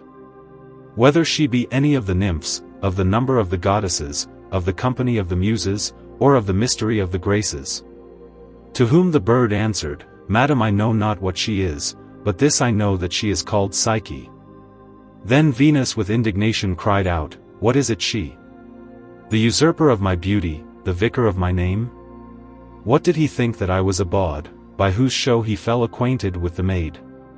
And immediately she departed and went to her chamber, where she found her son wounded as it was told unto her, whom when she beheld she cries out in this sort. Is this an honest thing? Is this honorable to thy parents? Is this reason, that thou hast violated and broken the commandment of thy mother and sovereign mistress, and whereas thou shouldst have vexed my enemy with loathsome love, thou hast done otherwise? For being of tender and unripe years, thou hast with too licentious appetite embraced my most mortal foe, to whom I shall be made a mother, and she a daughter. Thou presumest and thinkest, thou trifling boy, thou varlet, and without all reverence, that thou art most worthy and excellent, and that I am not able by reason of mine age to have another son. Which if I should have, thou shouldst well understand that I would bear a more worthier than thou. But to work thee a greater sovereign, I do determine to adopt one of my servants, and to give him these wings, this fire, this bow, and these arrows, and all other furniture which I gave to thee. Not to this purpose, neither is anything given thee of thy father for this intent, but first thou hast been evil brought up and instructed in thy youth, thou hast thy hands ready and sharp. Thou hast often offended thy ancients, and especially me that am thy mother, thou hast pierced me with thy darts, thou condemnest me as a widow. Neither dost thou regard thy valiant and invincible father, and to anger me more, thou art amorous of harlots and wenches, hot I will cause that thou shalt shortly repent thee. And that this marriage shall be dearly bought. To what a point am I now driven? What shall I do? Whither shall I go? How shall I repress this beast? Shall I ask aid of mine enemy Sobriety, whom I have often offended to engender thee? Or shall I seek for counsel of every poor rustical woman? No, no, yet had I rather die, howbeit I will not cease my vengeance, to her must I have recourse for help, and to none other, I mean to Sobriety, who may correct thee sharply, take away thy quiver. Deprive thee of thy arrows, unbend thy bow, quench thy fire, and which is more subdue thy body with punishment, and when that I have raised and cut off this thy hair, which I have dressed with mine own hands, and made to glitter like gold, and when I have clipped thy wings, which I myself have caused to burgeon. Then shall I think to have revenged myself sufficiently upon thee for the injury which thou hast done. When she had spoken these words she departed in a great rage out of her chamber. Immediately as she was going away came Juno and Ceres, demanding the cause of her anger. Then Venus answered, Verily you are come to comfort my sorrow, but I pray you with all diligence to seek out one whose name is Psyche, who is a vagabond, and runneth about the countries. And, as I think, you are not ignorant of the brood of my son Cupid, and of his demeanor, which I am ashamed to declare. Then they, understanding the whole matter, endeavored to mitigate the ire of Venus in this sort. What is the cause, madam, or how hath your son so offended, that you should so greatly accuse his love? And blame him by reason that he is amorous? And why should you seek the death of her, whom he doth fancy? We most humbly entreat you to pardon his fault if he have accorded to the mind of any maiden. What, do you not know that he is a young man? Or have you forgotten of what years he is? Doth he seem always unto you to be a child? You are his mother, and a kind woman, will you continually search out his dalliance? Will you blame his luxury? Will you bridle his love? And will you reprehend your own art and delights in him? What god or man is he, that can endure that you should sow or disperse your seed of love in every place, and to make restraint thereof within your own doors? Certes you will be the cause of the suppression of the public paces of young dames. In this sort this goddess endeavored to pacify her mind, and to excuse Cupid with all their power, although he were absent, for fear of his darts and shafts of love. But Venus would in no wise assuage her heat, but, thinking that they did rather trifle and taunt at her injuries, she departed from them, and took her voyage towards the sea in all haste. In the mean season Psyche hurled herself hither and thither, to seek her husband, the rather because she thought that if he would not be appeased with the sweet flattery of his wife, Yet he would take mercy on her at her servile and continual prayers. And, being a church on the top of a high hill, she said, What can I tell whether my husband and master be there or no? Wherefore she went thitherward, and with great pain and travel, moved by hope, after that she climbed to the top of the mountain, she came to the temple, and went in. Whereas behold she espied sheaves of corn lying on a heap, blades withered with garlands, and reeds of barley, moreover she saw hooks, scythes, sickles, and other instruments, to reap.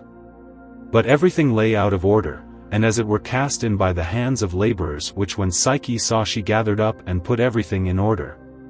Thinking that she would not despise or condemn the temples of any of the gods, but rather get the favor and benevolence of them all, by and by Ceres came in.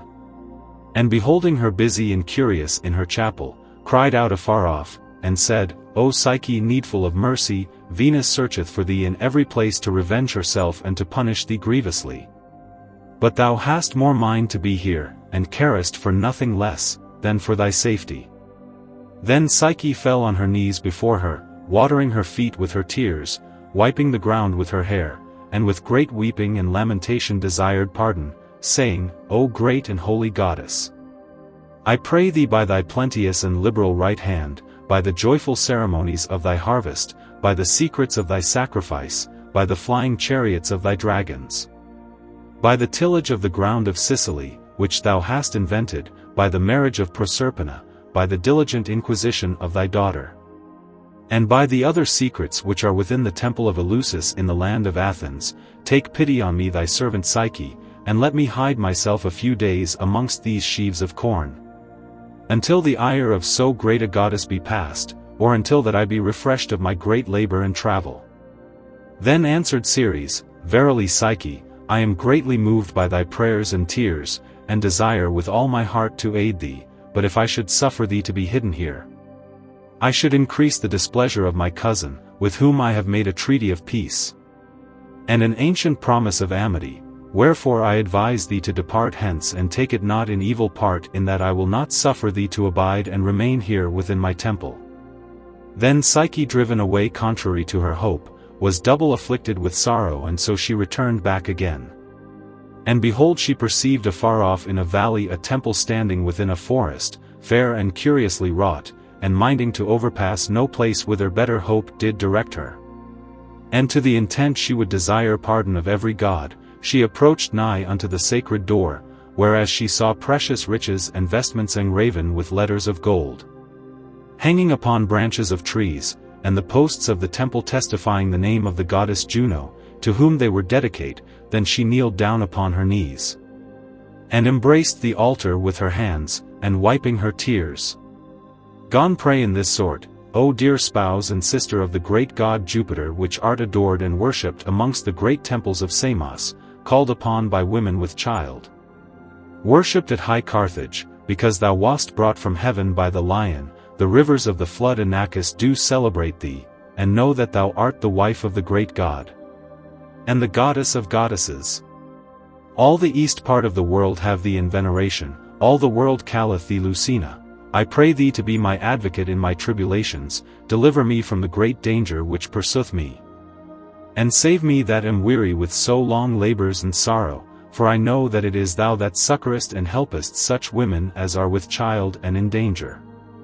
Then Juno, hearing the prayers of Psyche, appeared unto her in all her royalty, saying, Certes Psyche, I would gladly help thee, but I am ashamed to do anything contrary to the will of my daughter-in-law Venus, whom always I have loved as mine own child. Moreover I shall incur the danger of the law, entitled De Servo Corrupto, whereby I am forbidden to retain any servant fugitive, against the will of his master. Then Psyche, cast off likewise by Juno, as without all hope of the recovery of her husband, reasoned with herself in this sort, Now what comfort or remedy is left to my afflictions? Whenas my prayers will nothing avail with the goddesses? What shall I do? Whither shall I go? In what cave or darkness shall I hide myself, to avoid the furor of Venus? Why do I not take a good heart, and offer myself with humility unto her, whose anger I have wrought? What do I know whether he, whom I seek for, be in his mother's house or no? Thus being in doubt, Poor Psyche prepared herself to her own danger, and devised how she might make her orison and prayer unto Venus. After that Venus was weary with searching by sea and land for Psyche, she returned toward heaven, and commanded that one should prepare her chariot, which her husband Vulcanus gave unto her by reason of marriage, so finely wrought that neither gold nor silver could be compared to the brightness thereof. For white pigeons guided the chariot with great diligence, and when Venus was entered in, a number of sparrows flew chirping about, making sign of joy, and all other kind of birds sang sweetly. For showing the coming of the great goddess, the clouds gave place, the heavens opened, and received her joyfully. The birds that followed nothing feared the eagle, hawks, or other ravenous fowls of the air. Incontinently she went unto the royal palace of god Jupiter, and with a proud and bold petition demanded the service of Mercury, in certain of her affairs. Whereunto Jupiter consented. Then with much joy she descended from heaven with Mercury, and gave him an earnest charge to put in execution her words, saying, O my brother, born in Arcadia, thou knowest well, that I, who am thy sister, did never enterprise to do anything without thy presence. Thou knowest also how long I have sought for a girl and cannot find her. Wherefore there resteth nothing else save that thou with thy trumpet do pronounce the reward to such as take her. See thou put in execution my commandment, and declare that whatsoever he be that retaineth her wittingly, against my will shall not defend himself by any mean or excusation, which when she had spoken, she delivered unto him a libel, wherein was contained the name of Psyche, and the residue of his publication, which done, she departed away to her lodging. By and by, Mercury, not delaying the matter, proclaimed throughout all the world, that whatsoever he were that could tell any tidings of a king's fugitive daughter, the servant of Venus, named Psyche, should bring word to Mercury, and for reward of his pains, he should receive 7 sweet kisses of Venus. After that Mercury had pronounced these things, every man was inflamed with desire to search out Psyche. This proclamation was the cause that put all doubt from Psyche, who was scantly come in the sight of the house of Venus, but one of her servants called Castome came out, who being Psyche, cried with a loud voice, saying, O wicked harlot as thou art, now at length thou shalt know that thou hast a mistress above thee. What, dost thou make thyself ignorant, as though thou didst not understand what travel we have taken in searching for thee? I am glad that thou art come into my hands. Thou art now in the gulf of hell, and shalt abide the pain and punishment of thy great contumacy. And therewithal she took her by the hair, and brought her in, before the presence of the goddess Venus.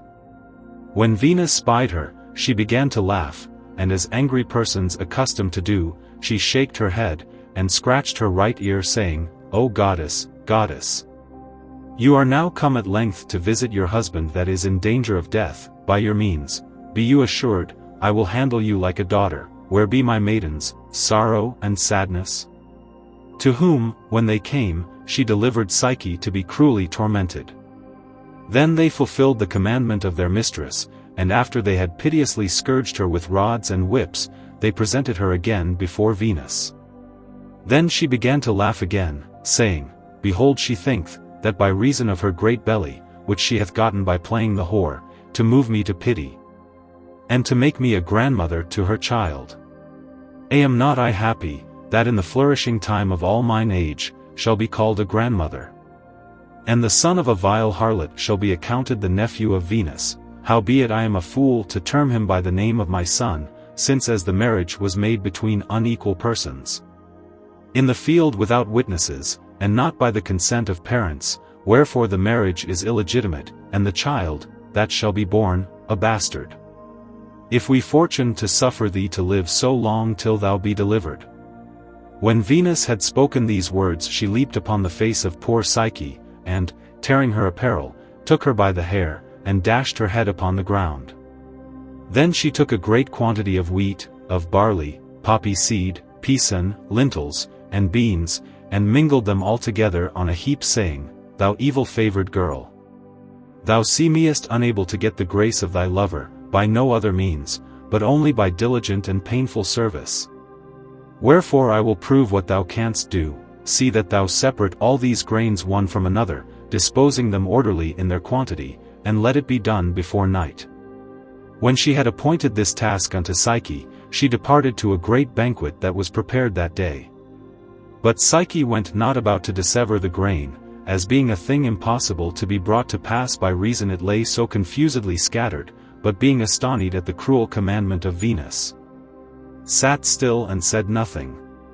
Then the little pismire the emote, taking pity of her great difficulty and labor, cursing the cruelness of the daughter of Jupiter, and of so evil a mother, ran about, hither and thither, and called to all her friends, Ye quick sons of the ground, the mother of all things, take mercy on this poor maid, espoused to Cupid, who is in great danger of her person. I pray you help her with all diligence. Incontinently one came after another, dissevering and dividing the grain, and after that they had put each kind of corn in order, they ran away again in all haste.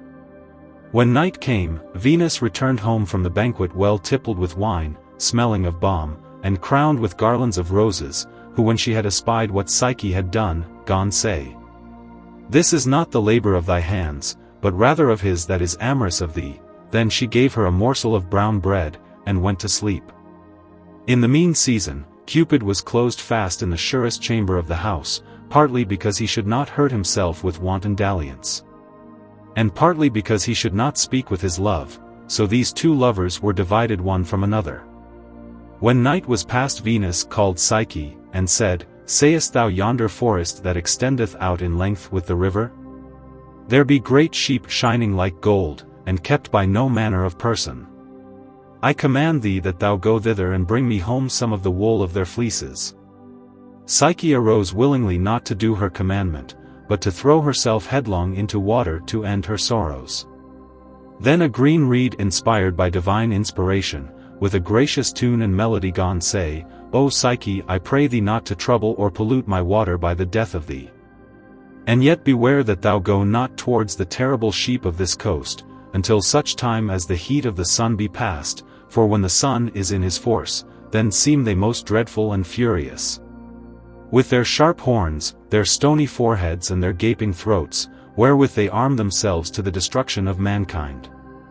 But until they have refreshed themselves in the river, thou must hide thyself here by me, under this great plane tree, and as soon as their great fury is past, thou mayest go among the thickets and bushes under the woodside and gather the locks their golden fleeces, which thou shalt find hanging upon the briars. Then spake the gentle and benign reed, showing a mean to Psyche to save her life, which she bore well in memory, and with all diligence went and gathered up such locks as she found, and put them in her apron, and carried them home to Venus. Howbeit the danger of this second labor did not please her, nor give her sufficient witness of the good service of Psyche, but with a sour resemblance of laughter, did say, Of a certain I know that this is not thy fact, but I will prove if that thou be of so stout, so good a courage, and singular prudency as thou seemest to be. Then Venus spake unto Psyche again saying, Sayest thou the top of yonder great hill, from whence there runneth down waters of black and deadly color, which nourisheth the floods of Styx, Cocytus? I charge thee to go thither, and bring me a vessel of that water. Wherewithal she gave her a bottle of crystal, menacing and threatening her rigorously. Then poor Psyche went in all haste to the top of the mountain, rather to end her life, than to fetch any water, and when she was come up to the ridge of the hill, she perceived that it was impossible to bring it to pass, for she saw a great rock gushing out most horrible fountains of waters, which ran down and fell by many stops and passages into the valley beneath. On each side she did see great dragons, which were stretching out their long and bloody necks, that did never sleep, but appointed to keep the river there. The waters seemed to themselves likewise saying, Away! Away, what wilt thou do? Fly, fly, or else thou wilt be slain. Then Psyche, seeing the impossibility of this affair, stood still as though she were transformed into a stone, and although she was present in body, yet was she absent in spirit and sense, by reason of the great peril which she saw, insomuch that she could not comfort herself with weeping, such was the present danger that she was in. But the royal bird of great Jupiter, the eagle, remembering his old service which he had done, when as by the prick of Cupid he brought up the boy Ganymedes to the heavens, to be made butler of Jupiter, and minding to show the like service in the person of the wife of Cupid, came from the high house of the skies, and said unto Psyche, O simple woman without all experience, doest thou think to get or dip up any drop of this dreadful water? No, no, assure thyself thou art never able to come nigh it, for the gods themselves do greatly fear at the sight thereof. What, have you not heard, that it is a custom among men to swear by the puissance of the gods, and the gods do swear by the majesty of the river Styx? But give me thy bottle, and suddenly he took it, and filled it with the water of the river, and taking his flight through those cruel and horrible dragons, brought it unto Psyche, who being very joyful thereof, presented it to Venus, who would not yet be appeased, but menacing more and more said, What, thou seemest unto me a very witch and enchantress, that bringest these things to pass, howbeit thou shalt do nothing more. Take this box and to hell to Proserpina, and desire her to send me a little of her beauty, as much as will serve me the space of one day. And say that such as I had is consumed away since my son fell sick, but return again quickly, for I must dress myself therewithal, and go to the theatre of the gods. Then poor Psyche perceived the end of all fortune, thinking verily that she should never return, and not without cause. Whenas she was compelled to go to the gulf and furies of hell. Wherefore without any further delay, she went up to an high tower to throw herself down headlong, thinking that it was the next and readiest way to hell, but the tower, as inspired, spake unto her saying, O poor miser! Why goest thou about to slay thyself? Why dost thou rashly yield unto thy last peril and danger? Know thou that if thy spirit be once separated from thy body, thou shalt surely go to hell, but never to return again, wherefore hearken to me. Lacedaemon, a city in Greece, is not far hence, go thou thither and inquire for the hill Tenerus, whereas thou shalt find a hold leading to hell, even to the palace of Pluto.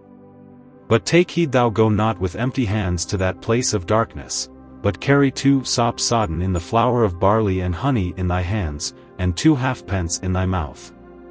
And when thou hast passed a good part of that way, thou shalt see a lame ass carrying of wood, and a lame fellow driving him, who will desire thee to give him up the sticks that fall down.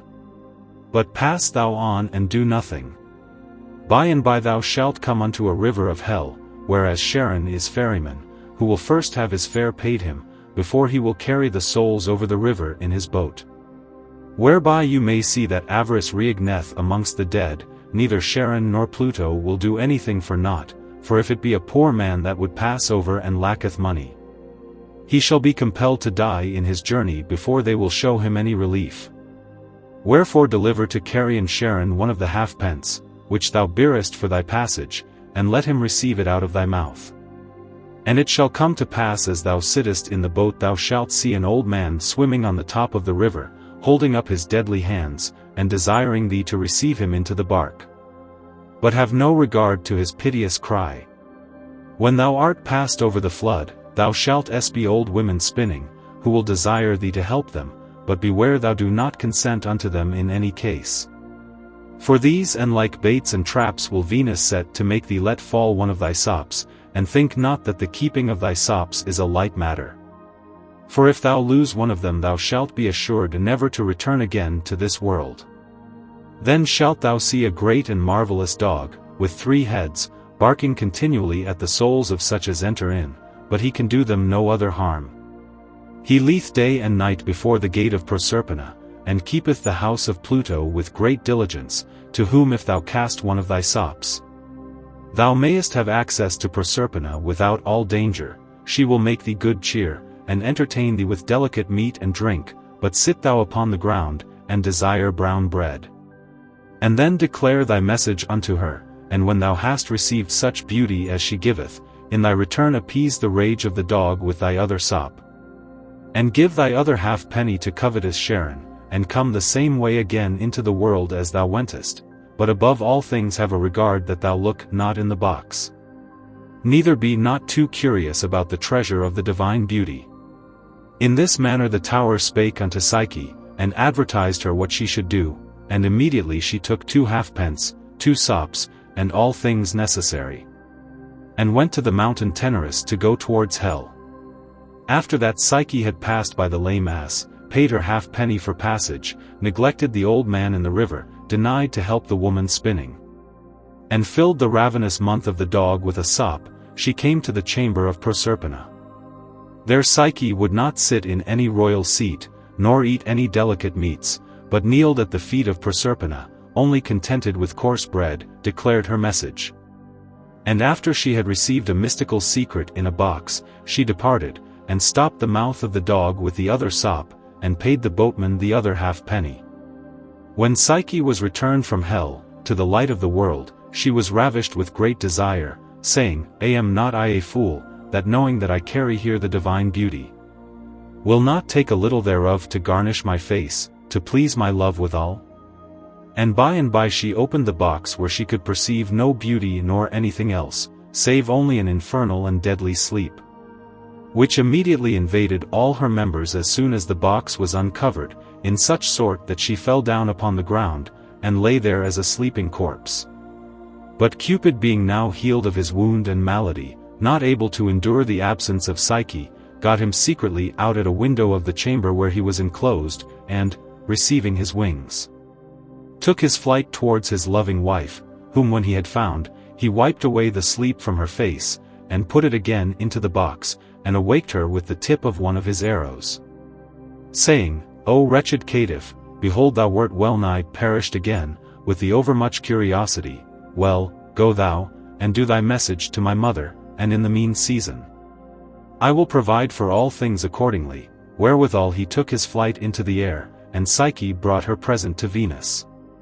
Cupid being more and more in love with Psyche, and fearing the displeasure of his mother, did pierce into the heavens, and arrived before Jupiter to declare his cause. Then Jupiter, after that he had eftsoons embraced him, gone say in this manner, O my well-beloved son, although thou hast not given due reverence and honor unto me as thou oughtest to do, but hast rather spoiled and wounded this my breast, whereby the laws and order of the elements and planets be disposed, with continual assaults, of terrene luxury and against all laws, and the discipline Julia, and the utility of the public weal, in transforming my divine beauty into serpents, fire, savage beasts, birds, and into bulls, howbeit remembering my modesty, and that I have nourished thee with mine own proper hands, I will do and accomplish all thy desire, so that thou canst beware of spiteful and envious persons.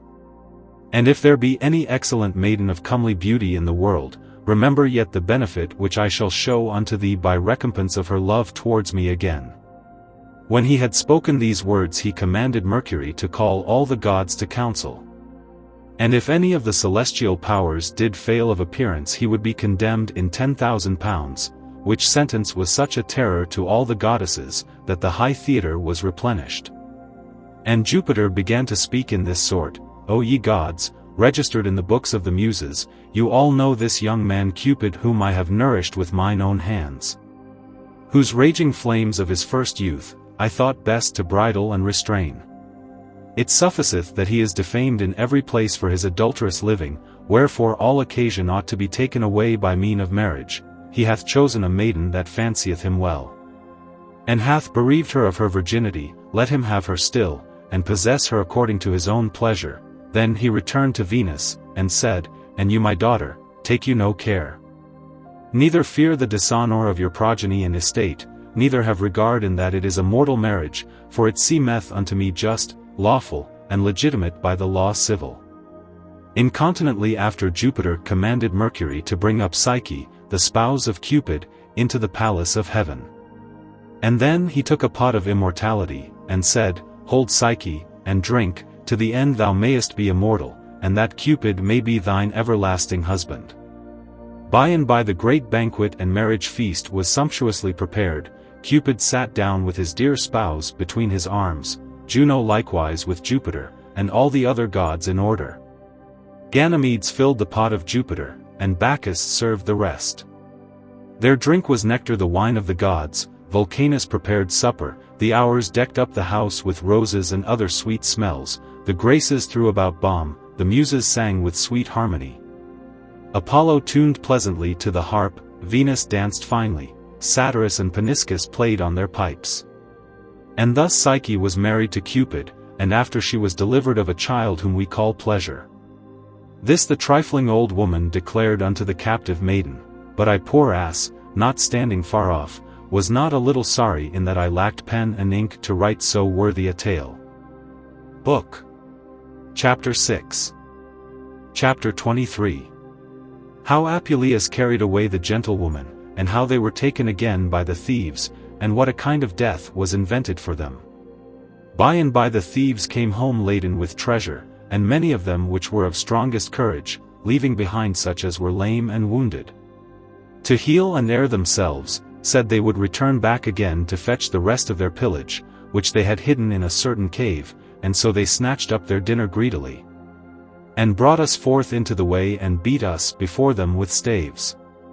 About night, after that we had passed over many hills and dales, we came to a great cave, where they laded us with mighty burdens, and would not suffer us to refresh ourselves any season, but brought us again in our way, and hied so fast homeward, that what with their haste and their cruel stripes, I fell down upon a stone by the wayside. Then they beat me pitifully in lifting me up, and hurt my right thigh and my left hoof, and one of them said, What shall we do with this lame ill-favored ass? That is not worth the meat he eats. And other said, Since the time that we had him first he never did any good, and I think he came unto our house with evil luck, for we have had great wounds since, and loss of our valiant captains. And other said, As soon as he hath brought home his burden, I will surely throw him out upon the mountain to be a prey for wild beasts, while these gentlemen reasoned together of my death. We fortuned to come home, for the fear that I was in, caused my feet to turn into wings. After that we were discharged of our burdens, they went to their fellows that were wounded, and told them of our great tardity and slowness by the way. Neither was I brought into small anguish, when I perceived my death prepared before my face. Why standest thou still, Lucius? Why dost thou not look for thy death? Knowst thou not that the thieves have ordained to slay thee? Sayest thou not these sharp and pointed flints which shall bruise and tear thee in pieces, if by adventure thou happen upon them? Thy gentle magician hath not only given thee the shape and travel of an ass, but also a skin so soft and tender as it were a swallow. Why dost thou not take courage and run away to save thyself? Art thou afraid of the old woman more than half dead, whom with a stripe of thy heel thou mayest easily dispatch? But whither shall I fly? What lodging shall I seek? See my assy cogitation. Who is he that passeth by the way and will not take me up? While I devised these things, I brake the halter wherewith I was tied and ran away with all my force, howbeit I could not escape the kitish eyes of the old woman, for she ran after me, and with more audacity than becometh her kind age, caught me by the halter and thought to pull me home, but I, not forgetting the cruel purpose of the thieves, was moved with small pity. For I kicked her with my hinder heels to the ground and had well nigh slain her, who, although she was thrown and hurled down, yet she held still the halter, and would not let me go. Then she cried with a loud voice and called for succor, but she little prevailed, because there was no person that heard her, save only the captive gentlewoman, who, hearing the voice of the old woman, came out to see what the matter was, and perceiving her hanging at the halter, took a good courage and wrested it out of her hand, and, entreating me with gentle words, got upon my back. Then I began to run, and she gently kicked me forward, whereof I was nothing displeased, for I had as great a desire to escape as she, insomuch that I seemed to scour away like a horse. And when the gentlewoman did speak, I would answer her with my neighing, and oftentimes, under colour to rub my back, I would sweetly kiss her tender feet. Then she, fetching a sigh from the bottom of her heart, lifted up her eyes to the heavens, saying, O sovereign gods, deliver me if it be your pleasure from these present dangers, and thou cruel fortune cease thy wrath, let the sorrow suffice thee which I have already sustained. And thou little ass, that art the occasion of my safety and liberty, if thou canst once render me safe and sound to my parents, and to him that so greatly desireth to have me to his wife, thou shalt see what thanks I will give, with what honor I will reward thee, and how I will use thee. First, I will bravely dress the hairs of thy forehead, and then will I finely comb thy mane, I will tie up thy rugged tail trimly, I will deck thee round about with golden traps, In such sort that thou shalt glitter like the stars of the sky, I will bring thee daily in my apron the kernels of nuts, and will pamper thee up with delicates. I will set store by thee, as by one that is the preserver of my life. Finally, thou shalt lack no manner of thing. Moreover, amongst thy glorious fare, thy great ease, and the bliss of thy life, thou shalt not be destitute of dignity, for thou shalt be chronicled perpetually in memory of my present fortune, and the providence divine. All the whole history shall be painted upon the wall of our house, thou shalt be renowned throughout all the world. And it shall be registered in the books of doctors, that an ass saved the life of a young maiden that was captive amongst thieves. Thou shalt be numbered amongst the ancient miracles. We believe that by like example of truth Phrixus saved himself from drowning upon the ram, Arion escaped upon a dolphin, and that Europa was delivered by the bull. If Jupiter transformed himself into a bull, why may it not be that under the shape of this ass is hidden the figure of a man, or some power divine?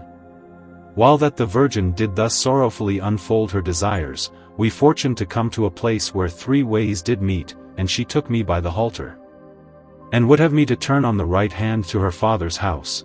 But I, knowing that the thieves were gone that way to fetch the residue of their pillage, resisted with my head as much as I might, saying within myself, What wilt thou do, unhappy maiden? Why wouldst thou go so willingly to hell? Why wilt thou run into destruction by mean of my feet? Why dost thou seek thine own harm, and mine likewise? And while we strived together whether way we might take, the thieves returned, laden with their prey, and perceived us afar off by the light of the moon, and after they had known us, one of them gone say, Whither go you so hastily? Be you not afraid of spirits?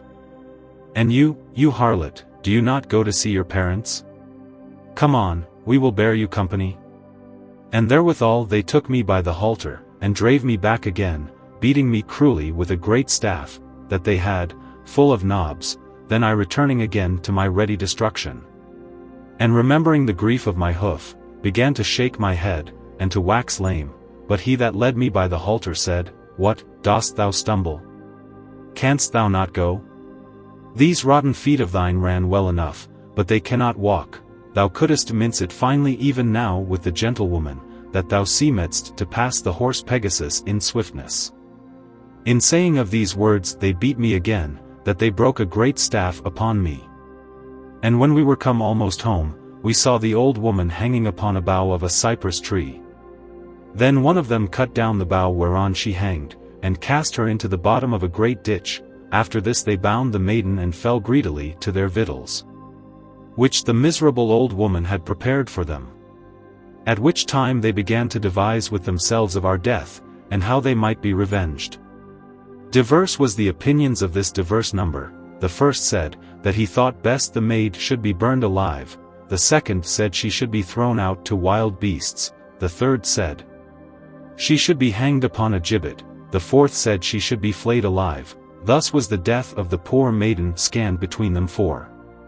But one of the thieves, after every man had declared his judgment, did speak in this manner, It is not convenient unto the oath of our company, to suffer you to wax more cruel than the quality of the offense doth merit, for I would that she should not be hanged nor burned, nor thrown to beasts, nor die any sudden death. But by my counsel I would have her punished according to her desert. You know well what you have determined already of this dull ass, that eateth more than he is worth, that feigneth lameness. And that was the cause of the flying away of the maid. My mind is that he shall be slain tomorrow, and when all the guts and entrails of his body is taken out, let the maid be sown into his belly. Then let us lay them upon a great stone against the broiling heat of the sun. So they shall both sustain all the punishments which you have ordained, for first the ass shall be slain as you have determined, and she shall have her members torn and gnawn with wild beasts. When as she is bitten and rent with worms, she shall endure the pain of the fire, when as the broiling heat of the sun shall scorch and parch the belly of the ass. She shall abide the gallows when the dogs and vultures shall have the guts of her body hanging in their ravenous mouths. I pray you number all the torments which she shall suffer. First she shall dwell within the paunch of an ass. Secondly her nostrils shall receive a carrion stink of the beast. thirdly she shall die for hunger, last of all. She shall find no mean to rid herself from her pains, for her hand shalt be sewn up within the skin of the ass. This being said, all the thieves consented. And when I, poor ass, heard and understood all their device, I did nothing else but lament and bewail my dead carcass, which should be handled in such sort on the next morrow. Book. Chapter VII. Chapter XXIV. How he that was left behind at Hypata did bring news concerning the robbery of Milo's house, came home and declared to his company, that all the fault was laid to one Apuleius his charge. As soon as night was past, and the clear chariot of the sun had spread his bright beams on every coast, came one of the company of the thieves. For so his and their greeting together did declare, who at the first entry into the cave, after he had breathed himself, and was able to speak, told these tidings unto his companions in this sort. Sirs, as touching the house of Milo of Hypata, which we forcibly entered and ransacked the last day, we may put away all fear and doubt nothing at all. For after that ye by force of arms, had spoiled and taken away all things in the house, and returned hither into our cave. I, thrusting myself amongst the press of the people, and showing myself as though I were sad and sorrowful for the mischance, consulted with them for the bolting out of the matter. And devising what means might be wrought for the apprehension of the thieves, to the intent I might learn and see all that was done to make relation thereof unto you as you willed me.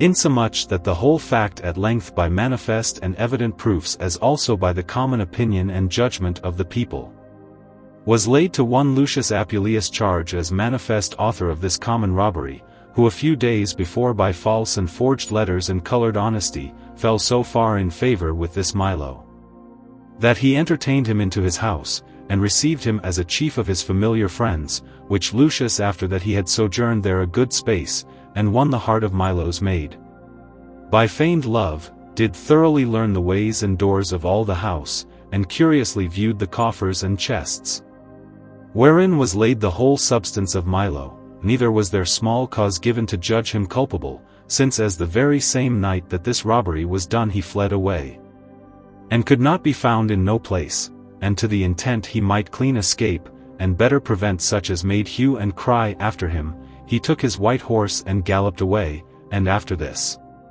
his servant was found in the house, who, accused as accessory to the felony and escape of his master, was committed to the common jail. And the next day following was cruelly scourged and tormented till he was well nigh dead, to the intent he should confess the matter, but when they could rest or learn no such thing of him, yet sent they many persons after, towards Lucius' country to inquire him out, and so to take him prisoner. As he declared these things, I did greatly lament with myself, to think of mine old and pristine estate, and what felicity I was sometimes in comparison to the misery that I presently sustained. Being changed into a miserable ass, then had I no small occasion to remember, how the old and ancient writers did affirm, that fortune was stark blind without eyes, because she always bestoweth her riches upon evil persons, and fools, and chooseth or favoureth no mortal person by judgment, but is always conversant, especially with much as if she could see. She should most shun, and forsake, yea and that which is more worse, she showeth such evil or contrary opinions in men, that the wicked do glory with the name of good, and contrary the good and innocent be detracted and slandered as evil. Furthermore I, who by her great cruelty, was turned into a four-footed ass, in most vile and abject manner, yea, and whose estate seemed worthily to be lamented and pitied of the most hard and stony hearts, was accused of theft and robbing of my dear host Milo. Which villainy might rather be called parricide than theft, yet might not I defend mine own cause or deny the fact anyway, by reason I could not speak. Howbeit least my conscience should seem to accuse me by reason of silence, and again being enforced by impatience I endeavoured to speak, and fain would have said, never did I that fact. And verily the first word, never, I cried out once or twice, somewhat handsome, but the residue I could in no wise pronounce, but still remaining in one voice, cried, never, never, never. Howbeit I settled my hanging lips as round as I could to speak the residue, but why should I further complain of the cruelty of my fortune, since as I was not much ashamed. By reason that my servant and my horse was likewise accused with me of the robbery. While I pondered with myself all these things, a great care came to my remembrance, touching the death, which the thieves provised for me in the maiden, and still as I looked down to my belly, I thought of my poor gentlewoman that should be closed within me. And the thief which a little before had brought the false news against me, drew out of the skirt of his coat 1,000 crowns, which he had rifled from such as he met, and brought it into the common treasury. Then he carefully inquired how the residue of his companions did. To whom it was declared that the most valiant was murdered and slain in diverse manners, whereupon he persuaded them to remit all their affairs a certain season, and to seek for other fellows to be in their places, that by the exercise of new lads, the terror of their martial band might be reduced to the old number, assuring them that such as were unwilling might be compelled by menaces and threatenings, and such as were willing might be encouraged forward with reward. Further he said, that there were some, which, seeing the profit which they had, would forsake their base and servile estate, and rather be contented to live like tyrants amongst them. Moreover he declared, that for his part he had spoken with a certain tall man, a valiant companion, but of young age, stout in body, and courageous in fight, whom he had fully persuaded to exercise his idle hands, dull with slothfulness, to his greater profit, and, while he might, to receive the bliss of better fortune. And not to hold out his sturdy arm to beg for a penny, but rather to take as much gold and silver as he would. Then everyone consented, that he that seemed so worthy to be their companion, should be one of their company, and that they would search for others to make up the residue of the number. Whereupon he went out, and by, returning again, brought in a tall young man, as he promised, to whom none of the residue might be compared, for he was higher than they by the head, and of more bigness in body. His beard began to burgeon, but he was poorly apparelled, insomuch that you might see all his belly naked. As soon as he was entered in he said, God speed ye soldiers of Mars and my faithful companions, I pray you make me one of your band, and I will ensure you that you shall have a man of singular courage and lively audacity, for I had rather receive stripes upon my back, than money or gold in my hands.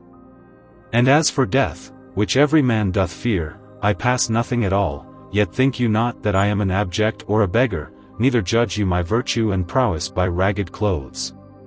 For I have been a captain of a great company, and subdued all the country of Macedonia. I am the renowned thief Haemus the Thracian, whose name all countries and nations do so greatly fear. I am the son of Theron the noble thief, nourished with human blood, entertained amongst the stoutest.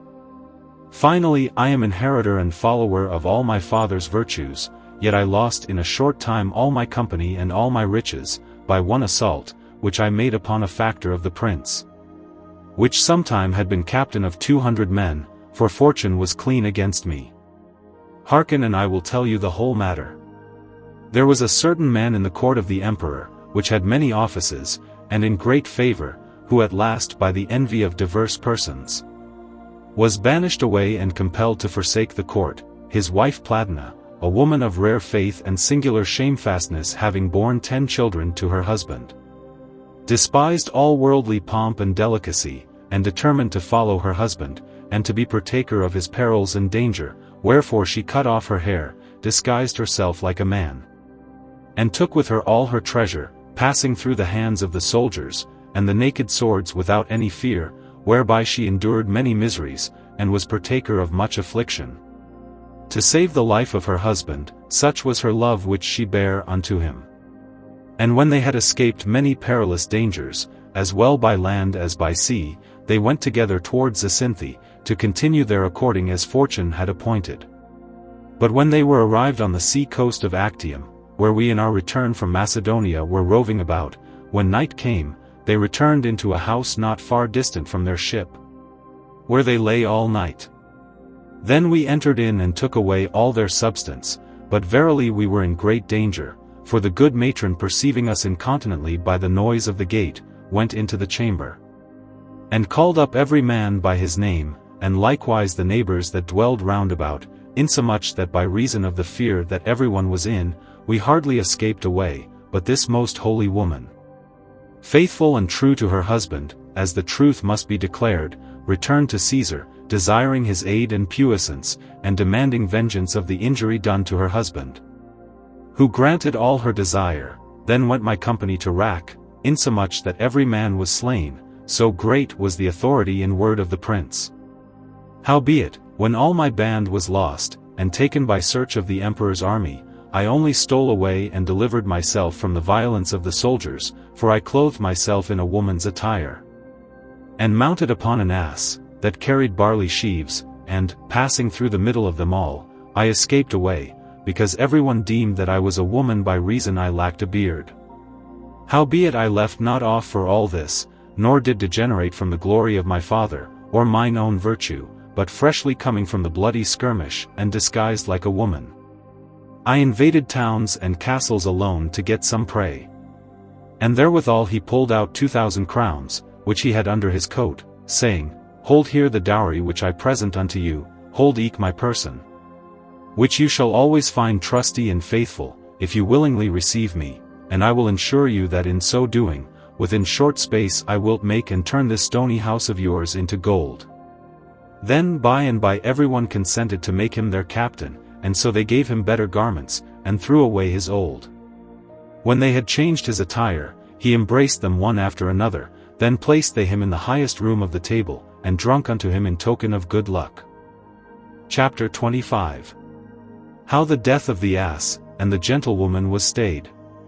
After supper they began to talk, and declare unto him the going away of the gentlewoman, and how I bare her upon my back, and what death was ordained for us too.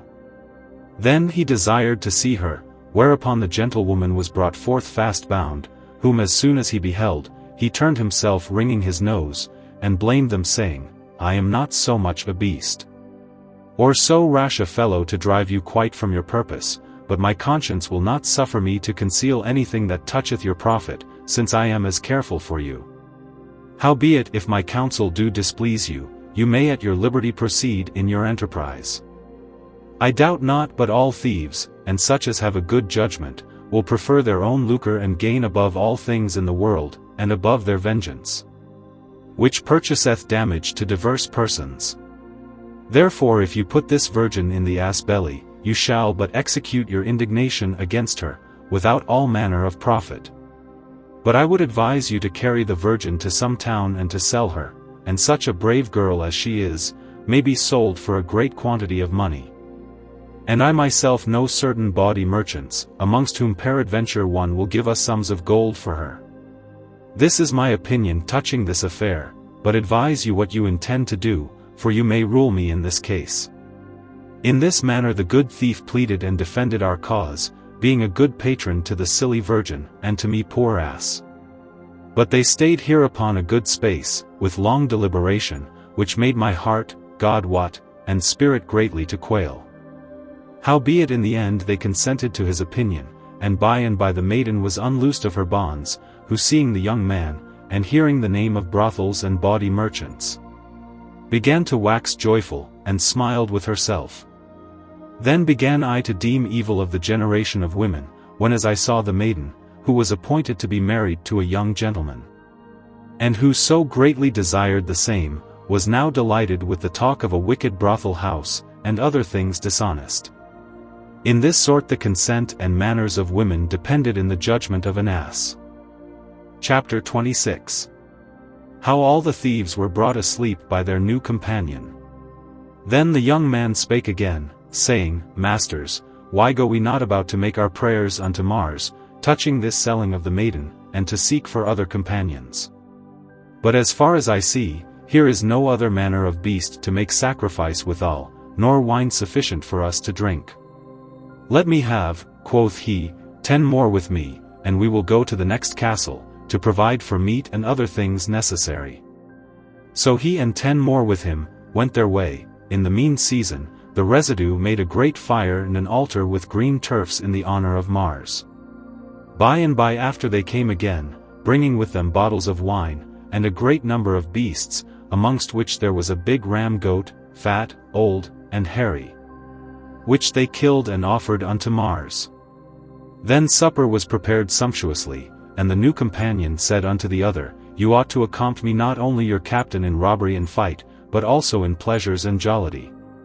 Whereupon by and by with pleasant cheer he prepared meat, and trimming up the house he set all things in order. And brought the pottage and dainty dishes to the table, but above all he plied them well with great pots and jugs of wine. Sometimes, seeming to fetch somewhat, he would go to the maiden and give her pieces of meat, which he privily took away, and would drink unto her, which she willingly took in good part. Moreover, he kissed her twice or thrice, whereof she was well pleased, but I, not well contented thereat, thought in myself, O wretched maid, thou hast forgotten thy marriage, and doest esteem this stranger and bloody thief above thy husband which thy parents ordained for thee. Now perceive I well thou hast no remorse of conscience, but more delight to tarry and play the harlot here amongst so many swords. What? Knowest thou not how the other thieves, if they knew thy demeanor, would put thee to death as they had once appointed, and so work my destruction likewise? Well, now I perceive thou hast a pleasure in the damage and hurt of other. While I did angrily devise with myself all these things, I perceived by certain signs and tokens, not ignorant to so wise an ass, that he was not the notable thief Haemus, but rather Lepolimus her husband, for after much communication he began to speak more frankly, not fearing at all my presence, and said, Be of good cheer, my sweet friend Charites, for thou shalt have by and by all these thy enemies captive unto thee. Then he filled wine to the thieves more and more, and never ceased, till as they were all overcome with abundance of meat and drink, when as he himself abstained and bridled his own appetite. And truly I did greatly suspect, lest he had mingled in their cups some deadly poison, for incontinently they all fell down asleep on the ground one after another, and lay as though they had been dead. Chapter XXVII. How the gentlewoman was carried home by her husband while the thieves were asleep, and how much Apuleius was made of. When the thieves were all asleep by their great and immoderate drinking, the young man Lepolimus took the maiden and set her upon my back, and went homeward. When we were come home, all the people of the city, especially her parents, friends, and family, came running forth joyfully. And the children and maidens of the town gathered together to see this virgin in great triumph sitting upon an ass. Then I, willing to show as much joy as I might, as present occasion served, I set and pricked up my long ears, rattled my nostrils, and cried stoutly. Nay, rather I made the town to ring again with my shrilling sound. When we were come to her father's house, she was received in a chamber honorably. As for me, Lepolimus, accompanied with a great number of citizens, did presently after drive me back again with other horses to the cave of the thieves, where we found them all asleep lying on the ground as we left them. Then they first brought out all the gold, and silver, and other treasure of the house, and laded us withal, which when they had done, they threw many of the thieves down into the bottom of deep ditches, and the residue they slew with their swords. After this we returned home glad and merry of so great vengeance upon them. And the riches which we carried was committed to the public treasury. This done, the maid was married to Lepolimus, according to the law, whom by so much travel he had valiantly recovered. Then my good mistress looked about for me, and asking for me commanded the very same day of her marriage, that my manger should be filled with barley, and that I should have hay and oats abundantly, and she would call me her little camel. But how greatly did I curse Fotis, in that she transformed me into an ass, and not into a dog, because I saw the dogs had filled their paunches with the relics and bones of so worthy a supper. The next day this new wedded woman, my mistress, did greatly commend me before her parents and husband, for the kindness which I had showed unto her, and never leaved off until such time as they promised to reward me with great honors. Then they called together all their friends, and thus it was concluded. One said, that I should be closed in a stable and never work, but continually to be fed and fatted with fine and chosen barley and beans and good litter. Howbeit another prevailed, who wishing my liberty, persuaded them that it was better for me to run in the fields amongst the lascivious horses and mares, whereby I might engender some mules for my mistress. Then he that had in charge to keep the horse was called for, and I was delivered unto him with great care. Insomuch that I was right pleasant and joyous, because I hoped that I should carry no more fardels nor burdens. Moreover, I thought that when I should thus be at liberty, in the springtime of the year, when the meadows and fields were green, should find some roses in some place. Whereby I was fully persuaded that if my master and mistress did render to me so many thanks and honors, being an ass, they would much more reward me, being turned into a man. But when he, to whom the charge of me was so straitly committed, had brought me a good way distant from the city, I perceived no delicate meats nor no liberty which I should have, but by and by his covetous wife and most cursed queen made me a mill ass, and, beating me with a cudgel full of knots, would wring bread for herself and her husband out of my skin. Yet was she not contented to weary me and make me a drudge with carriage and grinding of her own corn, but I was hired of her neighbors to bear their sacks likewise. Howbeit she would not give me such meat as I should have, nor sufficient to sustain my life withal, for the barley which I ground for mine own dinner she would sell to the inhabitants by. And after that I had labored all day, she would set before me at night a little filthy bran, nothing clean but full of stones. Being in this calamity, yet fortune worked me other torments, for on a day I was let loose into the fields to pasture, by the commandment of my master. Oh, how I leaped for joy, how I neighed to see myself in such liberty, but especially since I beheld so many mares, which I thought should be my wives and concubines. And I espied out and chose the fairest before I came nigh them. But this my joyful hope turned into utter destruction, for incontinently all the stone horses which were well fed and made strong by ease of pasture, and thereby much more puissant than a poor ass, were jealous over me, and, having no regard to the law and order of God Jupiter, ran fiercely and terribly against me. One lifted up his 4 feet and kicked me spitefully, another turned himself, and with his hinder heels spurned me cruelly, the third threatening with a malicious neighing, dressed his ears and showing his sharp and white teeth bit me on every side. In like sort have I read in histories how the king of Thrace would throw his miserable guests to be torn in pieces and devoured of his wild horses, so niggish was that tyrant of his provender, that he nourished them with the bodies of men. Chapter 28. How Apuleius was made a common ass to fetch home wood, and how he was handled by a boy. After that I was thus handled by horses, I was brought home again to the mill, but behold fortune, insatiable of my torments, had devised a new pain for me. I was appointed to bring home wood every day from a high hill, and who should drive me thither and home again, but a boy that was the veriest hangman in all the world, who was not contented with the great travel that I took in climbing up the hill, neither pleased when he saw my hoof torn and worn away by sharp flints, but he beat me cruelly with a great staff, insomuch that the marrow of my bones did ache for woe, for he would strike me continually on the right hip, and still in one place, whereby he tore my skin and made of my wide sore a great hole or trench, or rather a window to look out at, and although it run down of blood, yet would he not cease beating me in that place. Moreover, he laded me with such great burdens of wood that you would think they had been rather prepared for elephants than for me. And when he perceived that my wood hanged more on one side than another, when he should rather take away the heavy sides, and so ease me, or else lift them up to make them equal with the other, he laid great stones upon the weaker side to remedy the matter. Yet could not be contented with this my great misery and immoderate burdens of wood, but when he came to any river, as there were many by the way, he to save his feet from water, would leap upon my loins likewise, which was no small load upon load.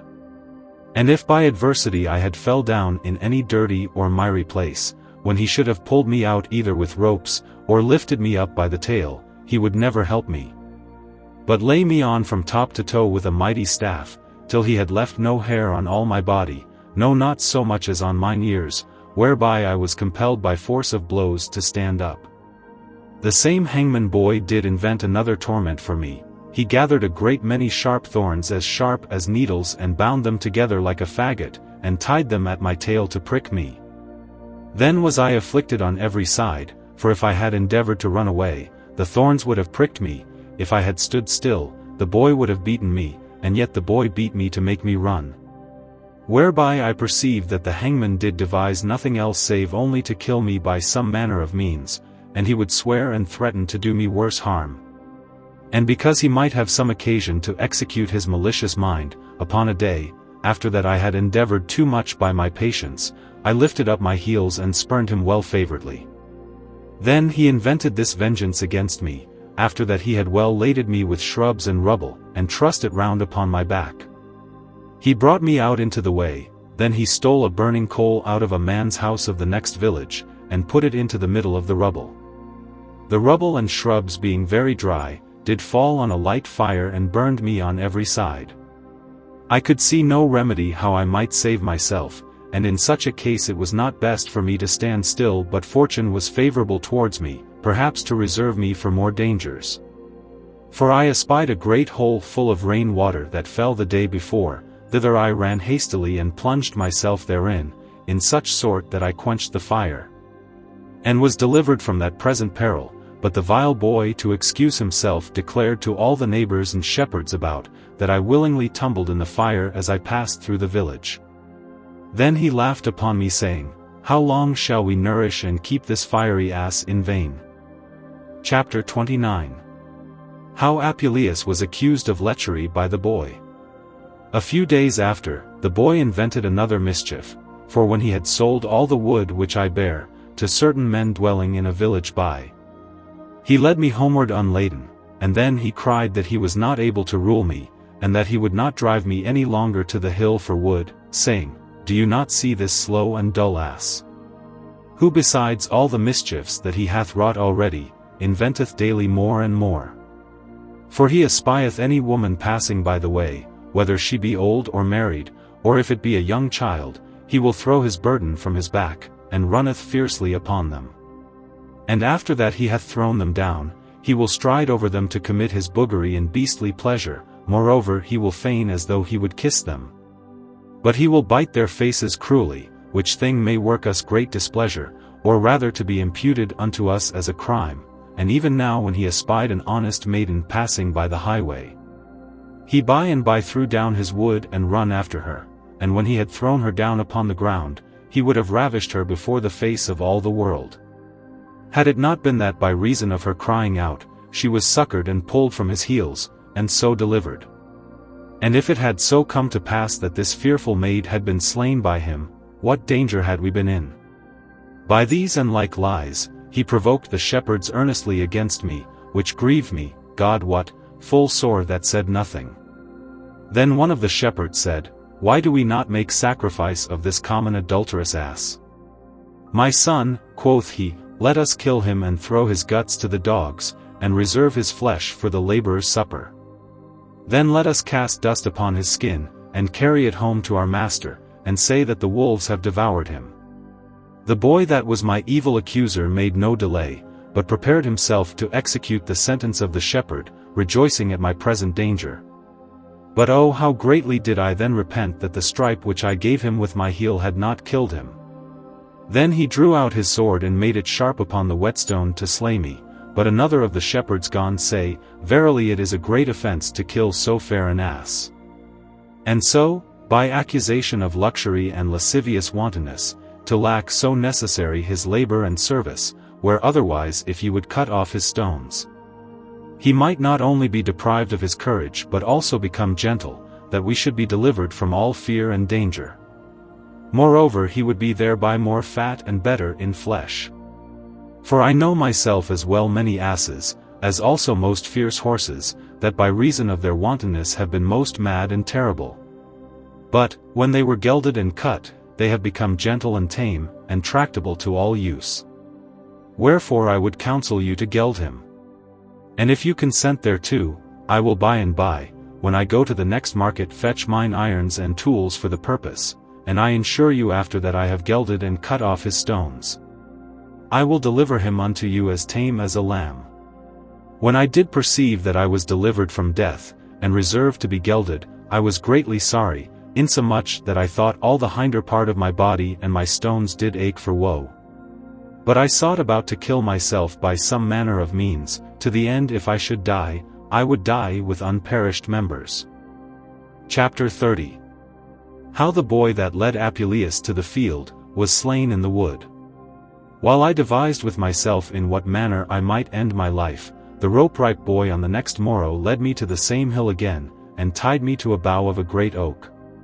And in the mean season he took his hatchet and cut wood to load me withal, but behold there crept out of a cave by, a marvellous great bear, holding out his mighty head, whom when I saw, I was suddenly stricken in fear, and, throwing all the strength of my body into my hinder heels, lifted up my strained head and brake the halter, wherewith I was tied.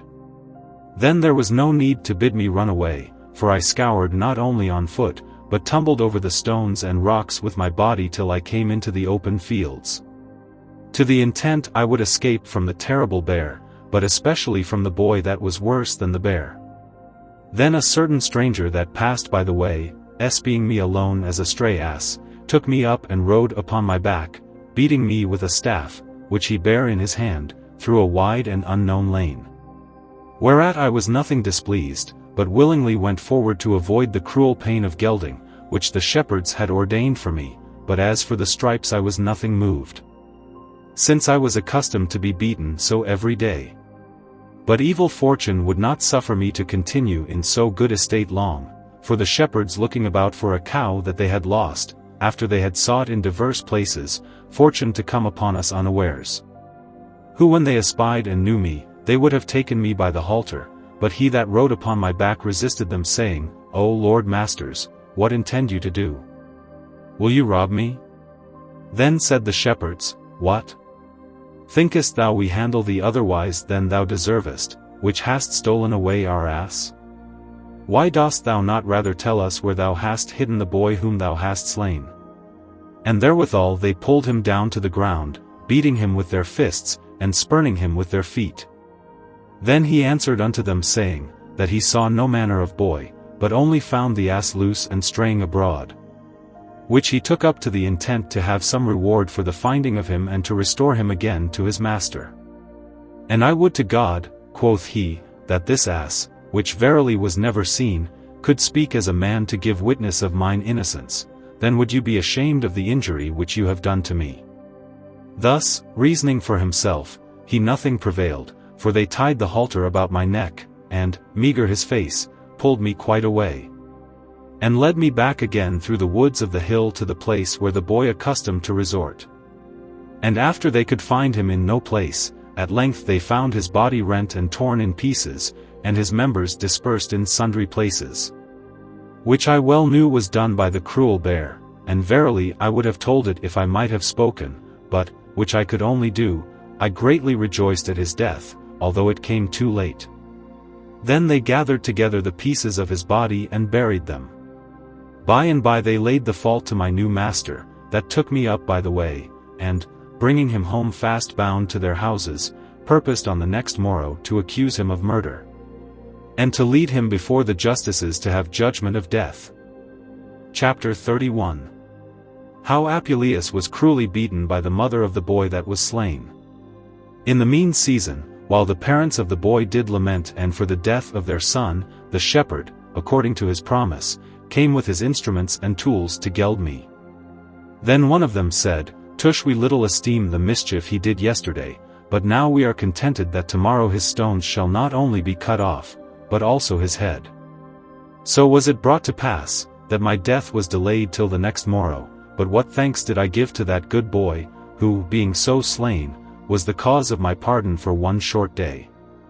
Howbeit I had no time then to rest myself, for the mother of the boy, weeping and lamenting for his death, attired in mourning vesture, tore her hair and beat her breast, and came presently into the stable, saying, Is it reason that this careless beast should do nothing all day but hold his head in the manger, filling and belling his guts with meat without compassion of my great misery, or remembrance of the pitiful death of his slain master, and condemning my age and infirmity? Think that I am unable to revenge his mischiefs, moreover he would persuade me, that he were not culpable. Indeed, it is a convenient thing to look and plead for safety, when as the conscience doeth confess the offense, as thieves and malefactors accustomed to do.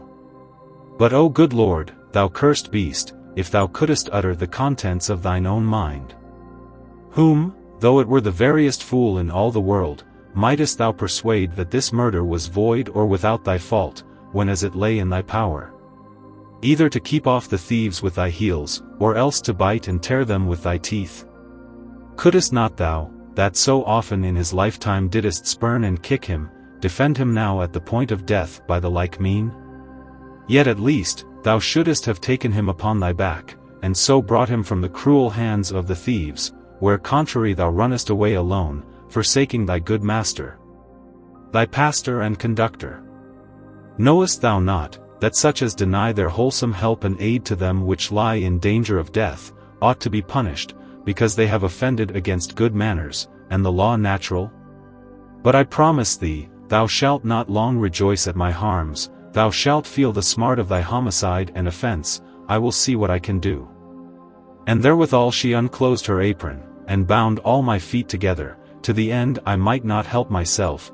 Then she took a great bar, which accustomed to bar the stable door, and never ceased beating me till she was so weary that the bar fell out of her hands.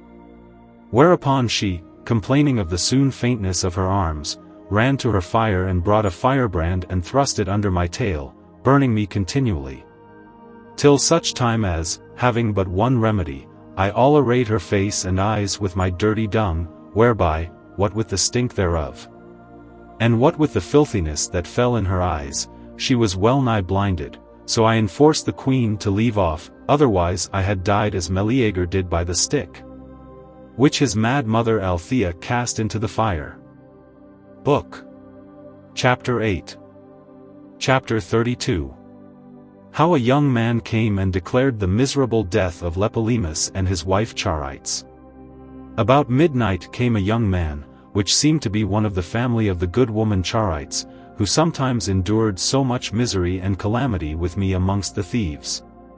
Who after that he had taken a stool, and sat down before the fireside, in the company of the servants, began to declare many terrible things that had happened unto the house of Charites, saying, O ye housekeepers, shepherds and cowherds, you shall understand that we have lost our good mistress Charites miserably and by evil adventure, and to the end you may learn and know all the whole matter. I purpose to tell you the circumstances of every point, whereby such as are more learned than I, to whom fortune hath ministered more copious style, may paint it out in paper in form of an history. There was a young gentleman dwelling in the next city, born of good parentage, valiant in prowess, and rich in substance, but very much given and addicted to whore-hunting and continual revelling, whereby he fell in company with thieves, and had his hand ready to the effusion of human blood. His name was Thrasyllus. The matter was this according to the report of every man. He demanded Charites in marriage, who although he were a man more comely than the residue that wooed her, and also had riches abundantly, yet because he was of evil fame, and a man of wicked manners and conversation, he had the repulse and was put off by Charites, and so she married with Lepolemus.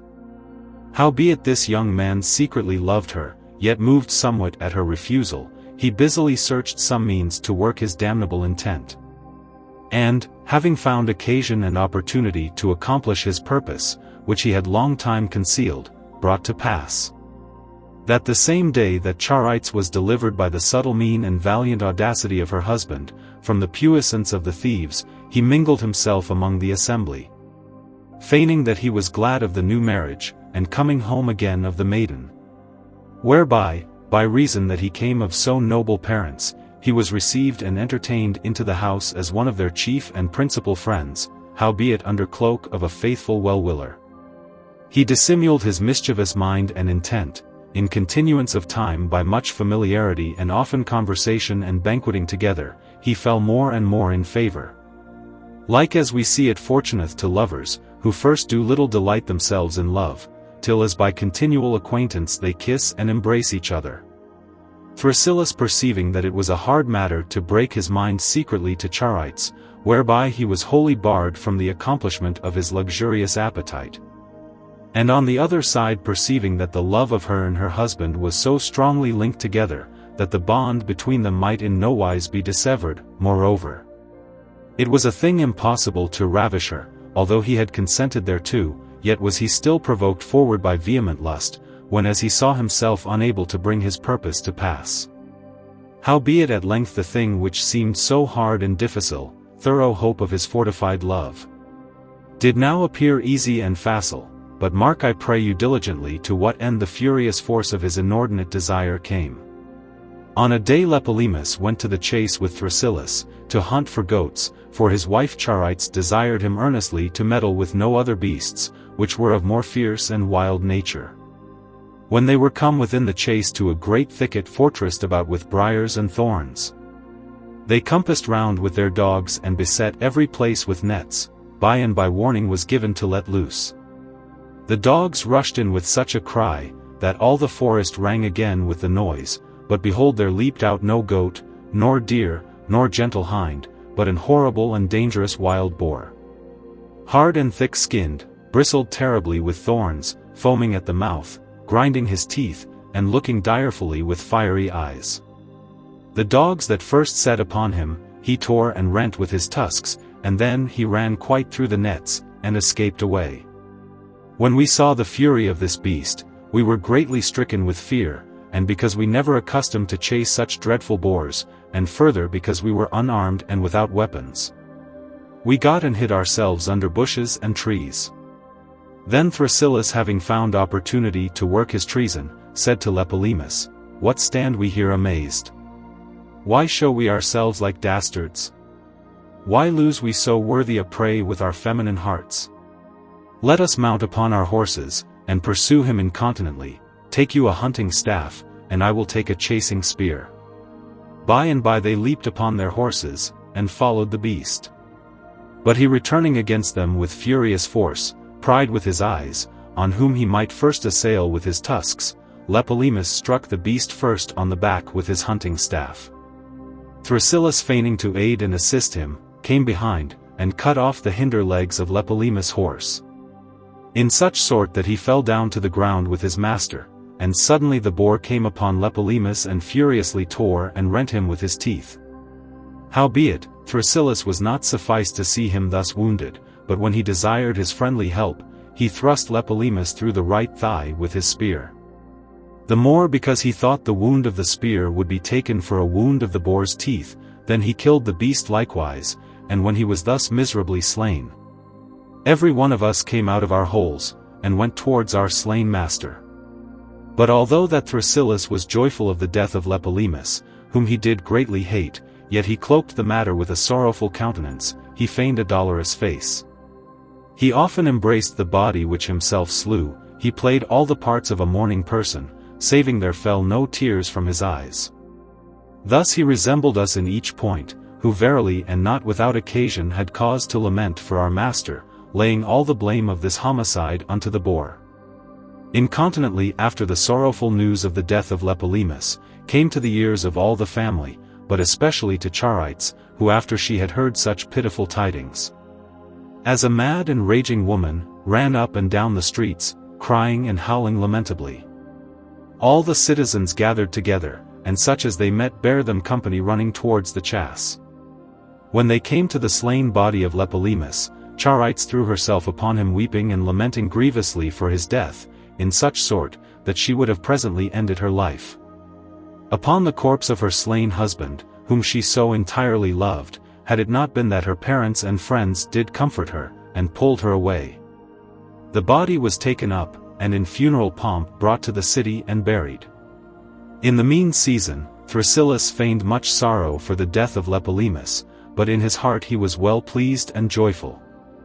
And to counterfeit the matter, he would come to Charites and say, "Oh, what a loss have I had of my friend, my fellow, my companion Tlepolemus! O Charites, comfort yourself, pacify your dolour, refrain your weeping, beat not your breasts," and with such other and like words and diverse examples he endeavoured to suppress her great sorrow. But he spake not this for any other intent but to win the heart of the woman, and to nourish his odious love with filthy delight. Howbeit Charites after the burial of her husband sought the means to follow him, and, not sustaining the sorrows wherein she was wrapped, got her secretly into a chamber and purposed to finish her life there with dolour and tribulation. But Thrasyllus was very importunate, and at length brought to pass, that at the intercession of the parents and friends of Charites, she somewhat refreshed her fallen members with refection of meat and bane. Howbeit, she did it more at the commandment of her parents, than for anything else, for she could in no wise be merry, nor receive any comfort, but tormented herself day and night before the image of her husband which she made like unto Bacchus, and rendered unto him divine honors and services.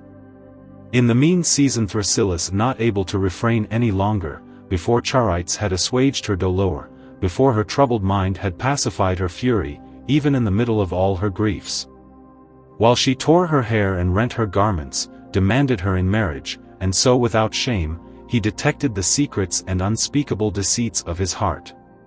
But Charites detested and abhorred his demand, and as she had been stricken with some clap of thunder, with some storm, or with the lightning of Jupiter, she presently fell down to the ground all amazed. Howbeit when her spirits were revived and that she returned to herself, perceiving that Thrasyllus was so importunate, she demanded respite to deliberate and to take advice on the matter. In the mean season, the shape of Lepolimus that was slain so miserably, appeared to Charite saying, O my sweet wife, which no other person can say but I pray thee for the love which is between us two, if there be any memory of me in thy heart, or remembrance of my pitiful death, marry with any other person, so that thou marry not with the traitor Thrasyllus, have no conference with him, eat not with him, lie not with him, avoid the bloody hand of mine enemy. Couple not thyself with a parricide, for those wounds, the blood whereof thy tears did wash away, were not the wounds of the teeth of the boar, but the spear of Thrasyllus, that deprived me from thee. Thus spake Lepolimus unto his loving wife, and declared the residue of the damnable fact. Then Charites, awaking from sleep, began to renew her dolor, to tear her garments, and to beat her arms with her comely hands, howbeit she revealed the vision which she saw to no manner of person, but dissembling that she knew no part of the mischief, devised with herself how she might be revenged on the traitor, and finish her own life to end and knit up all sorrow. Incontinently came Thrasyllus, the detestable demander of sudden pleasure, and wearied the closed ears of Charites with talk of marriage, but she gently refused his communication. And coloring the matter, with passing craft in the midst of his earnest desires gone say, Thrasyllus, you shall understand that yet the face of your brother and my husband is always before mine eyes, I smell yet the cinnamon scent of his precious body, I yet feel Lepolimus alive in my heart, wherefore you shall do well if you grant to me, miserable woman, necessary time to bewail his death, that after the residue of a few months, the whole year may be expired, which thing toucheth as well my shame as your wholesome profit. Lest peradventure by your speed and quick marriage we should justly raise and provoke the spirit of my husband to work our destruction. Howbeit, Thrasyllus was not contented with this promise, but more and more came upon her, insomuch that she was enforced to speak to him in this manner, My friend Thrasyllus, if thou be so contented until the whole year be complete and finished, behold here is my body, take thy pleasure, but in such sort and so secret that no servant of the house may perceive it. Then Thrasyllus, trusting to the false promises of the woman, and preferring his inordinate pleasure above all things in the world, was joyful in his heart and looked for night, when as he might have his purpose. But come thou about midnight, quoth Charites, disguised without company, and do but hiss at my chamber door, and my nurse shall attend and let thee in. This counsel pleased Thrasyllus marvellously, who, suspecting no harm, did always look for night, and the hour assigned by Charites. The time was scarce come, when as, according to her commandment, he disguised himself, and went straight to the chamber, where he found the nurse attending for him, who, by the appointment of her mistress, fed him with flattering talk, and gave him mingled and doled drink in a cup, excusing the absence of her mistress Charites, by reason that she attended on her father being sick, until such time, that with sweet talk and operation of the wine, he fell in a sound sleep. Now when he lay prostrate on the ground ready to all adventure, Charites, being called for, came in, and with manly courage and bold force stood over the sleeping murderer, saying, Behold the faithful companion of my husband, behold this valiant hunter. Behold me, dear spouse, this is the hand which shed my blood, this is the heart which hath devised so many subtle means to work my destruction, these be the eyes whom I have ill-pleased. Behold now they foreshow their own destiny, sleep careless, dream that thou art in the hands of the merciful. For I will not hurt thee with thy sword or any other weapon, God forbid that I should slay thee as thou slewest my husband, but thy eyes shall fail thee, and thou shalt see no more. Then that whereof thou dreamest, thou shalt think the death of thine enemy more sweet than thy life, thou shalt see no light, thou shalt lack the aid of a leader.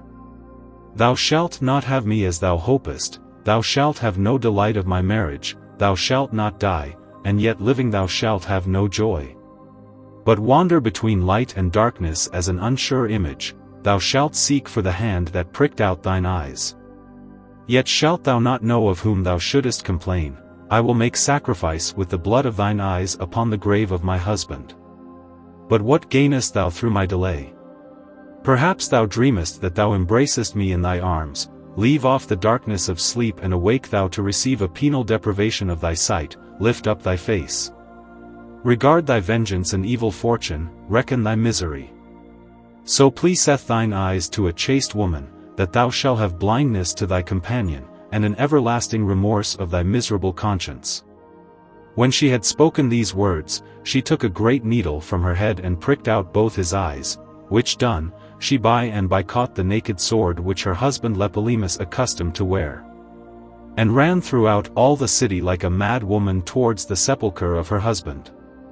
Then all we of the house, with all the citizens, ran incontinently after her to take the sword out of her hand, but she clasping about the tomb of Apuleius, kept us off with her naked weapon. And when she perceived that every one of us wept and lamented, she spake in this sort, I pray you my friends weep not, nor lament for me, for I have revenged the death of my husband. I have punished deservedly the wicked breaker of our marriage. Now is it time to seek out my sweet Apuleius, and presently with this sword to finish my life. And therewithal after she had made relation of the whole matter, declared the vision which she saw and told by what means she deceived Thrasyllus, thrusting her sword under her right breast. And wallowing in her own blood, at length with manly courage yielded up the ghost. Then immediately the friends of miserable Charites did bury her body within the same sepulchre.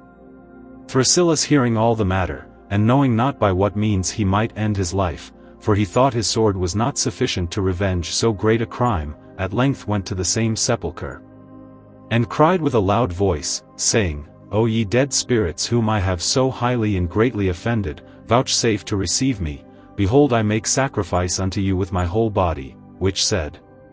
He closed the sepulchre, purposing to famish himself, and to finish his life there in sorrow. These things the young man with pitiful sighs and tears, declared unto the cowherds and shepherds, which caused them all to weep, but they fearing to become subject unto new masters, prepared themselves to depart away. Chapter XXXIII.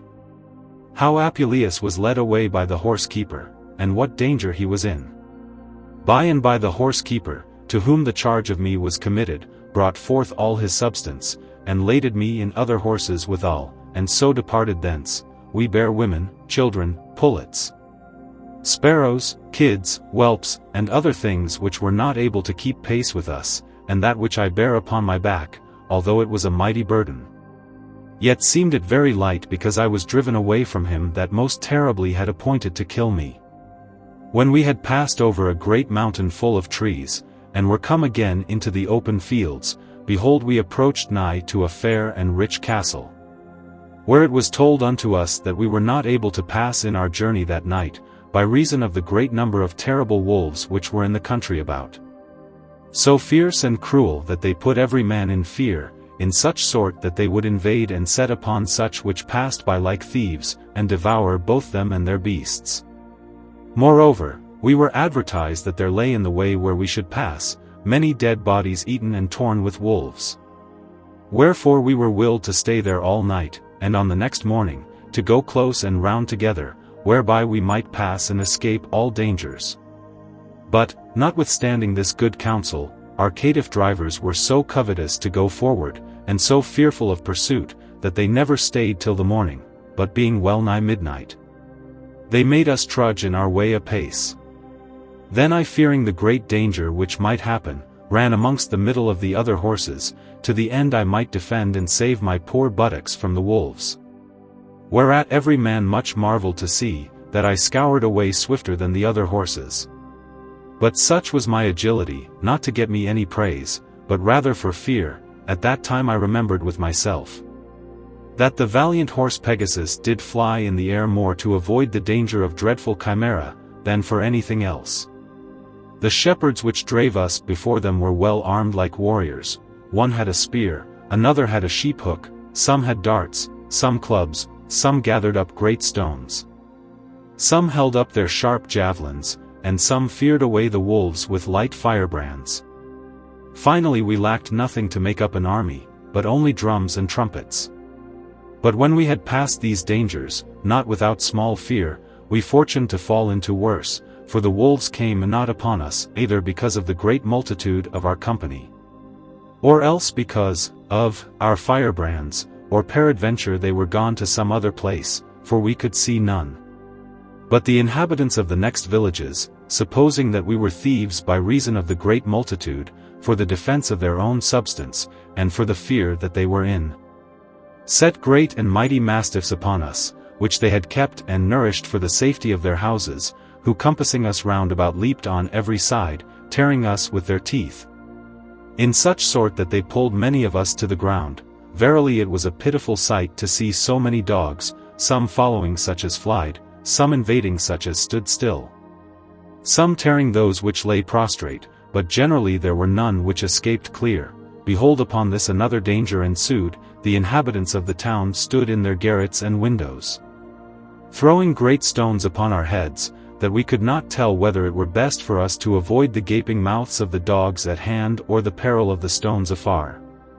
Amongst whom there was one that hurled a great flint upon a woman, which sat upon my back, who cried out piteously, desiring her husband to help her.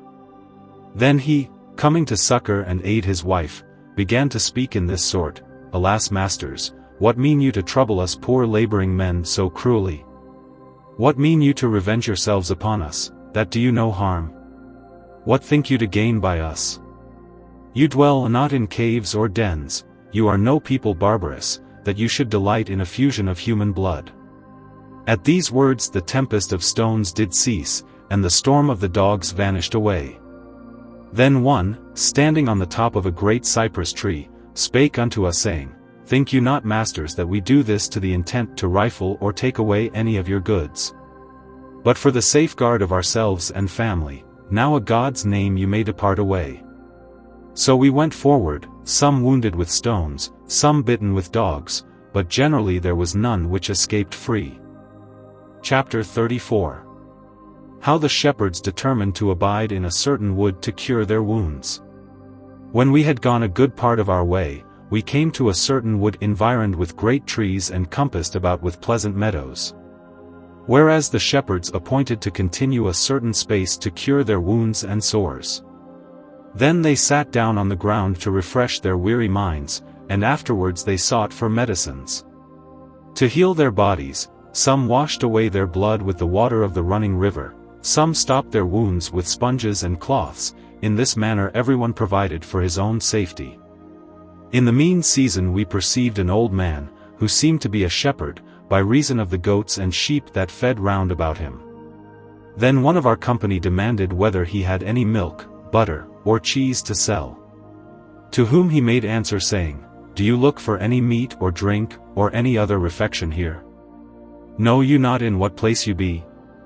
And therewithal he took his sheep and drave them away as fast as he might possible. This answer made our shepherds greatly to fear, that they thought of nothing else, but to inquire what country they were in, howbeit they saw no manner of person of whom they might demand. At length, as they were thus in doubt, they perceived another old man with a staff in his hand, very weary with travel, who approaching nigh to our company, began to weep and complain, saying, Alas, masters, I pray you succor me, miserable caitiff, and restore my nephew to me again, that by following a sparrow that flew before him is fallen into a ditch hereby, and verily I think he is in danger of death. As for me, I am not able to help him out by reason of mine old age, but you that are so valiant and lusty may easily help me herein, and deliver me my boy, my heir and guide of my life." These words made us all to pity him. And then the youngest and stoutest of our company, who alone escaped best the late skirmish of dogs and stones, rose up and demanded in what ditch the boy was fallen. "Marry," quoth he, "yonder," and pointed with his finger, and brought him to a great thicket of bushes and thorns where they both entered in. In the mean season, after we cured our wounds, we took up our packs, purposing to depart away. And because we would not go away without the young man our fellow, the shepherds whistled and called for him, but when he gave no answer, they sent one out of their company to seek him out, who after a while returned again with a pale face and sorrowful news, saying that he saw a terrible dragon eating and devouring their companion, and as for the old man, he could see him in no place. When they heard this, remembering likewise the words of the first old man that shaked his head, and drave away his sheep, they ran away beating us before them, to fly from this desert and pestilent country. Chapter 35. How a woman killed herself and her child, because her husband haunted harlots. After that we had passed a great part of our journey, we came to a village where we lay all night, but hearken. And I will tell you what mischief happened there. You shall understand. There was a servant to whom his master had committed the whole government of his house, and was master of the lodging where we lay. This servant had married a maiden of the same house, howbeit he was greatly in love with a harlot of the town, and accustomed to resort unto her. Wherewith his wife was so highly displeased and became so jealous, that she gathered together all her husband's substance, with his tales and books of account, and threw them into a light fire. She was not contented with this, but she took a cord and bound her child which she had by her husband, about her middle and cast herself headlong into a deep pit. The master, taking in evil part the death of these twain, took his servant which was the cause of this murder by his luxury, and first after that he had put off all his apparel, he anointed his body with honey, and then bound him sure to a fig tree, where in a rotten stalk a great number of pismires had builded their nests. The pismires after they had felt the sweetness of the honey came upon his body, and by little and little, in continuance of time, devoured all his flesh, in such sort that there remained on the tree but his bare bones. This was declared unto us by the inhabitants of the village there, who greatly sorrowed for the death of this servant. Then we, avoiding likewise from this dreadful lodging, incontinently departed away. Chapter 36. How Apuleius was cheapened by diverse persons, and how they looked in his mouth to know his age. After this we came to a fair city very populous, where our shepherds determined to continue, by reason that it seemed a place where they might live unknown, far from such as should pursue them. And because it was a country very plentiful of corn and other victuals, where when we had remained the space of 3 days, and that I poor ass and the other horses were fed and kept in the stable to the intent we might seem more saleable, we were brought out at length to the market. And by a crier sounded with his horn to notify that we were to be sold. All my companion horses were bought up by gentlemen, but as for me I stood still forsaken of all men. And when many buyers came by and looked in my mouth to know mine age, I was so weary with opening my jaws that at length, unable to endure any longer, when one came with a stinking pair of hands and grated my gums with his filthy fingers, I bit them clean off. Which thing caused the standers-by to forsake me as being a fierce and cruel beast. The crier, when he had gotten a hoarse voice with crying, and saw that no man would buy me, began to mock me, saying, "To what end stand we here with this wild ass, this feeble beast, this slow jade with worn hooves, good for nothing but to make sieves of his skin? Why do we not give him to somebody, for he earneth not his hay?" In this manner he made all the standers-by to laugh exceedingly, but my evil fortune, which was ever so cruel against me, whom I by travel of so many countries could in no wise escape, did more and more envy me, with invention of new means to afflict my poor body in giving me a new master as spiteful as the rest.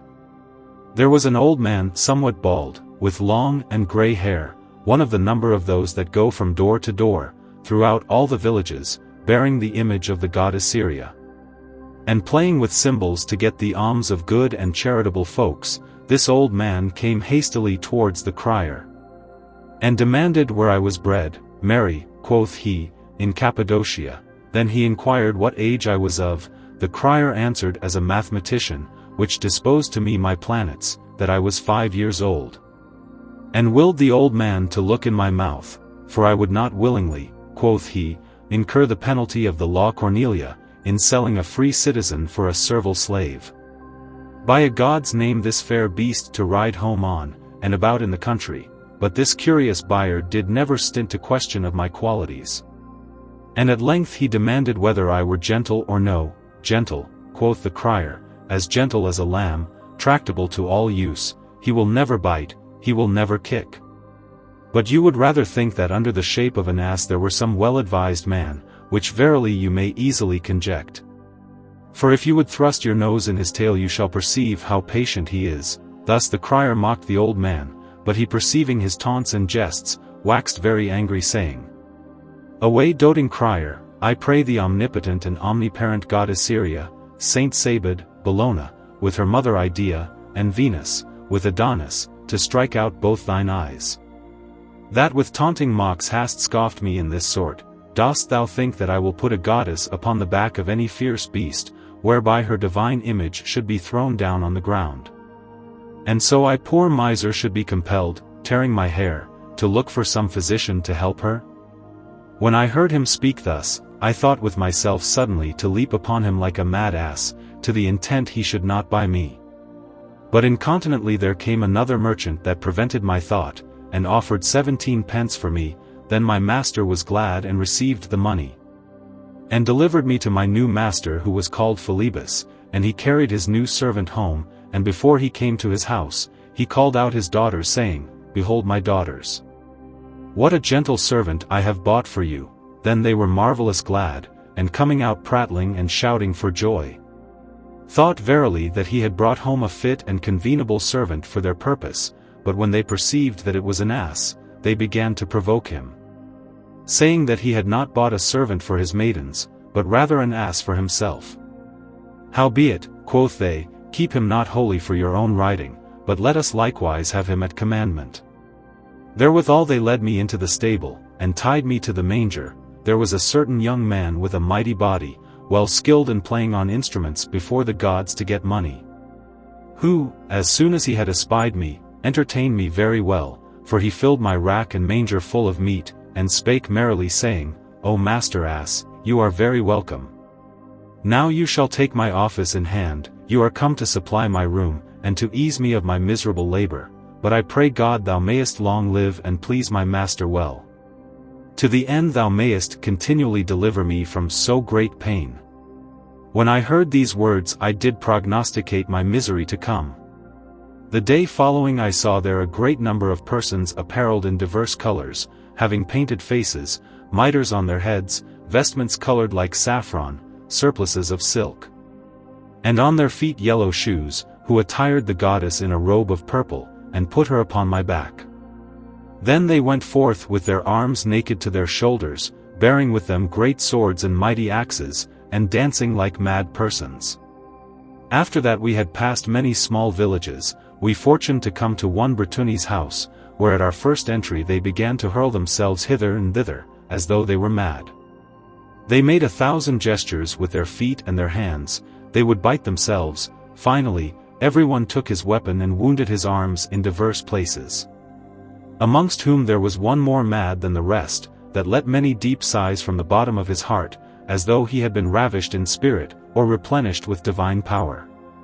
And after that, he somewhat returning to himself, invented and forged a great lie, saying, that he had displeased the divine majesty of the goddess, by doing of something which was not convenable to the order of their holy religion, wherefore he would do vengeance of himself, and therewithal he took a whip, and scourged his own body, that the blood issued out abundantly, which thing caused me greatly to fear, to see such wounds and effusion of blood, lest the same goddess desiring so much the blood of men, should likewise desire the blood of an ass. After they were weary with hurling and beating themselves, they sat down, and behold, the inhabitants came in, and offered gold, silver, vessels of wine, milk, cheese, flour, wheat and other things, amongst whom there was one, that brought barley to the ass that carried the goddess, but the greedy whoresons thrust all into their sack, which they brought for the purpose and put it upon my back, to the end I might serve for two purposes, that is to say, for the barn by reason of my corn, and for the temple by reason of the goddess. In this sort, they went from place to place, robbing all the country over. At length they came to a certain castle where under colour of divination, they brought to pass that they obtained a fat sheep of a poor husbandman for the goddess' supper and to make sacrifice withal. After that the banquet was prepared, they washed their bodies, and brought in a tall young man of the village, to sup with them, who had scarce tasted a few pottage, when he began to discover their beastly customs and inordinate desire of luxury. For they compassed him round about, sitting at the table, and abused the young man, contrary to all nature and reason.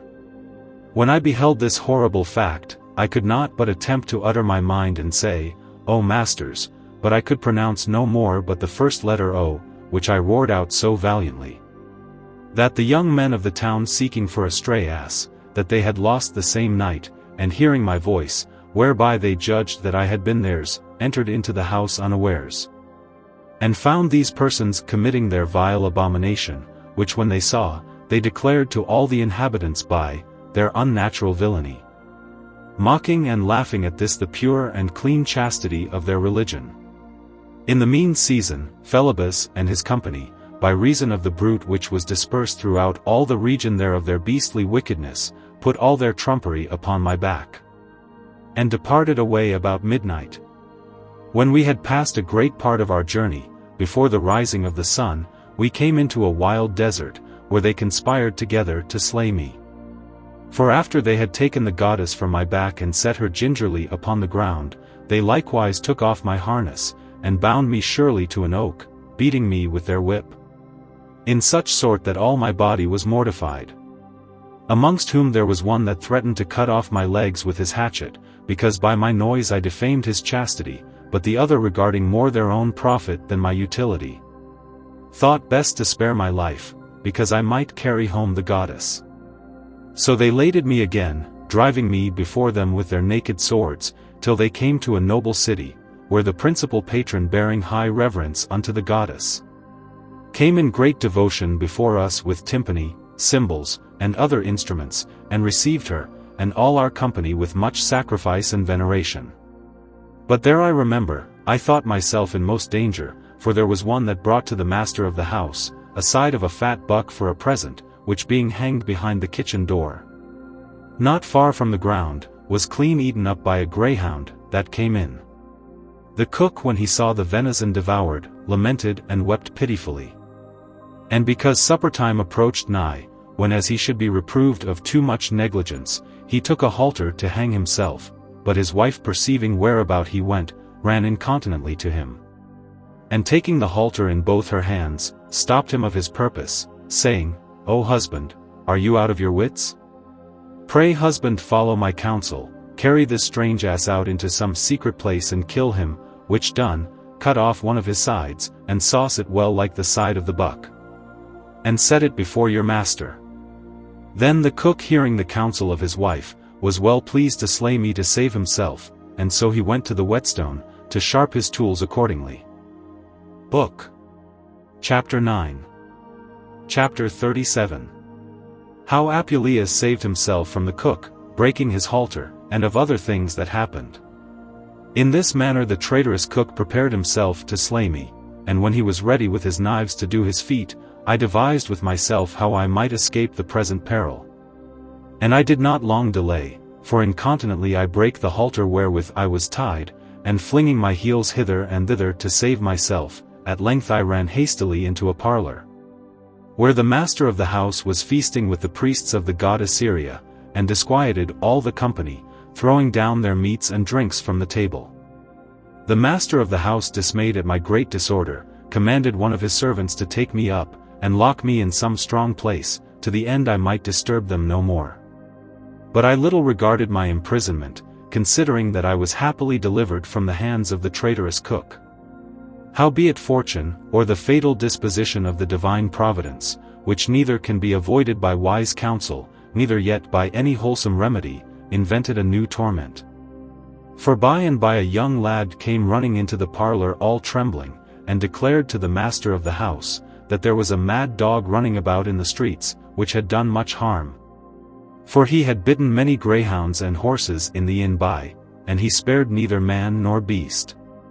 For there was one Metilius a muleteer, Ephesius, a cook, Hypanius a chamberlain, and Apollonius a physician, who, thinking to chase away the mad dog, were cruelly wounded by him. Insomuch that many horses and other beasts infected with the venom of his poisonous teeth became mad likewise. Which thing caused them all at the table greatly to fear, and thinking that I had been bitten in like sort, came out with spears, clubs, and pitchforks purposing to slay me. And I had undoubtedly been slain, had I not by and by crept into the chamber, where my master intended to lodge all night. Then they closed and locked fast the doors about me, and kept the chamber round, till such time as they thought that the pestilent rage of madness had killed me. When I was thus shut in the chamber alone, I laid me down upon the bed to sleep, considering it was long time past, since I lay and took my rest as a man doth. When morning was come, and that I was well reposed, I rose up lustily. In the mean season, they which were appointed to watch about the chamber all night, reasoned with themselves in this sort, Verily, quoth one, I think that this rude S be dead. So think I, quoth another, for the outrageous poison of madness hath killed him, but being thus in diverse opinions of a poor ass, they looked through a crevice, and espied me standing still, sober and quiet in the middle of the chamber. Then they opened the doors, and came towards me, to prove whether I were gentle or no. Amongst whom there was one, which in my opinion, was sent from heaven to save my life, that willed the other to set a basin of fair water before me. And thereby they would know whether I were mad or no, for if I did drink without fear as I accustomed to do, it was a sign that I was whole, and in mine assy wits. Where contrary if I did fly and abhor the taste of the water, it was evident proof of my madness, which thing he said that he had read in ancient and credible books. Whereupon they took a basin of clear water, and presented it before me, but I as soon as I perceived the wholesome water of my life, ran incontinently, thrusting my head into the basin. Drank as though I had been greatly athirst. Then they stroked me with their hands, and bowed mine ears, and took me by the halter, to prove my patience, but I taking each thing in good part, disproved their mad presumption.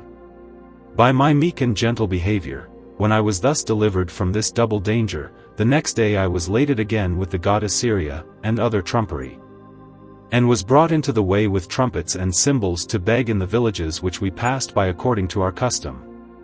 And after that we had gone through a few towns and castles, we fortuned to come to a certain village, which was builded, as the inhabitants there affirm, upon the foundation of a famous ancient city. And after that we had turned into the next inn, we heard of a pretty jest committed in the town there, which I would that you should know likewise. Chapter XXXVIII. Of the deceit of a woman which made her husband cuckold. There was a man dwelling in the town very poor, that had nothing but that which he got by the labor and travel of his hands. His wife was a fair young woman, but very lascivious, and given to the appetite and desire of the flesh. It fortuned on a day, that while this poor man was gone betimes in the morning to the field about his business, according as he accustomed to do, his wife's lover secretly came into his house to have his pleasure with her. And so it chanced that during the time that she and he were basking together, her husband, suspecting no such matter, returned home praising the chaste continence of his wife. In that he found his doors fast closed, wherefore as his custom was, he whistled to declare his coming. Then his crafty wife, ready with shifts, caught her lover and covered him under a great tub standing in a corner, and therewithal she opened the door, blaming her husband in this sort, Comest thou home every day with empty hands, and bringest nothing to maintain our house? Thou hast no regard for our profit, neither providest for any meat or drink, whereas I poor wretch do nothing day and night but occupy myself with spinning. And yet my travel will scarce find the candles which we spend. Oh, how much more happy is my neighbor Daphne, that eateth and drinketh at her pleasure and passeth the time with her amorous lovers according to her desire. What is the matter, quoth her husband, though our master hath made holiday at the fields, yet think not but I have made provision for our supper. Doest thou not see this tub that keepeth a place here in our house in vain, and doth us no service? Behold, I have sold it to a good fellow, that is here present, for 5 pence, wherefore I pray thee lend me thy hand, that I may deliver him the tub. His wife, having invented a present shift, laughed on her husband, saying, What merchant, I pray you, have you brought home hither, to fetch away my tub for 5 pence? For which I, poor woman that sit all day alone in my house, have been proffered so often 7. Her husband, being well apaid of her words, demanded what he was that had bought the tub. Look, quoth she, he is gone under. To see where it be sound or no. Then her lover, which was under the tub, began to stir and rustle himself, and because his words might agree to the words of the woman, he said, Dame, will you have me tell the truth? This tub is rotten and cracked as me seemeth on every side. And then turning to her husband said, I pray you, honest man, light a candle, that I may make clean the tub within, to see if it be for my purpose or no. For I do not mind to cast away my money wilfully. He by and by, being made a very ox, lighted a candle, saying, I pray you, good brother, put not yourself to so much pain. Let me make the tub clean and ready for you. Whereupon he put off his coat, and crept under the tub to rub away the filth from the sides. In the mean season this minion lover cast his wife on the bottom of the tub, and had his pleasure with her over his head, and as he was in the midst of his pastime, he turned his head on this side and that side, finding fault with this and with that, till as they had both ended their business, when as he delivered 7 pence for the tub, and caused the good man himself to carry it on his back again to his inn. Chapter XXXIX. How the priests of the goddess Syria were taken and put in prison, and how Apuleius was sold to a baker.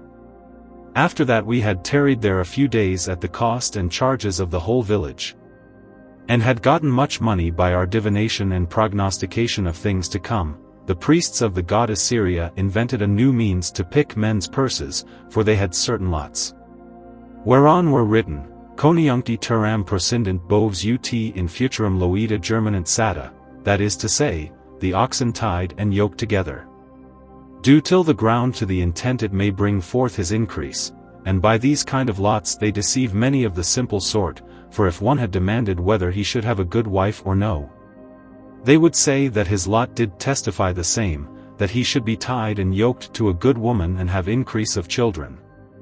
If one demanded whether he should buy lands and possession, they said that he should have much ground that should yield his increase. If one demanded whether he should have a good and prosperous voyage, they said he should have good success, and it should be for the increase of his profit. If one demanded whether he should vanquish his enemies, and prevail in pursuit of thieves, they said that this enemy should be tied and yoked to him, and his pursuits after thieves should be prosperous. Thus by the telling of fortunes, they gathered a great quantity of money, but when they were weary with giving of answers, they drave me away before them next night, through a lane which was more dangerous and stony than the way which we went the night before, for on the one side were quagmires and foggy marshes. On the other side were falling trenches and ditches, whereby my legs failed me, in such sort that I could scarce come to the plain field paths. And behold, by and by a great company of inhabitants of the town armed with weapons and on horseback overtook us, and incontinently arresting Philebus and his priests, tied them by the necks and beat them cruelly, calling them thieves and robbers, and after they had manacled their hands, Show us, quoth they, the cup of gold, which, under the color of your solemn religion, ye have taken away, and now ye think to escape in the night without punishment for your fact. By and by one came towards me, and thrusting his hand into the bosom of the goddess Syria, brought out the cup which they had stole. Howbeit for all they appeared evident and plain, they would not be confounded or abashed, but jesting and laughing out the matter. Gone say, is it reason, masters, that you should thus rigorously entreat us, and threaten for a small trifling cup, which the mother of the goddess determined to give to her sister for a present? Howbeit for all their lies and cavalations, they were carried back unto the town, and put in prison by the inhabitants, who taking the cup of gold, and the goddess which I bear, did put and consecrate them amongst the treasure of the temple. The next day I was carried to the market to be sold, and my price was set at 7 pence more than Phoebus gave for me. There fortuned to pass by a baker of the next village, who after that he had bought a great deal of corn, bought me likewise to carry it home, and when he had well laded me therewith, drave me through a thorny and dangerous way to his bakehouse. There I saw a great company of horses that went in the mill day and night grinding of corn, but lest I should be discouraged at the first, my master entertained me well. For the first day I did nothing but fare daintily, howbeit such mine ease and felicity did not long endure. For the next day following I was tied to the mill betimes in the morning with my face covered, to the end in turning amid winding so often one way, I should not become giddy, but keep a certain course. But although when I was a man I had seen many such horse mills and knew well enough how they should be turned, yet feigning myself ignorant of such kind of toil, I stood still and would not go, whereby I thought I should be taken from the mill as an ass unapt, and put to some other light thing, or else to be driven into the fields to pasture. But my subtlety did me small good, for by and by when the mill stood still, the servants came about me, crying and beating me forward, in such sort that I could not stay to advise myself. Whereby all the company laughed to see so sudden a change. When a good part of the day was past, that I was not able to endure any longer, they took off my harness, and tied me to the manger, but although my bones were weary, and that I needed to refresh myself with rest and provender, yet I was so curious that I did greatly delight to behold the baker's art, insomuch that I could not eat nor drink while I looked on. O good Lord, what a sort of poor slaves were there! Some had their skin black and blue, some had their backs striped with lashes, some were covered with rugged sacks, some had their members only hidden, some wore such ragged cloths that you might perceive all their naked bodies, some were marked and burned in the heads with hot irons, some had their hair half clipped, some had locks of their legs. Some very ugly and evil-favored, that they could scarce see, their eyes and face were so black and dim with smoke, like those that fight in the sands, and know not where they strike by reason of dust, and some had their faces all mealy. But how should I speak of the horses my companions, how they being old and weak, thrust their heads into the manger, they had their necks all wounded and worn away, they rated their nostrils with a continual cough, their sides were bare with their harness and great travel. Their ribs were broken with beating, their hooves were battered broad with incessant labor, and their skin rugged by reason of their lankness. When I saw this dreadful sight, I began to fear, lest I should come to the like state, and considering with myself the good fortune which I was sometime in when I was a man, I greatly lamented, holding down my head, and would eat no meat, but I saw no comfort or consolation of my evil fortune, saving that my mind was somewhat recreated to hear and understand what every man said. For they neither feared nor doubted my presence. At that time I remembered how Homer, the divine author of ancient poetry, described him to be a wise man, which had travelled diverse countries and nations. Wherefore I gave great thanks to my ass for me, in that by this means I had seen the experience of many things, and was become more wise, notwithstanding the great misery and labor which I daily sustained. But I will tell you a pretty jest, which cometh now to my remembrance, to the intent your ears may be delighted in hearing the same. Chapter XL. How Apuleius was handled by the baker's wife, which was a harlot. The baker which bought me was an honest and sober man, but his wife was the most pestilent woman in all the world, insomuch that he endured many miseries and afflictions with her, so that I myself did secretly pity his estate, and bewail his evil fortune, for she had not one fault alone, but all the mischiefs that could be devised. She was crabbed, cruel, lascivious, drunken, obstinate, niggish, covetous, riotous in filthy expenses, and an enemy to faith and chastity, a despiser of all the gods, whom other did honor, one that affirmed that she had a god by herself, whereby she deceived all men, but especially her poor husband, one that abandoned her body with continual whoredom. This mischievous queen hated me in such sort, that she commanded every day before she was up, that I should be put into the mill to grind, and the first thing which she would do in the morning was to see me cruelly beaten, and that I should grind when the other beasts did feed and take rest. When I saw that I was so cruelly handled, she gave me occasion to learn her conversation and life. For I saw oftentimes a young man which would privily go into her chamber, whose face I did greatly desire to see, but I could not, by reason mine eyes were covered every day. And verily, if I had been free and at liberty, I would have discovered all her abomination.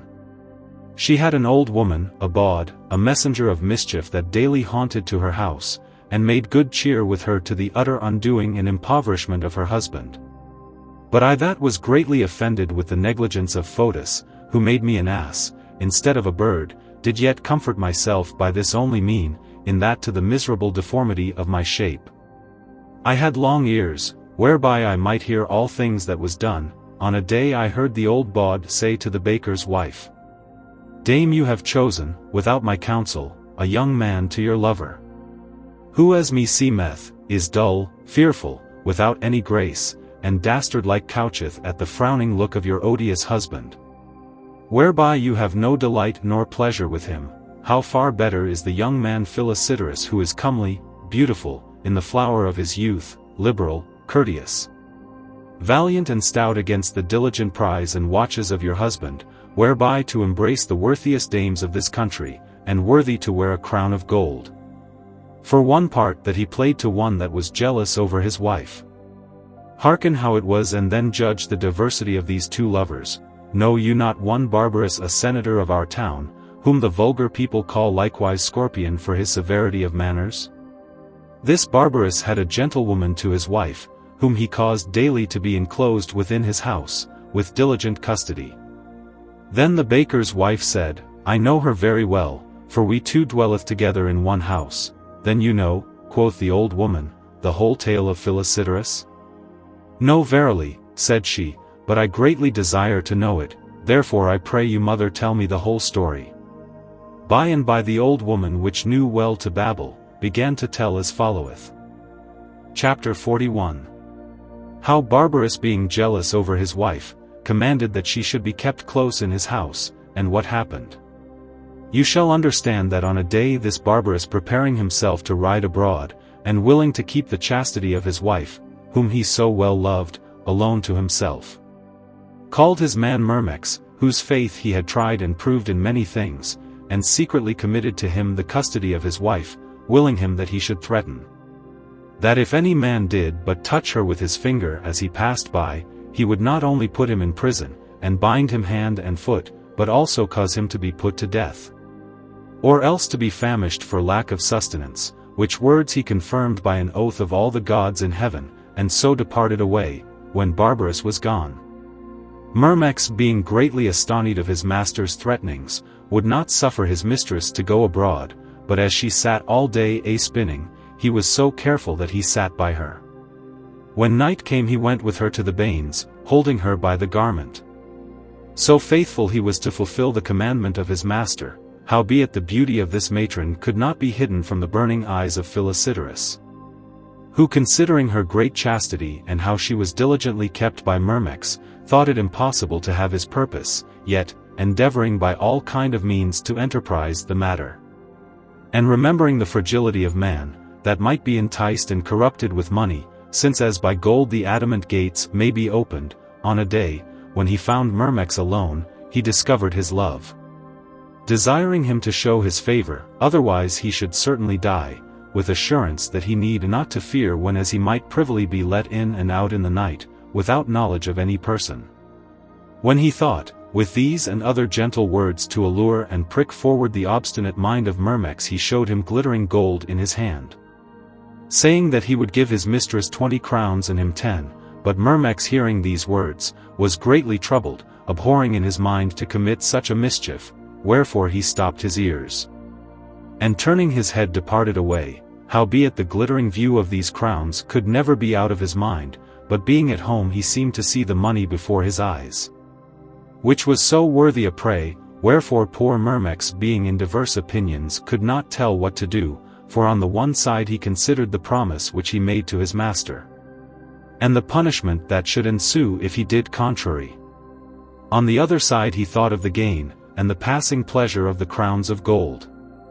In the end the desire of the money did more prevail than the fear of death, for the beauty of the flourishing crowns did so stick in his mind, that where the menaces of his master compelled him to tarry at home, the pestilent avarice of gold egged him outdoors, wherefore putting all shame aside, without further delay, he declared all the whole matter to his mistress, who according to the nature of a woman, when she heard him speak of so great a sum she bound chastity in a string, and gave authority to Myrmex to rule her in that case. Myrmex, seeing the intent of his mistress, was very glad, and for great desire of the gold, he ran hastily to Philosopher, declaring that his mistress was consented to his mind. Wherefore he demanded the gold which he promised. Then incontinently Philosopher delivered him 10 crowns, and when night came, Myrmex brought him disguised into his mistress' chamber. About midnight, when he and she were naked together, making sacrifice unto the goddess Venus, behold, her husband, contrary to their expectation, came and knocked at the door, calling with a loud voice to his servant Myrmex, whose long tarrying increased the suspicion of his master, in such sort that he threatened to beat Myrmex cruelly, but he being troubled with fear, and driven to his latter shifts, excused the matter, saying, that he could not find the key, by reason it was so dark. In the mean season Philosopher, hearing the noise at the door, slipped on his coat and privily ran out of the chamber. When Myrmex had opened the door to his master that threatened terribly, and had let him in, he went into the chamber to his wife. In the meanwhile Myrmex let out Philosopher, and barred the doors fast, and went again to bed. The next morning when Barbarus awaked, he perceived 2 unknown slippers lying under his bed, which Philosopher had forgotten when he went away. Then he conceived a great suspicion and jealousy in mind, howbeit he would not discover it to his wife, neither to any other person, but putting secretly the slippers into his bosom, commanded his other servants to bind Myrmex incontinently, and to bring him bound to the justice after him, thinking verily that by the mean of the slippers he might bolt out the matter. It fortuned that while Barbarus went towards the justice in a fury and rage, and Myrmex fast bound, followed him weeping, not because he was accused before his master, but by reason he knew his own conscience guilty, behold by adventure Philosopher, going about earnest business, fortuned to meet with them by the way, who fearing the matter which he committed the night before, and doubting lest it should be known, did suddenly invent a mean to excuse Myrmex. For he ran upon him and beat him about the head with his fists, saying, Ah, mischievous varlet that thou art, and perjured knave! It were a good deed if the goddess and thy master here would put thee to death, for thou art worthy to be imprisoned and to wear out these irons, that stealest my slippers away when thou werest at my banes yesternight. Barbarus hearing this returned incontinently home, and called his servant Myrmex, commanding him to deliver the slippers again to the right owner.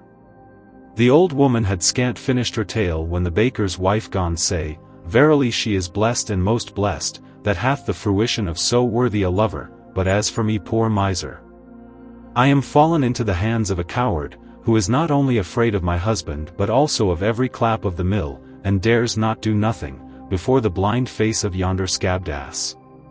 Then the old woman answered, I promise you certainly if you will, you shall have this young man at your pleasure, and therewithal when night came, she departed out of her chamber. In the mean season, the baker's wife made ready a supper with abundance of wine and exquisite fare, so that there lacked nothing, but the coming of the young man. For her husband supped at one of her neighbor's houses. When time came that my harness should be taken off and that I should rest myself, I was not so joyful of my liberty, as when the veil was taken from mine eyes. I should see all the abomination of this mischievous queen. When night was come and the sun gone down, behold the old bawd and the young man, who seemed to be but a child, by reason he had no beard, came to the door. Then the baker's wife kissed him 1,000 times and received him courteously, placed him down at the table, but he had scarce eaten the first morsel, when the good man, contrary to his wife's expectation, returned home, for she thought he would not have come so soon, but Lord how she cursed him, praying God that he might break his neck at the first entry in. In the mean season, she caught her lover and thrust him into the bin where she bolted her flour, and dissembling the matter, finally came to her husband demanding why he came home so soon. I could not abide, quoth he, to see so great a mischief and wicked fact, which my neighbor's wife committed, but I must run away. O harlot as she is, how hath she dishonored her husband? I swear by the goddess Ceres, that if I had not seen it with mine eyes, I would never I have believed it. His wife desirous to know the matter, desired him to tell what she had done, then he accorded to the request of his wife, and ignorant of the estate of his own house, declared the mischance of another. You shall understand, quoth he, that the wife of the fuller my companion, who seemed to me a wise and chaste woman, regarding her own honesty and profit of her house, was found this night with her knave. For while we went to wash our hands, he and she were together, who being troubled with our presence ran into a corner, and she thrust him into a mow made with twigs, appointed to lay on cloths to make them white with the smoke of fume and brimstone. Then she sat down with us at the table to color the matter. In the mean season the young man covered in the mow, could not forbear sneezing, by reason of the smoke of the brimstone. The good man thinking it had been his wife that sneezed, cried, Christ help. But when he sneezed more, he suspected the matter, and willing to know who it was, rose from the table, and went to the mow, where he found a young man well nigh dead with smoke. When he understood the whole matter, he was so inflamed with anger that he called for a sword to kill him, and undoubtedly he had killed him, had I not restrained his violent hands from his purpose, assuring him that his enemy would die with the force of his brimstone, without the harm which he should do.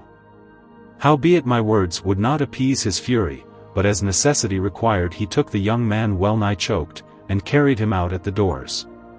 In the mean season, I counselled his wife to absent herself at some of her neighbors' houses, till the choler of her husband was pacified, lest he should be moved against her, as he was against the young man. And so being weary of their supper, I forthwith returned home. When the baker had told his tale, his impudent wife began to curse and abhor the wife of the fuller, and generally all other wives, which abandon their bodies with any other than with their own husbands, breaking the faith and bond of marriage, whereby she said, they were worthy to be burned alive.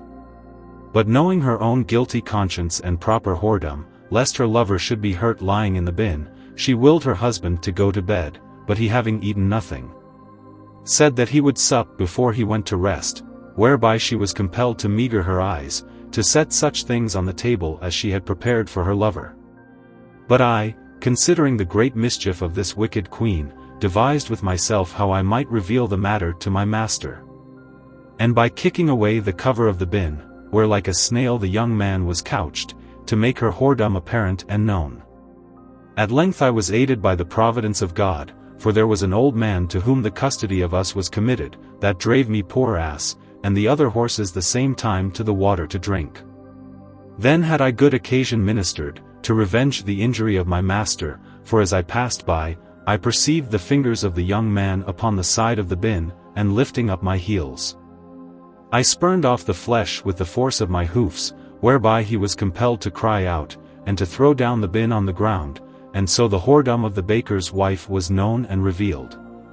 The baker seeing this was not a little moved at the dishonesty of his wife, but he took the young man trembling for fear by the hand, and with cold and courteous words spake in this sort, Fear not my son, nor think that I am so barbarous or cruel a person, that I would stifle thee up with the smoke of sulphur as our neighbor accustometh, nor I will not punish thee according to the rigor of the law of Julia, which common death the adulterers should be put to death. No, no, I will not execute my cruelty against so fair and comely a young man as you be, but we will divide our pleasure between us, by lying all three in one bed, to the end there may be no debate nor dissension between us, but that either of us may be contented, for I have always lived with my wife in such tranquillity, that according to the saying of the wise men, whatsoever I say, she holdeth for law, and indeed equity will not suffer.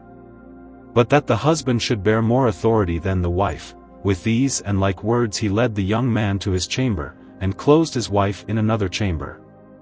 On the next morrow, he called two of the most sturdiest servants of his house, who held up the young man, while he scourged his buttocks well favourably with rods like a child.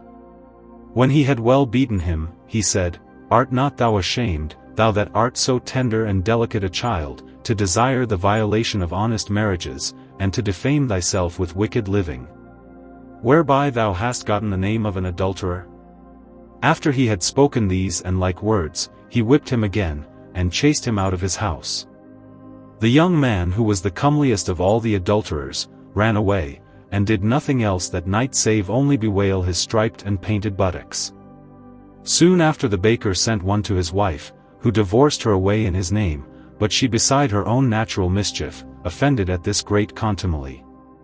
Though she had worthily deserved the same, had recourse to wicked arts and trumpery, never ceasing until she had found out an enchantress, who, as it was thought, could do what she would with her sorcery and conjuration.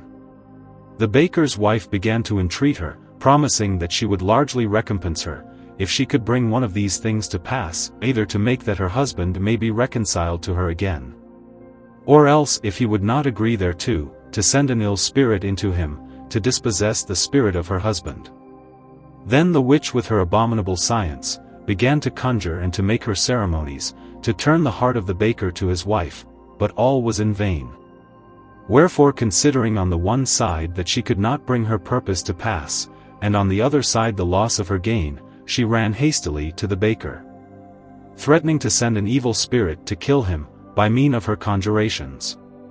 But peradventure some scrupulous reader may demand me a question, how I, being an ass, and tied always in the mill house, could know the secrets of these women. Verily I answer, notwithstanding my shape of an ass, I had the sense and knowledge of a man, and curiously endeavored to know out such injuries as were done to my master.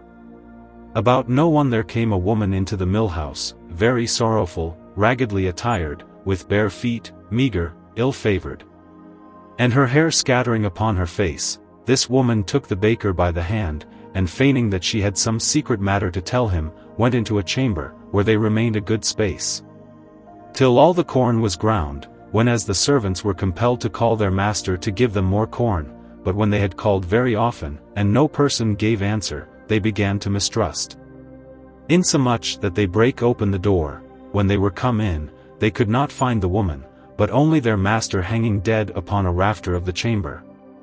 Whereupon they cried and lamented greatly, and according to the custom, when they had washed themselves, they took the body and buried it. The next day morrow, the daughter of the baker, which was married but a little before to one of the next village, came crying and beating her breast. Not because she heard of the death of her father by any man, but because his lamentable spirit, with a halter about his neck, appeared to her in the night, declaring the whole circumstance of his death, and how by enchantment he was descended into hell, which caused her to think that her father was dead. After that she had lamented a good space, and was somewhat comforted by the servants of the house, and when 9 days were expired, as inheritrix to her father, she sold away all the substance of the house, whereby the goods chanced into diverse men's hands. Chapter 42. How Apuleius, after the baker was hanged, was sold to a gardener, and what dreadful things happened. There was a poor gardener amongst the rest, which bought me for the sum of 50 pence, which seemed to him a great price, but he thought to gain it again by the continual travel of my body. The matter requireth to tell likewise, how I was handled in his service. This gardener, accustomed to drive me, every morning laden with herbs to the next village, and when he had sold his herbs, he would mount upon my back and return to the garden.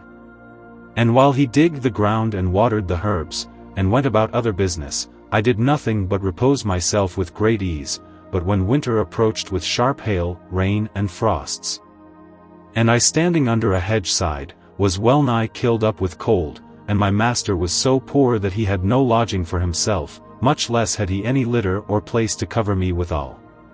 For he himself always lay under a little roof shadowed with boughs. In the morning when I arose, I found my hoofs shriveled together with cold, and unable to pass upon the sharp ice, and frosty mire, neither could I fill my belly with meat, as I accustomed to do.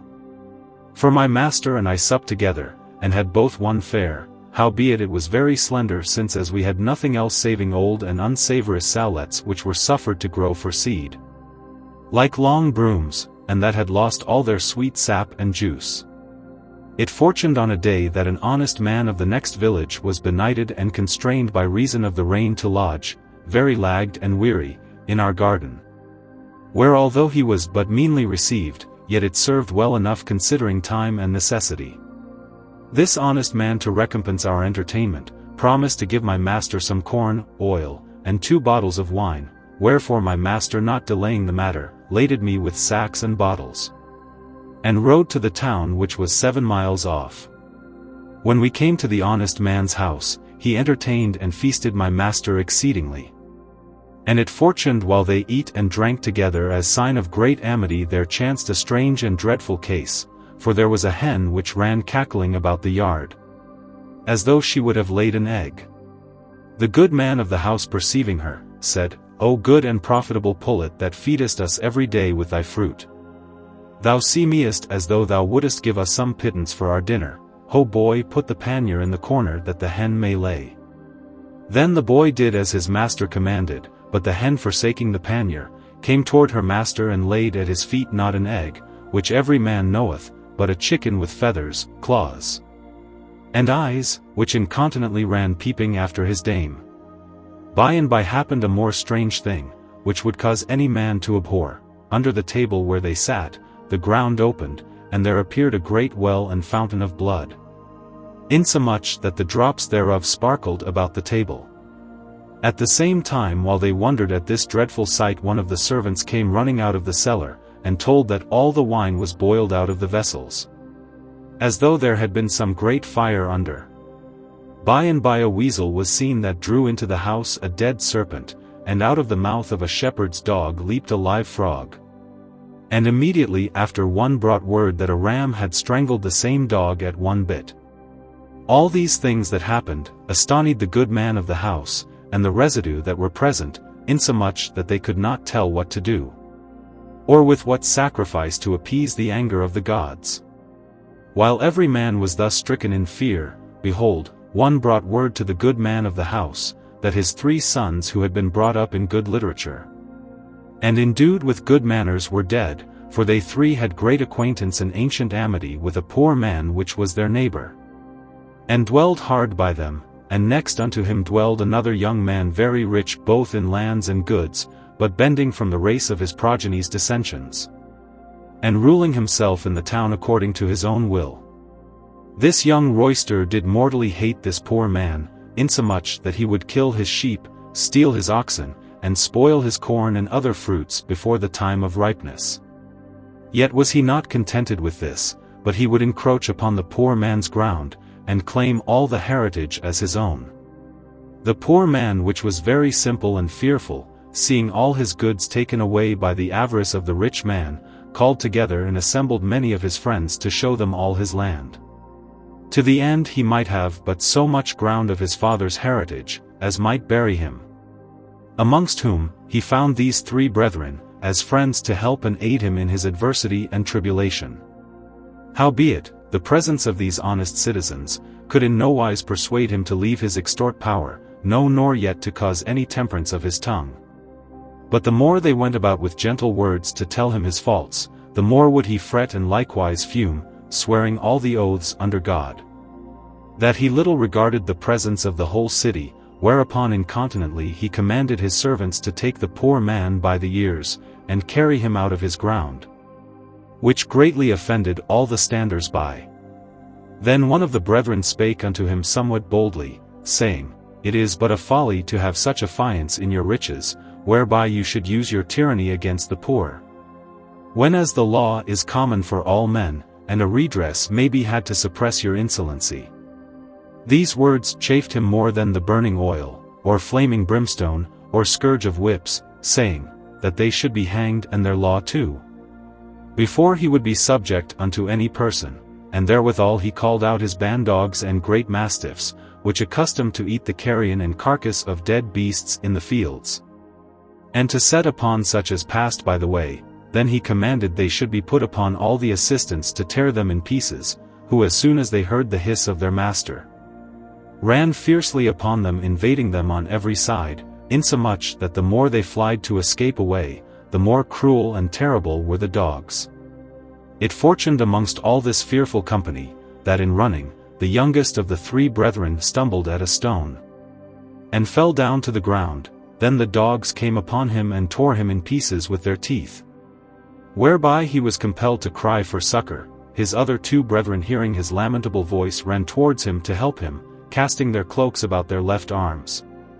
Took up stones to chase away the dogs, but all was in vain, for they might see their brother dismembered in every part of his body, who lying at the very point of death, desired his brethren to revenge his death against that cruel tyrant, and therewithal he gave up the ghost.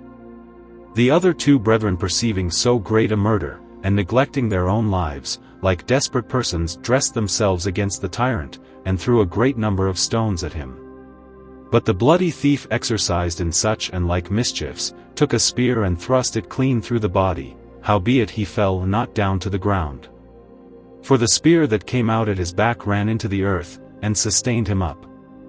By and by came one of these tyrant servants, the most sturdiest of the rest, to help his master, who at the first coming took up a stone and threw at the 3rd brother.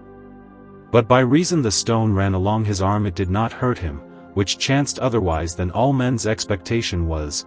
By and by the young man, feigning that his arm was greatly wounded, spake these words unto the cruel bloodsucker: Now mayest thou, thou wretch, triumph upon the destruction of all our family. Now hast thou fed thy insatiable cruelty with the blood of 3 brethren.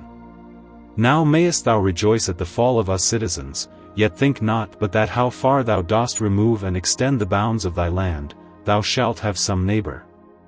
But how greatly am I sorry in that I have lost mine arm wherewithal I minded to cut off thy head. When he had spoken these words, the furious thief drew out his dagger, and running upon the young man thought verily to have slain him. But it chanced otherwise, for the young man resisted him stoutly, and in buckling together by violence wrested the dagger out of his hand, which done, he killed the rich thief with his own weapon. And to the intent the young man would escape the hands of the servants which came running to assist their master, with the same dagger he cut his own throat. These things were signified by the strange and dreadful wonders which fortuned in the house of the good man, who after he had heard these sorrowful tidings could in no wise weep. So far was he stricken with dolour, but presently taking his knife wherewith he cut his cheese and other meat before, he cut his own throat likewise. In such sort that he fell upon the board and embraced the table with the streams of his blood, in most miserable manner. Hereby was my master the gardener deprived of his hope, and paying for his dinner the watery tears of his eyes, mounted upon my back, and so we went homeward the same way as we came. Chapter 43. How Apuleius was found by his shadow. As we passed by the way we met with a tall soldier, for so his habit and countenance declared, who with proud and arrogant words spake to my master in this sort: Quorsum vacuum ducis asinum? My master, somewhat astonied at the strange sights which he saw before, and ignorant of the Latin tongue, rode on and spake never a word, the soldier unable to refrain his insolence. And offended at his silence, strake him on the shoulders as he sat on my back. Then my master gently made answer that he understood not what he said, whereat the soldier angrily demanded again, whither he rode with his ass? Marry, quoth he, to the next city, but I, quoth the soldier, have need of his help, to carry the trusses of our captain from yonder castle. And therewithal he took me by the halter and would violently have taken me away, but my master, wiping away the blood of the blow which he received of the soldier, desired him gently and civilly to take some pity upon him, and to let him depart with his own, swearing and affirming that his slow ass, well nigh dead with sickness, could scarce carry a few handfuls of herbs to the next town, much less he was able to bear any greater trusses. But when he saw the soldier would in no wise be entreated, but ready with his staff to cleave my master's head, my master fell down at his feet, under colour to move him to some pity. But when he saw his time, he took the soldier by the legs and cast him upon the ground. Then he buffeted him, thumped him, bit him, and took a stone and beat his face and his sides, that he could not turn and defend himself, but only threatened that if ever he rose, he would chop him in pieces. The gardener, when he heard him say so, drew out his javelin which he had by his side, and when he had thrown it away, he knocked and beat him more cruelly than he did before, insomuch that the soldier could not tell by what means to save himself, but by feigning that he was dead. Then my master took the javelin and mounted upon my back. riding in all haste to the next village, having no regard to go to his garden, and when he came thither, he turned into one of his friend's house and declared all the whole matter, desiring him to save his life and to hide himself and his ass in some secret place, until such time as all danger were past. Then his friends, not forgetting the ancient amity between them, entertained him willingly and drew me up a pair of stairs into a chamber. My master crept into a chest, and lay there with the cover closed fast. The soldier, as I afterwards learned, rose up as one awaked from a drunken sleep. But he could scarce go by reason of his wounds, howbeit at length by little and little through aid of his staff he came to the town. But he would not declare the matter to any person nor complain to any justice, lest he should be accused of cowardice or dastardness. Yet in the end he told some of his companions of all the matter that happened. Then they took him and caused him to be closed in some secret place, thinking that beside the injury which he had received, he should be accused of the breach of his faith, by reason of the loss of his spear. And when they had learned the signs of my master, they went to search him out. At last there was an unfaithful neighbor that told them where he was. Then incontinently the soldiers went to the justice, declaring that they had lost by the way a silver goblet of their captain's, and that a gardener had found it, who, refusing to deliver the goblet, was hidden in one of his friends' houses. By and by the magistrates, understanding the loss of the captain, came to the doors where we were, commanded our host to deliver my master upon pain of death. Howbeit these threatenings could not enforce him to confess that he was within his doors. But by reason of his faithful promise and for the safeguard of his friend, he said, that he saw not the gardener a great while, neither knew where he was. The soldiers said contrary. Whereby, to know the verity of the matter, the magistrates commanded their sergeants and ministers to search every corner of the house, but when they could find neither gardener nor ass, there was a great contention between the soldiers and our host, for they said we were within the house, and he said no. But I, that was very curious to know the matter, when I heard so great a noise, put my head out of the window to learn what the stir and tumult did signify. It fortuned that one of the soldiers perceived my shadow, whereupon he began to cry, saying, that he had certainly seen me. Then they were all glad and came up into the chamber, and pulled me down like a prisoner. When they had found me, they doubted nothing of the gardener, but seeking about more narrowly, at length they found him couched in a chest. And so they brought out the poor gardener to the justices, who was committed immediately to prison, but they could never forbear laughing from the time they found me by my shadow. Wherefore is risen a common proverb, the shadow of the ass. Book. Chapter 10. Chapter 44. How the soldier drave Apuleius away, and how he came to a captain's house, and what happened there. The next day how my master the gardener sped, I knew not, but the gentle soldier, who was well beaten for his cowardice, led me to his lodging without the contradiction of any man, where he laded me well, and garnished my body, as seemed to me, like an ass of arms. For on the one side I bare an helmet that shined exceedingly, on the other side a target that glistered more 1,000-fold. And on the top of my burden he put a long spear, which things he placed thus gallantly, not because he was so expert in war, for the gardener proved the contrary, but to the end he might fear those which passed by, when they saw such a similitude of war. When we had gone a good part of our journey, over the plain and easy fields, we fortuned to come to a little town, where we lodged at a certain captain's house. And there the soldier took me to one of the servants, while he himself went towards his captain, who had the charge of 1,000 men. And when we had remained there a few days, I understood of a wicked and mischievous fact committed there, which I have put in writing to the end you may know the same. The master of the house had a son instructed in good literature, and endued with virtuous manners, such a one as you would desire to have the like. Long time before his mother died, and when his father married a new wife, and had another child of the age of 12 years. The stepdame was more excellent in beauty than honesty, for she loved this young man her son-in-law, either because she was unchaste by nature, or because she was enforced by fate of stepmother to commit so great a mischief. Gentle reader, thou shalt not read of a fable, but rather a tragedy. This woman, when her love began first to kindle in her heart, could easily resist her desire and inordinate appetite by reason of shame and fear, lest her intent should be known, but after it compassed and burned every part of her breast.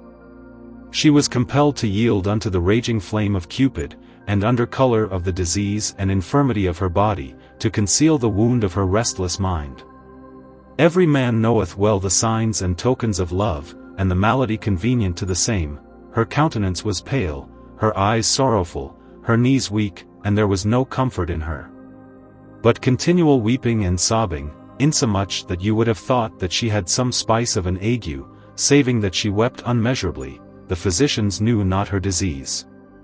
When they felt the beating of her veins, the intemperance of her heart, the sobbing sighs, and her often tossing of every side, no, no, the cunning physician knew it not. But a scholar of Venus' court might easily conjecture the whole. After that she had been long time tormented in her affliction, and was no more able to conceal her ardent desire, she caused her son to be called for. Which word son she would fain put away if it were not for shame. Then he, nothing disobedient to the commandment of his mother, with a sad and modest countenance, came into the chamber of his stepdame, the mother of his brother, but she, speaking never a word, was in great doubt what she might do, and could not tell what to say first, by reason of shame. The young man, suspecting no ill, with humble courtesy demanded the cause of her present disease. Then she, having found an occasion to utter her intent, with weeping eyes and covered face, began boldly to speak unto him in this manner: Thou art the original cause of all my dolour, thou art my comfort and only health, for those thy comely eyes are so enfastened within my breast, that unless they succour me, I shall certainly die. Have pity therefore upon me, be not the occasion of my destruction, neither let my conscience reclaim to offend thy father, whenas thou shalt save the life of thy mother. Moreover, since thou dost resemble thy father's shape in every point, it giveth me cause the more to fancy thee. Now is ministered unto thee time and place, now hast thou occasion to work thy will. Seeing that we are alone. And it is a common saying, never known, never done. This young man, troubled in mind at so sudden an ill, although he abhorred to commit so beastly a crime, yet he would not cast her off with a present denial, but warily pacified her mind with delay of promise. Wherefore he promised to do all according to her desire, and in the mean season, he willed his mother to be of good cheer, and comfort herself till as he might find some convenient time to come unto her, when his father was ridden forth, wherewithal he got him away from the pestilent sight of his stepdame. And knowing that this matter touching the ruin of all the whole house needed the counsel of wise and grave persons, he went incontinently to a sage old man and declared the whole circumstance of the matter. The old man, after long deliberation, thought there was no better way to avoid the storm of cruel fortune to come, than to run away. In the mean season this wicked woman, impatient of her love, and the long delay of her son, egged her husband to ride abroad into far countries. And then she asked the young man the accomplishment of his promise, but he, to rid himself entirely from her hands, would find always excuses. Till in the end she understood by the messengers that came in and out, that he nothing regarded her. Then she, by how much she loved him before, by so much and more she hated him now. And by she called one of her servants, ready to all mischiefs, to whom she declared all her secrets. And there it was concluded between them two, that the surest way was to kill the young man, whereupon this varlet went incontinently to buy poison, which he mingled with wine, to the intent he would give it to the young man to drink, and thereby presently to kill him. But while they were in deliberation how they might offer it unto him, behold, here happened a strange adventure. For the young son of the woman that came from school at no one, being very thirsty, took the pot wherein the poison was mingled, and ignorant of the venom, drank a good draught thereof, which was prepared to kill his brother, whereby he presently fell down to the ground dead. His schoolmaster, seeing his sudden change, called his mother, and all the servants of the house with a loud voice.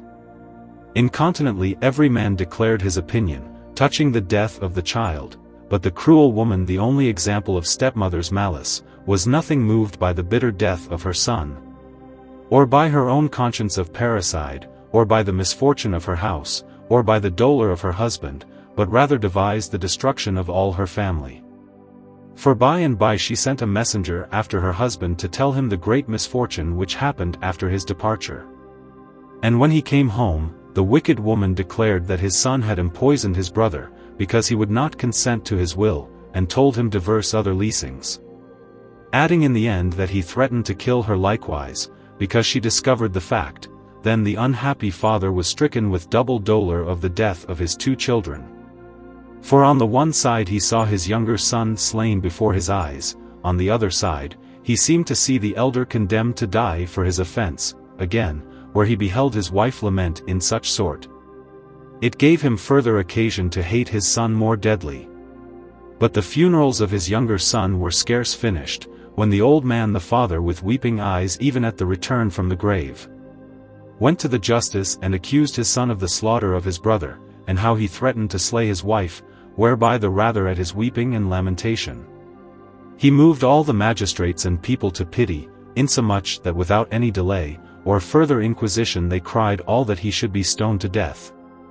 But the justices fearing a farther inconvenience to arise by the particular vengeance, and to the end there might fortune no sedition amongst the people, prayed the decurions and other officers of the city, that they might proceed by examination of witnesses, and with order of justice according to the ancient custom before the judging of any hasty sentence or judgment, without the hearing of the contrary part, like as the barbarous and cruel tyrants accustomed to use, otherwise they should give an ill example to their successors. This opinion pleased every man, wherefore the senators and councillors were called, who being placed in order according to their dignity, caused the accuser and defender to be brought forth. And by the example of the Athenian law, and judgment material, their advocates were commanded to plead their causes briefly without preambles or motions of the people to pity, which were too long a process. And if you demand how I understood all this matter, you shall understand that I heard many declare the same, but to recite what words the accuser used in his invective, what answer the defender made, the orations and pleadings of each party, verily I am not able to do, for I was fast bound at the manger. But as I learned and knew by others, I will God willing declare unto you.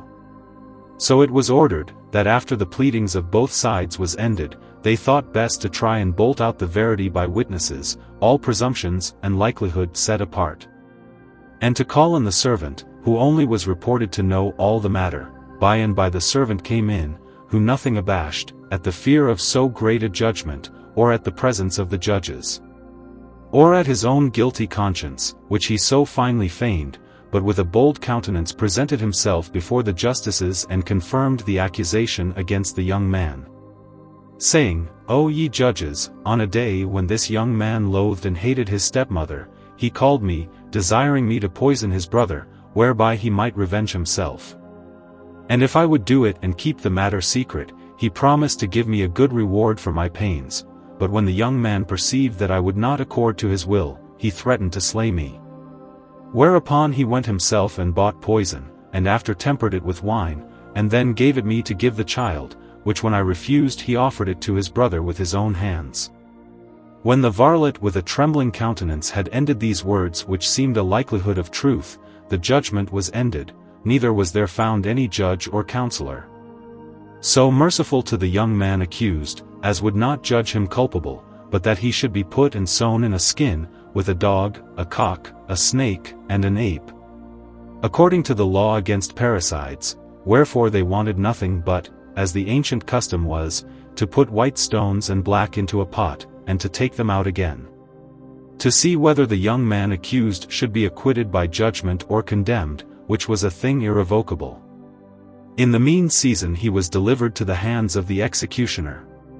But there arose a sage and ancient physician, a man of a good conscience and credit throughout all the city, that stopped the mouth of the pot wherein the stones were cast, saying, I am right glad, ye reverend judges, that I am a man of name and estimation amongst you, whereby I am accompted such a one as will not suffer any person to be put to death by false and untrue accusations.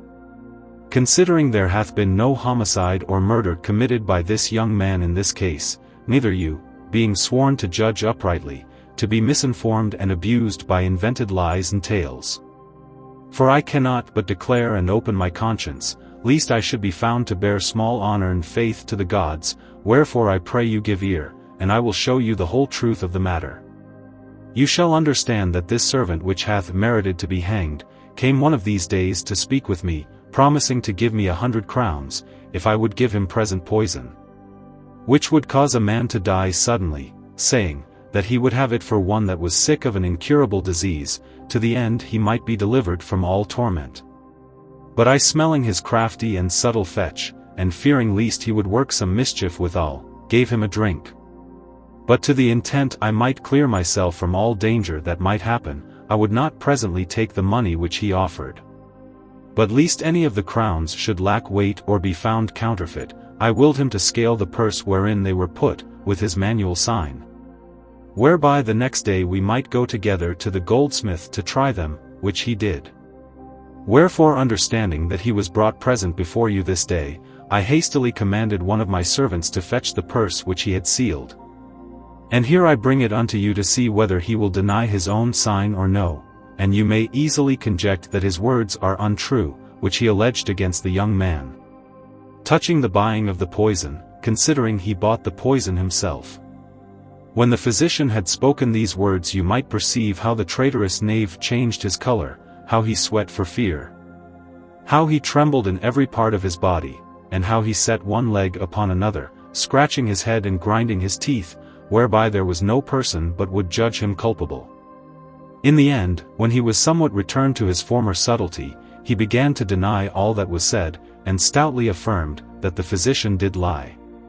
But the physician, perceiving that he was railed at and his words denied, did never cease to confirm his sayings, and to disprove the varlet, till such time as the officers by the commandment of the judges, bound his hands and brought out the seal, wherewith he had sealed the purse, which augmented suspicion which was conceived of him first.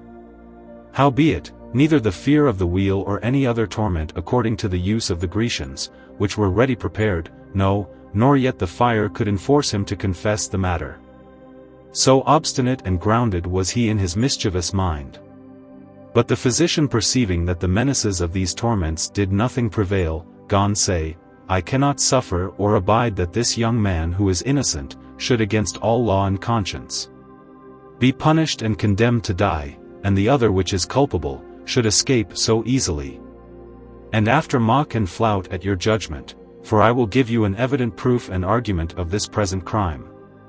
You shall understand, that when this caitiff demanded of me a present and strong poison, considering that it was not my part to give occasion of any other's death, but rather to cure and save sick persons by mean of medicines, and on the other side, fearing lest if I should deny his request, I might minister a further cause of his mischief, either that he would buy poison of some other, or else return and work his wicked intent, with a sword or some dangerous weapon, I gave him no poison, but a doling drink of mandragora, which is of such force, that it will cause any man to sleep as though he were dead.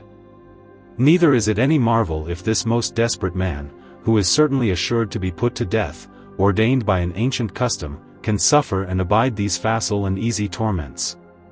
But if it be so that the child hath received the drink as I tempered it with mine own hands, he is yet alive and doth but sleep, and after his sleep he shall return to life again. But if he be dead indeed, then may you further inquire of the causes of his death.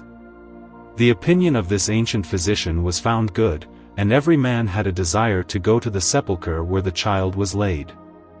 There was none of the justices, none of any reputation of the town, nor any of the common people, but went to see this strange sight. Amongst them all the father of the child removed with his own hands the stone of the sepulchre, and found his son rising up after his dead and soporiferous sleep, whom when he beheld, he embraced him in his arms, and presented him before the people, with great joy and consolation, and as he was wrapped and bound in his grave, so he brought him before the judges. Whereupon the wickedness of the servant, and the treason of the stepdame was plainly discovered, and the verity of the matter revealed, whereby the woman was perpetually exiled. The servant hanged on a gallows, and the physician had the crowns, which was prepared to buy the poison. Behold how the fortune of the old man was changed, who thinking to be deprived of all his race and posterity, was in one moment made the father of 2 children. But as for me, I was ruled and handled by fortune, according to her pleasure. Chapter 45. How Apuleius was sold to 2 brethren, whereof one was a baker, and the other a cook, and how finely and daintily he fared. The soldier that paid never a penny for me, by the commandment of his captain was sent unto Rome, to carry letters to the great prince, and general of the camp. Before he went, he sold me for 11 pence to 2 of his companions, being servants to a man of worship, whereof one was a baker that baked sweet bread and delicates, the other a cook, which dressed fine and excellent meats for his master. These 2 lived in common, and would drive me from place to place, to carry such things as was necessary, insomuch that I was received by these 2, as a 3rd brother and companion. And I thought I was never better placed than with them, for when night came that supper was done, and their business ended, they would bring many good morsels into their chamber for themselves. One would bring pigs, chickens, fish, and other good meats, the other fine bread, pasties, tarts, custards and other delicate junkets dipped in honey. And when they had shut their chamber door, and went to the bains, O Lord, how I would fill my guts with these goodly dishes, neither was I so much a fool, or so very an ass, to leave the dainty meats, and to grind my teeth upon hard hay. In this sort I continued a great space, for I played the honest ass, taking but a little of one dish, and a little of another, whereby no man distrusted me. In the end, I was more hardier and began to devour the whole messes of the sweet delicates, which caused the baker and the cook to suspect, howbeit they nothing mistrusted me, but searched about to apprehend the thief. At length they began to accuse one another of theft, and to set the dishes and morsels of meat in order, one by another, because they would learn what was taken away. Whereby one of them was compelled to say thus to his fellow, Is it reason to break promise and faith in this sort, by stealing away the best meat and to sell it to augment thy good? And yet nevertheless to have thy part in the residue that is left, if our partnership do mislike thee, we will be partners and brothers in other things. But in this we will break of, for I perceive that the great loss which I sustain, will at length be a cause of great discord between us. Then answered the other, Verily I praise thy great constancy and subtleness, in that, when thou hast secretly taken away the meat, thou dost begin to complain first. Whereas I by long space of time have suffered thee, because I would not seem to accuse my brother of theft, but I am right glad in that we are fallen into communication of the matter. Lest by our silence, like contention might arise between us, as fortune between Eteocles and his brother. When they had reasoned together in this sort, they swore both earnestly, that neither of them stole or took away any jot of the meat. Wherefore they concluded to search out the thief by all kind of means. For they could not imagine or think, the ass who stood alone there, would eat any such meats, neither could they think that mice or flies, were so ravenous, as to devour whole dishes of meat. Like the birds harpies which carried away the meats of Phineas the king of Arcadia. In the mean season while I was fed with dainty morsels, I gathered together my flesh, my skin waxed soft, my hair began to shine, and was gallant on every part. But such fair and comely shape of my body, was cause of my dishonor, for the baker and cook marveled to see me so slick and fine, considering I did eat no hay at all. Wherefore on a time at their accustomed hour, they went to the bains, and locked their chamber door. It fortuned that ere they departed away, they espied me through a hole, how I fell roundly to my victuals, then they marveled greatly, and little esteemed the loss of their meat. Laughed exceedingly, calling the servants of the house, to show them the greedy gorge and appetite of the ass. Their laughing was so immoderate that the master of the house heard them, and demanded the cause of their laughter, and when he understood all the matter, he looked through the hole likewise.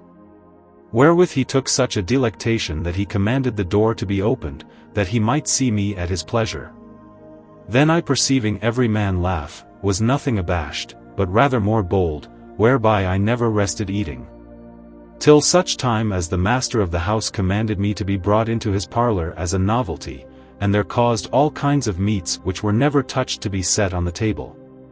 Which, although I had eaten sufficiently before, yet to win the further favor of the master of the house, I did greedily devour and made a clean riddance of all the delicate meats.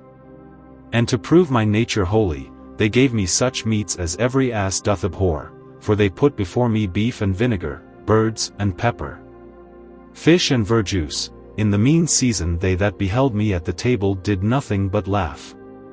Then one of the servants of the house said to his master, I pray you, sir, give him some drink to his supper. Marry, quoth he, I think thou sayest true, for it may be that to his meat he would drink likewise a cup of wine. Ho boy, wash yonder pot, and fill it with wine, which done, carry it to the ass, and say that I have drunk to him. Then all the standers by looked on, to see what would come to pass, but I, as soon as I beheld the cup, stayed not long, but gathering my lips together, supped up all the wine at one draught.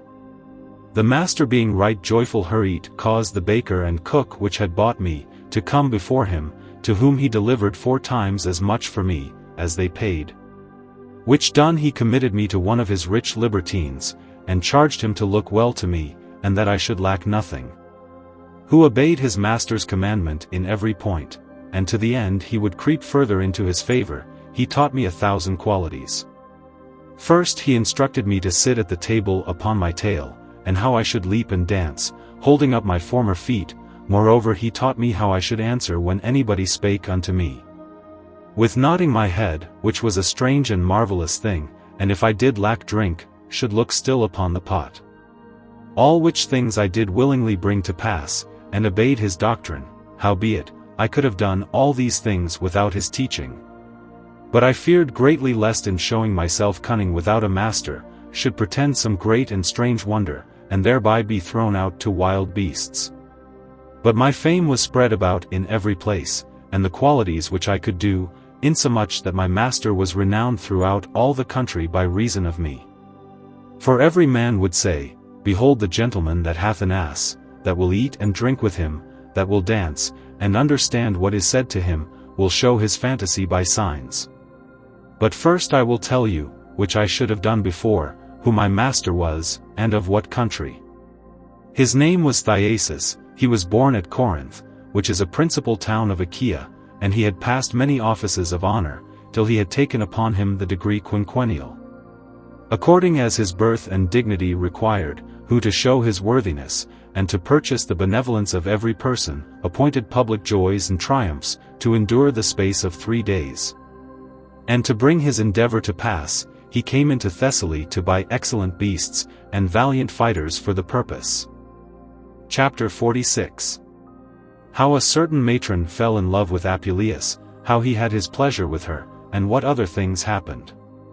When he had bought such things as was necessary, he would not return home into his country in chariots, or wagon, neither would he ride upon Thessalian horses, or genets of France, or Spanish mules, which be most excellent as can be found, but caused me to be garnished and trimmed with trappers and barbs of gold, with brave harness, with purple coverings, with a bridle of silver, with pictured cloths, and with shrilling bells, and in this manner he rode upon me lovingly, speaking and entreating me with gentle words.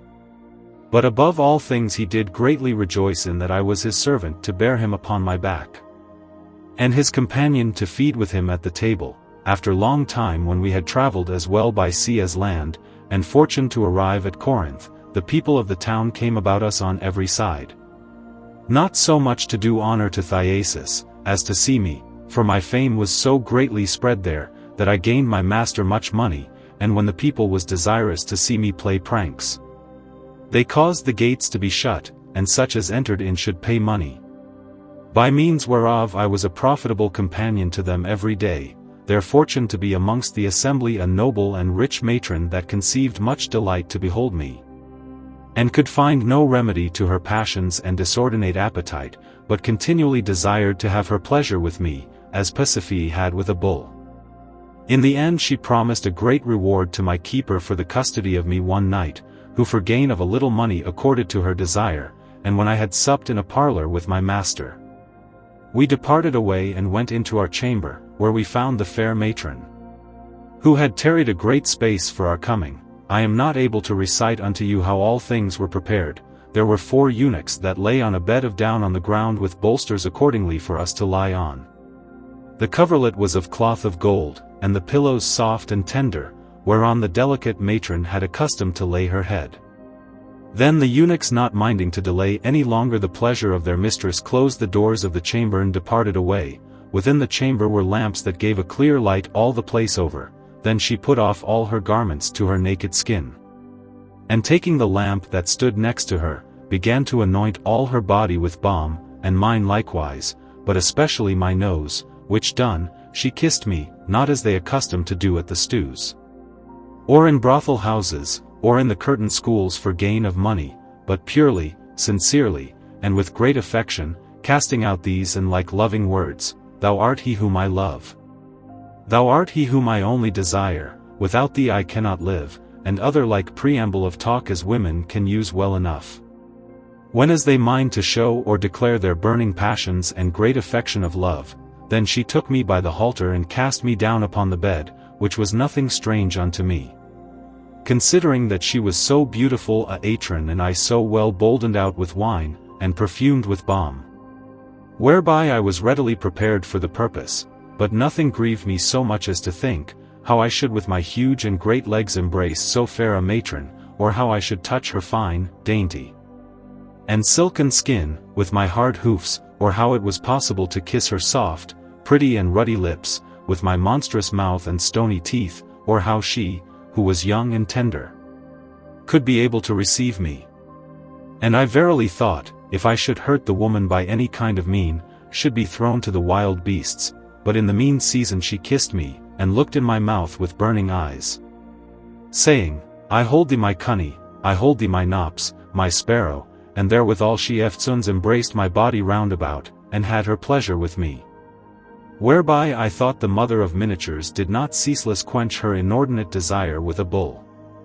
When night was past, with much joy and small sleep, the matron went before day to my keeper to bargain with him another night, which he willingly granted, partly for gain of money, and partly to find new pastime for my master, who after he was informed of all the history of my luxury, was right glad, and rewarded my keeper well for his pain, minding to show before the face of all the people what I could do, but because they would not suffer the matron to abide such shame, by reason of her dignity, and because they could find no other that would endeavor so great a reproach.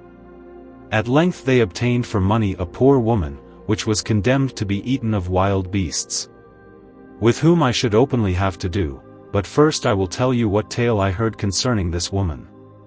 This woman had a husband, whose father, minding to ride forth, commanded his wife which he left at home great with child, that if she were delivered of a daughter, it should incontinently be killed. When the time of her delivery came, it fortuned that she had a daughter, whom she would not suffer to be slain, by reason of the natural affection which she bare unto her child, but secretly committed her to one of her neighbors to nurse. And when her husband returned home, she declared unto him that she was delivered of a daughter, whom, as he commanded, she had caused to be put to death. But when this child came to age, and ready to be married, the mother knew not by what means she should endow her daughter, but that her husband should understand and perceive it. Wherefore she discovered the matter to her son, who was the husband of this woman, condemned to be eaten of wild beasts, for she greatly feared lest he should unawares fancy or fall in love with his own sister.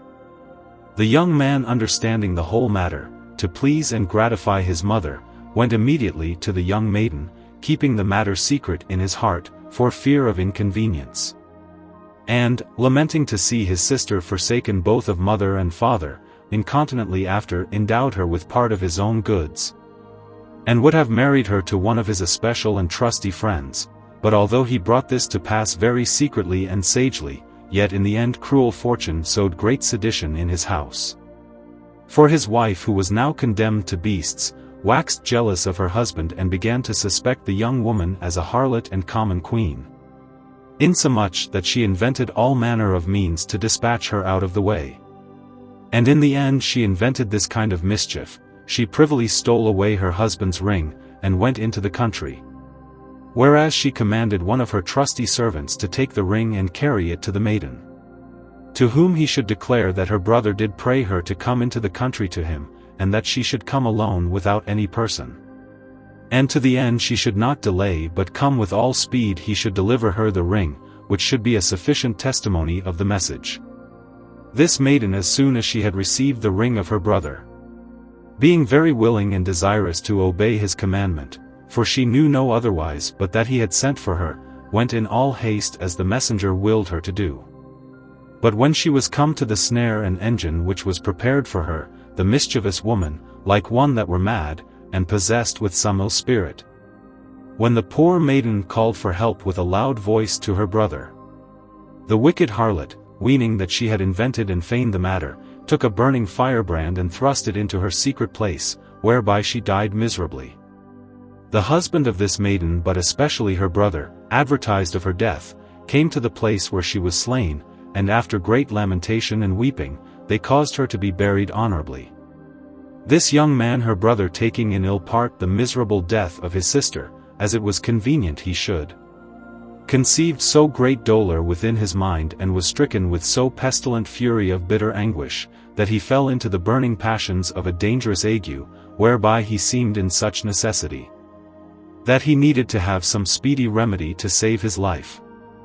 The woman that slew the maiden having lost the name of wife together with her faith, went to a traitorous physician, who had killed a great many persons in his days and promised him 50 pieces of gold, if he would give her a present poison to kill her husband out of hand, but in presence of her husband.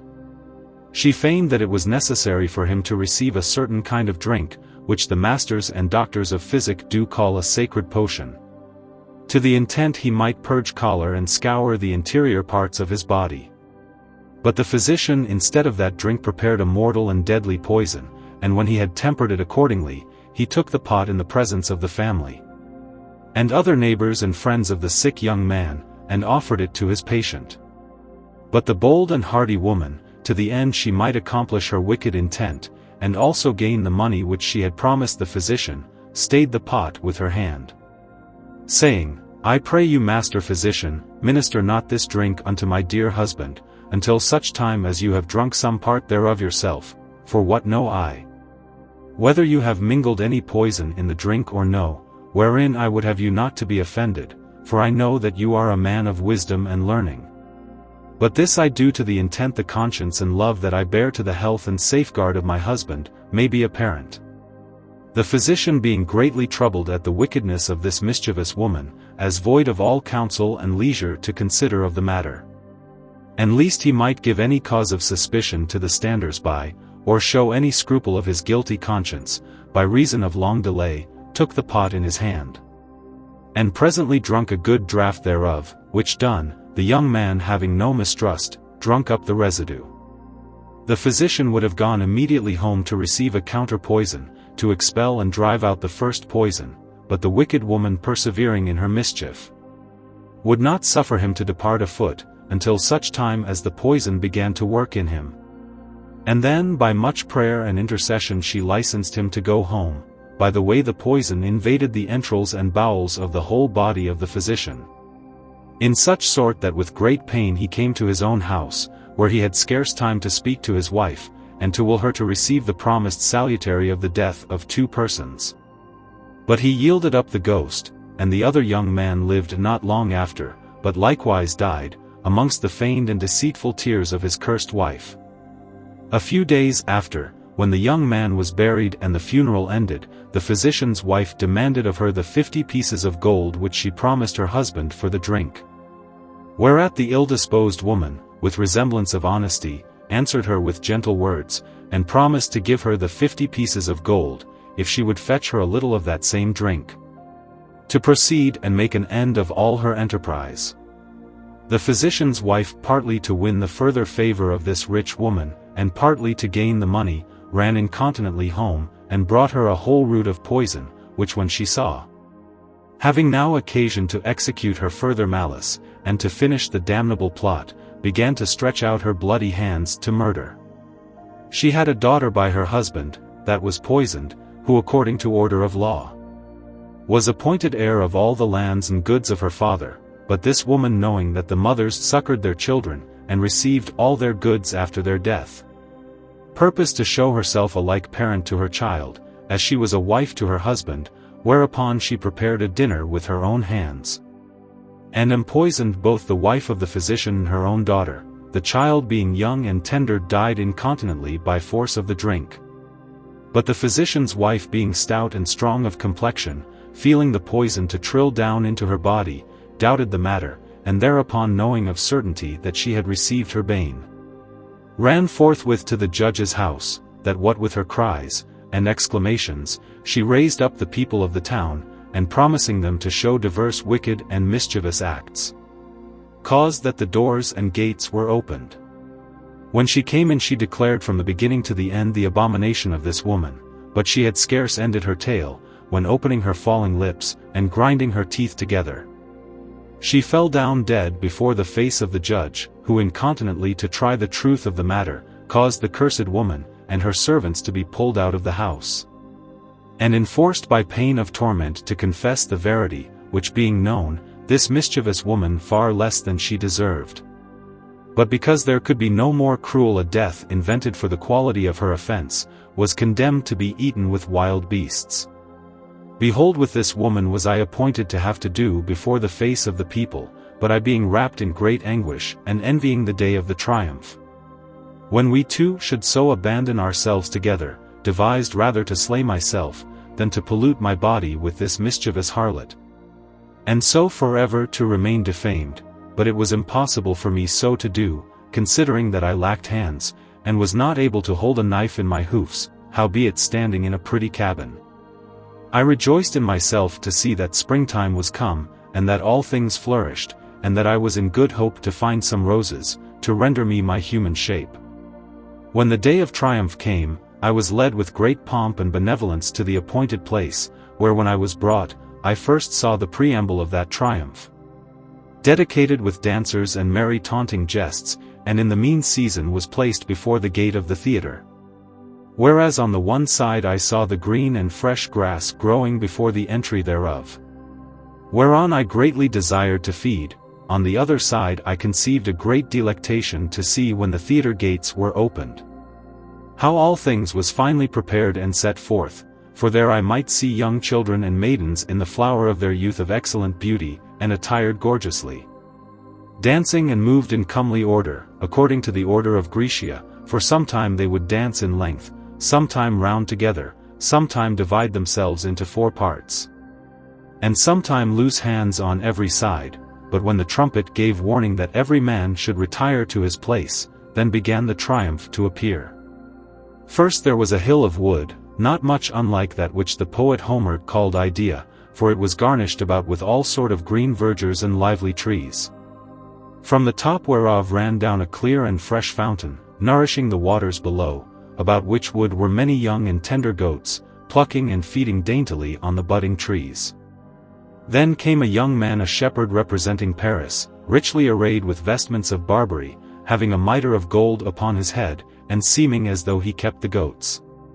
After him ensued another young man all naked, saving that his left shoulder was covered with a rich cloak, and his head shining with glistering hairs, and hanging down, through which you might perceive 2 little wings, whereby you might conjecture that he was Mercury. With his rod called caduceus, he bare in his right hand an apple of gold, and with a seemly gait went towards him that represented Paris, and after he had delivered him the apple, he made a sign, signifying that Jupiter had commanded him so to do. When he had done his message he departed away. And by, there approached a fair and comely maiden, not much unlike to Juno, for she had a diadem of gold upon her head, and in her hand she bare a regal scepter. Then followed another resembling Pallas, for she had on her head a shining sallet, whereon was bound a garland of olive branches, having in one hand a target or shield, and in the other a spear as though she would fight. Then came another which passed the other in beauty, and presented the goddess Venus, with the color of ambrosia, when she was a maiden, and to the end she would show her perfect beauty, she appeared all naked, saving that her fine and dainty skin was covered with a thin smock, which the wind blew hither and thither to testify the youth and flower of the age of the dame. Her color was of 2 sorts, for her body was white as descended from heaven, and her smock was bluish, as arrived from the sea, after every one of the virgins which seemed goddesses. Followed certain waiting servants, Castor and Pollux went behind Juno, having on their heads helmets covered with stars. This virgin Juno sounded a flute, which she bare in her hand, and moved herself towards the shepherd Paris, showing by honest signs and tokens, and promising that he should be lord of all Asia, if he would judge her the fairest of the three, and to give her the apple of gold. The other maiden, which seemed by her armor to be Pallas, was accompanied with 2 young men armed, and brandishing their naked swords in their hands, whereof one named Terror, and the other Fear. Behind them approached one sounding his trumpet to provoke and stir men to battle. This maiden began to dance and shake her head, throwing her fierce and terrible eyes upon Paris and promising that if it pleased him to give her the victory of beauty, she would make him the most strong and victorious man alive. Then came Venus and presented herself in the middle of the theatre, with much favor of all the people, for she was accompanied with a great many of youth, whereby you would have judged them all to be Cupidos, either to have flown from heaven or else from the river of the sea, for they had wings, arrows, and the residue of their habit according in each point, and they bare in their hands torches lighted, as though it had been a day of marriage. Then came in a great multitude of fair maidens. On the one side were the most comely Graces, on the other side, the most beautiful Hours carrying garlands and loose flowers, and making great honor to the goddess of pleasure. The flutes and pipes yielded out the sweet sound of Lydians, whereby they pleased the minds of the standers-by exceedingly, but the more pleasing Venus moved forward more and more, and shaking her head answered by her motion and gesture, to the sound of the instruments. For sometimes she would wink gently, sometimes threaten and look aspishly, and sometimes dance only with her eyes, as soon as she was come before the judge. She made a sign and token to give him the most fairest spouse of all the world, if he would prefer her above the residue of the goddesses. Then the young Phrygian shepherd Paris with a willing mind delivered the golden apple to Venus, which was the victory of beauty. Why do ye marvel, ye orators, ye lawyers, and advocates, if many of our judges nowadays sell their judgments for money? When as in the beginning of the world one only grace corrupted the sentence between God and men, and that one rustical judge and shepherd appointed by the counsel of great Jupiter sold his judgment for a little pleasure, which was the cause afterward of the ruin of all his progeny? By like manner of mean, was sentence given between the noble Greeks, for the noble and valiant personage Polymedes was convicted and attainted of treason, by false persuasion and accusation. And Ulysses being but of base condition, was preferred in martial prowess above great Ajax. What judgment was there likewise amongst the Athenian lawyers, sage and expert in all sciences? Was not Socrates, who was preferred by Apollo, above all the wise men in the world, by envy and malice of wicked persons empoisoned with the herb cicuta, as one that corrupted the youth of the country, whom always be kept under by correction? For we see nowadays many excellent philosophers greatly desire to follow his sect, and by perpetual study to value and revolve his works. But to the end I may not be reproved of indignation by anyone that might say, What, shall we suffer an ass to play the philosopher? I will return to my further purpose. After the judgment of Paris was ended, Juno and Pallas departed away angrily, showing by their gesture, that they would revenge themselves on Paris. But Venus, that was right pleased and glad in her heart, danced about the theatre with much joy.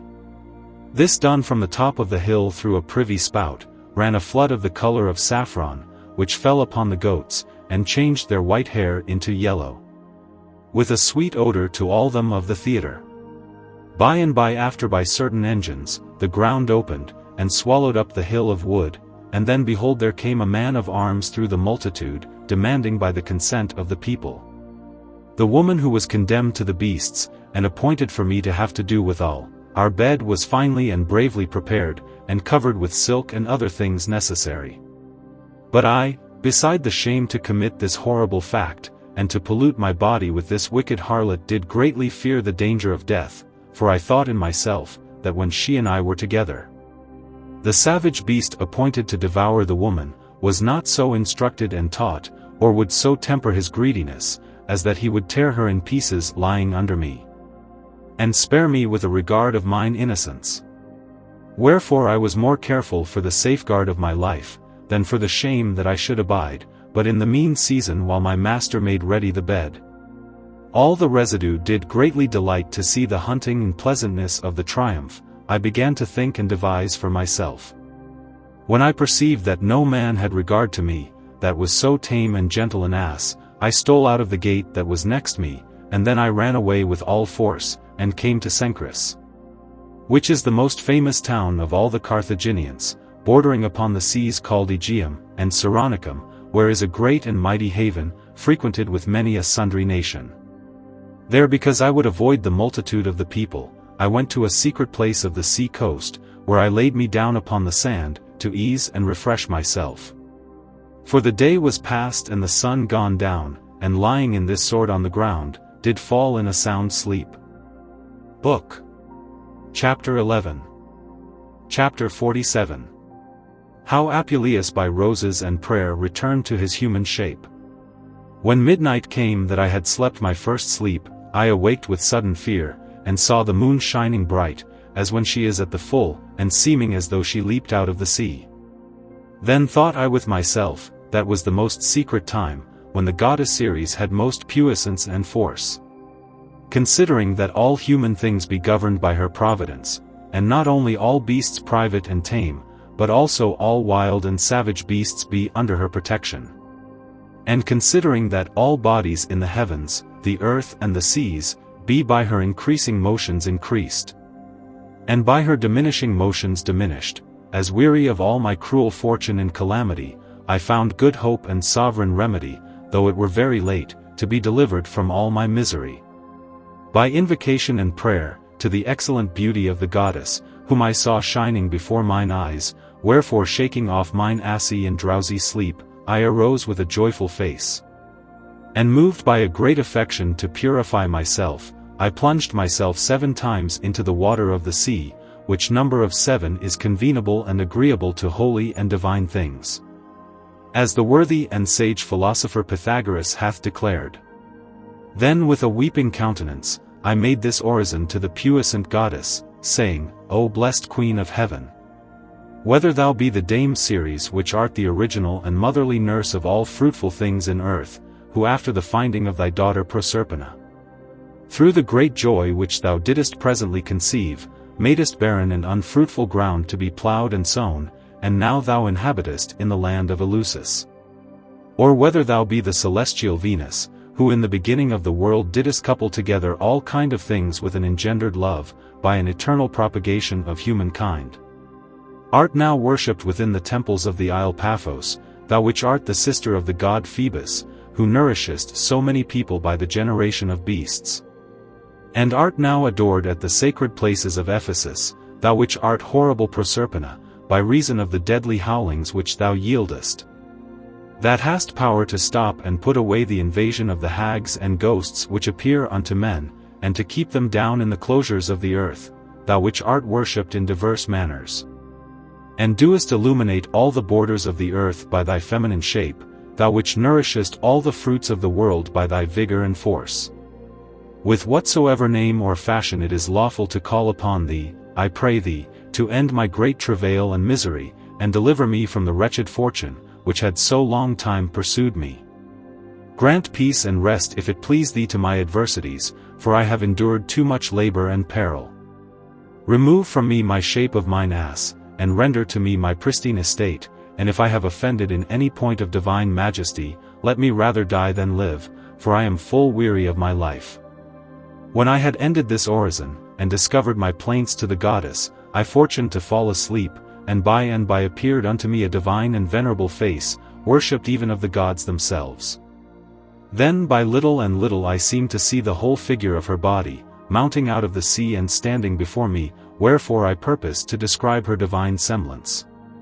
If the poverty of my human speech will suffer me, or her divine power give me eloquence thereto.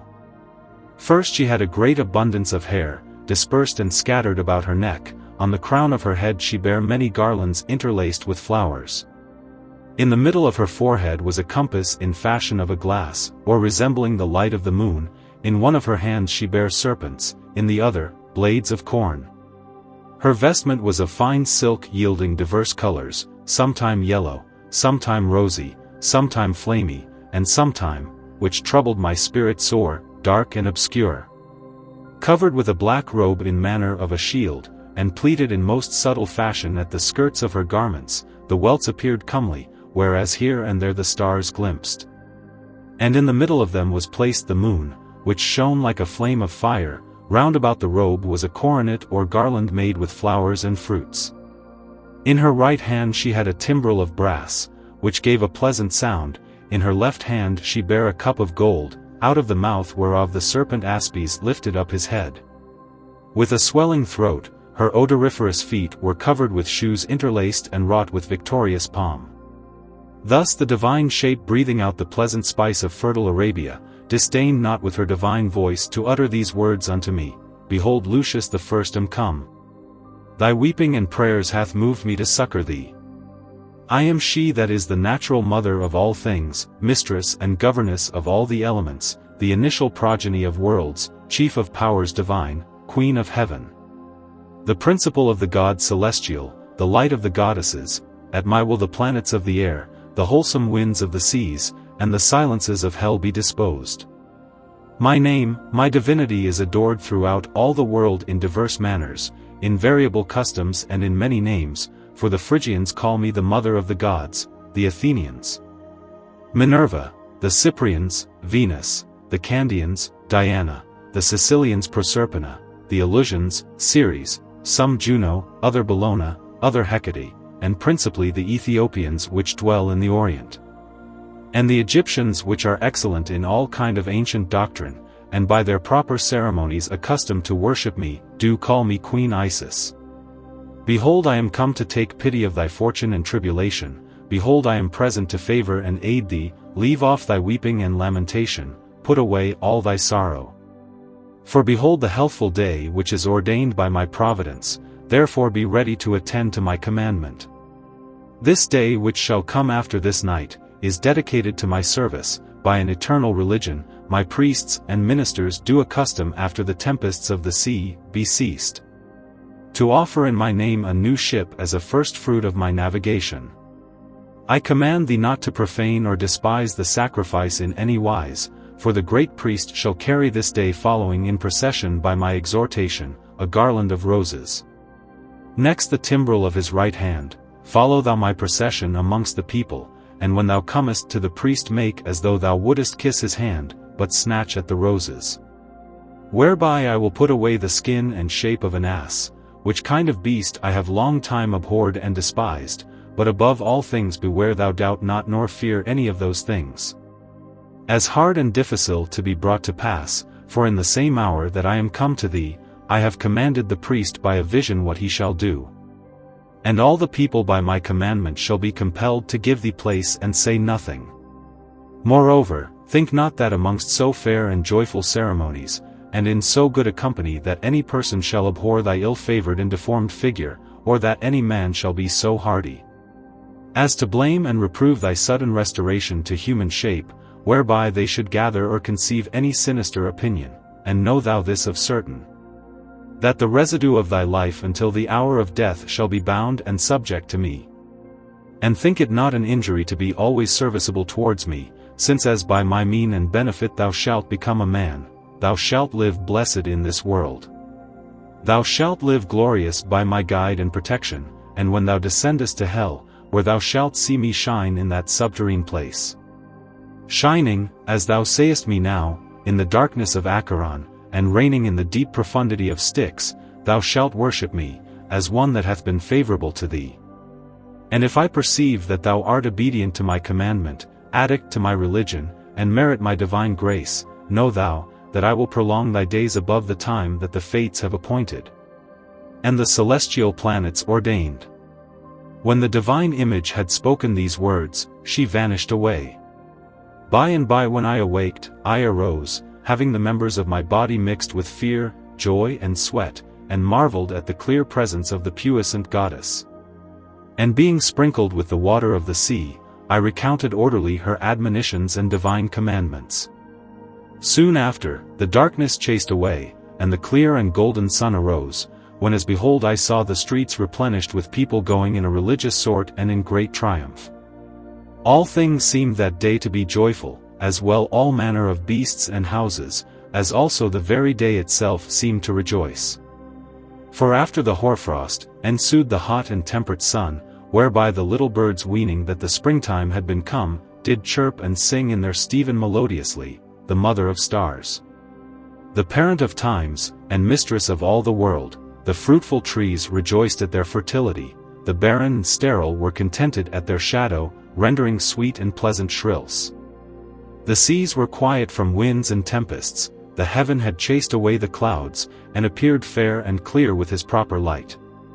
Behold then more and more appeared the pomps and processions, attired in regal manner and singing joyfully. One was girded about the middle like a man of arms, another bare and spare, and had a cloak and high shoes like a hunter. Another was attired in a robe of silk, and socks of gold, having his hair laid out, and dressed in form of a woman. There was another wore leg harness, and bare a target, a sowlet, and a spear like a martial soldier. After him marched one attired in purple with vergers before him like a magistrate. After him followed one with a mantle, a staff, a pair of pantofles, and with a grey beard, signifying a philosopher. After him went one with line, betokening a fowler. Another with hooks declaring a fisher. I saw there a meek and tame bear, which in matron habit was carried on a stool, an ape with a bonnet on his head, and covered with lawn, resembling a shepherd, and bearing a cup of gold in his hand, an ass which had wings glued to his back, and went after an old man, whereby you would judge the one to be Pegasus, and the other Bellerophon. Amongst the pleasures and popular delectations, which wandered hither and thither, you might see the pomp of the goddess triumphantly march forward, the woman attired in white vestments, and rejoicing, in that they bear garlands and flowers upon their heads, bespread the ways with herbs, which they bear in their aprons. Where this regal and devout procession should pass, other carried glasses on their backs, to testify obeisance to the goddess which came after. Other bare combs of ivory, and declared by their gesture and motions of their arms that they were ordained and ready to dress the goddess. Others dropped in the ways as they went balm and other precious ointments. Then came a great number, as well of men as women, with candles, torches, and other lights, doing honor to the celestial goddess. After that sounded the musical harmony of instruments. Then came a fair company of youth, apparelled in white vestments, singing both meter and verse, with a comely grade which some studious poet had made in honor of the Muses. In the mean season, arrived the blowers of trumpets, which were dedicated unto Serapis. And to the temple before them were officers and beadles, preparing room for the goddess to pass. Then came the great company of men and women, which had taken divine orders, whose garments glistered all the streets over. The women had their hair anointed and their heads covered with linen, but the men had their crowns shaven, which were the terrene stars of the goddess, holding in their hand instruments of brass, silver and gold, which rendered a pleasant sound. The principal priests, which were apparelled with white surplices hanging down to the ground, bare the relics of the puissant goddess. One carried in his hand a light, not unlike to those which we used in our houses, saving that in the middle thereof appeared a bowl which rendered a more bright flame. The second attired like the other bare in his hand an altar, which the goddess herself named the Succor of Nations. The third held a tree of palm with leaves of gold, and the verge of Mercury. The fourth showed out a token of equity by his left hand, which was deformed in every place, signifying thereby more equity than by the right hand. The same priest carried a round vessel of gold, in form of a cap. The fifth bare a van, wrought with springs of gold, and another carried a vessel for wine. By and by after the goddess followed afoot as men do, and specially Mercury, the messenger of the goddess infernal and supernal, with his face sometime black, sometime fair, lifting up the head of the dogs Anubis, and bearing in his left hand his verge, and in his right hand the branches of a palm tree. After whom followed a cow with an upright gait, representing the figure of the great goddess, and he that guided her marched on with much gravity. Another carried after the secrets of their religion, closed in a coffer. There was one that bare on his stomach a figure of his god, not formed like any beast, bird, savage thing or human shape, but made by a new invention. Whereby was signified that such a religion should not be discovered or revealed to any person. There was a vessel wrought with a round bottom, having on the one side, pictures figured like unto the manner of the Egyptians, and on the other side was an ear, whereupon stood the serpent Aspes, holding out his scaly neck. Finally, came he which was appointed to my good fortune according to the promise of the goddess. For the great priest which bare the restoration of my human shape, by the commandment of the goddess, approached more and more, bearing in his left hand the timbrel, and in the other a garland of roses to give me, to the end I might be delivered from cruel fortune, which was always mine enemy, after the sufferance of so much calamity and pain, and after the endurance of so many perils. Then I not returning hastily, by reason of sudden joy, lest I should disturb the quiet procession with mine importunity, but going softly through the press of the people, which gave me place on every side, went after the priest. The priest being admonished the night before, as I might well perceive stood still and holding out his hand, thrust out the garland of roses into my mouth. I, trembling, devoured with a great affection, and as soon as I had eaten them, I was not deceived of the promise made unto me. For my deform and assy face abated, and first the rugged hair of my body fell off, my thick skin waxed soft and tender, the hooves of my feet changed into toes, my hands returned again. My neck grew short, my head and mouth began round, my long ears were made little, my great and stony teeth waxed less like the teeth of men, and my tail which cumbered me most, appeared nowhere. Then the people began to marvel, and the religious honored the goddess, for so evident a miracle, they wondered at the visions which they saw in the night, and the facility of my reformation, whereby they rendered testimony of so great a benefit which I received of the goddess. When I saw myself in such a state, I stood still a good space and said nothing, for I could not tell what to say, nor what word I should first speak, nor what thanks I should render to the goddess. But the great priest, understanding all my fortune and misery, by divine advertisement, commanded that one should give me garments to cover me, howbeit as soon as I was transformed from an ass to my human shape, I hid the privity of my body with my hands as shame and necessity compelled me. Then one of the company put off his upper robe and put it on my back, which done, the priest looked upon me, with a sweet and benign voice, gone say in this sort, O my friend Lucius, after the endurance of so many labors, and the escape of so many tempests of fortune, thou art at length come to the port and haven of rest and mercy, neither did thy noble lineage, thy dignity, thy doctrine, or anything prevail, but that thou hast endured so many servile pleasures, by a little folly of thy youthfulness, whereby thou hast had a sinister reward for thy unprosperous curiosity. But howsoever the blindness of fortune tormented thee in diverse dangers, so it is, that now unawares to her, thou art come to this present felicity. Let fortune go, and fume with fury in another place, let her find some other matter to execute her cruelty, for fortune hath no puissance against them which serve and honor our goddess. For what availed the thieves, the beast savage, thy great servitude, the ill and dangerous waits, the long passages, the fear of death every day? Know thou, that now thou art safe, and under the protection of her, who by her clear light doth lighten the other gods, wherefore rejoice and take a convenable countenance to thy white habit. Follow the pomp of this devout and honorable procession, to the end that such which be not devout to the goddess, may see and acknowledge their error. Behold Lucius, thou art delivered from so great miseries, by the providence of the goddess Isis, rejoice therefore and triumph of the victory of fortune. To the end thou mayest live more safe and sure, make thyself one of this holy order, dedicate thy mind to the obsequy of our religion, and take upon thee a voluntary yoke of ministry, and when thou beginnest to serve and honor the goddess, then thou shalt feel the fruit of thy liberty. After that the great priest had prophesied in this manner, with often breathings, he made a conclusion of his words. Then I went amongst the company of the rest and followed the procession. Every one of the people knew me, and pointing at me with their fingers, said in this sort, behold him who is this day transformed into a man by the puissance of the sovereign goddess, verily he is blessed and most blessed that hath merited so great grace from heaven. As by the innocence of his former life, and as it were by a new regeneration is reserved to the obsequy of the goddess.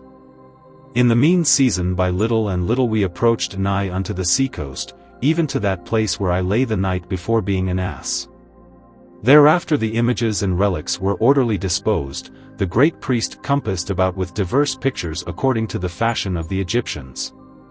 Did dedicate and consecrate with certain prayers a fair ship made very cunningly, and purified the same with a torch, an egg, and sulphur.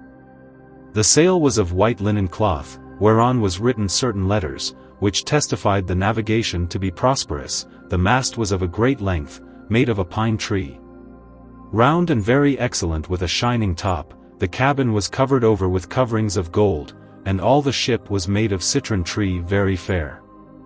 Then all the people as well religious as profane took a great number of fans, replenished with odors and pleasant smells, and threw them into the sea mingled with milk, until the ship was filled up with large gifts and prosperous devotions, when as with a pleasant wind it launched out into the deep.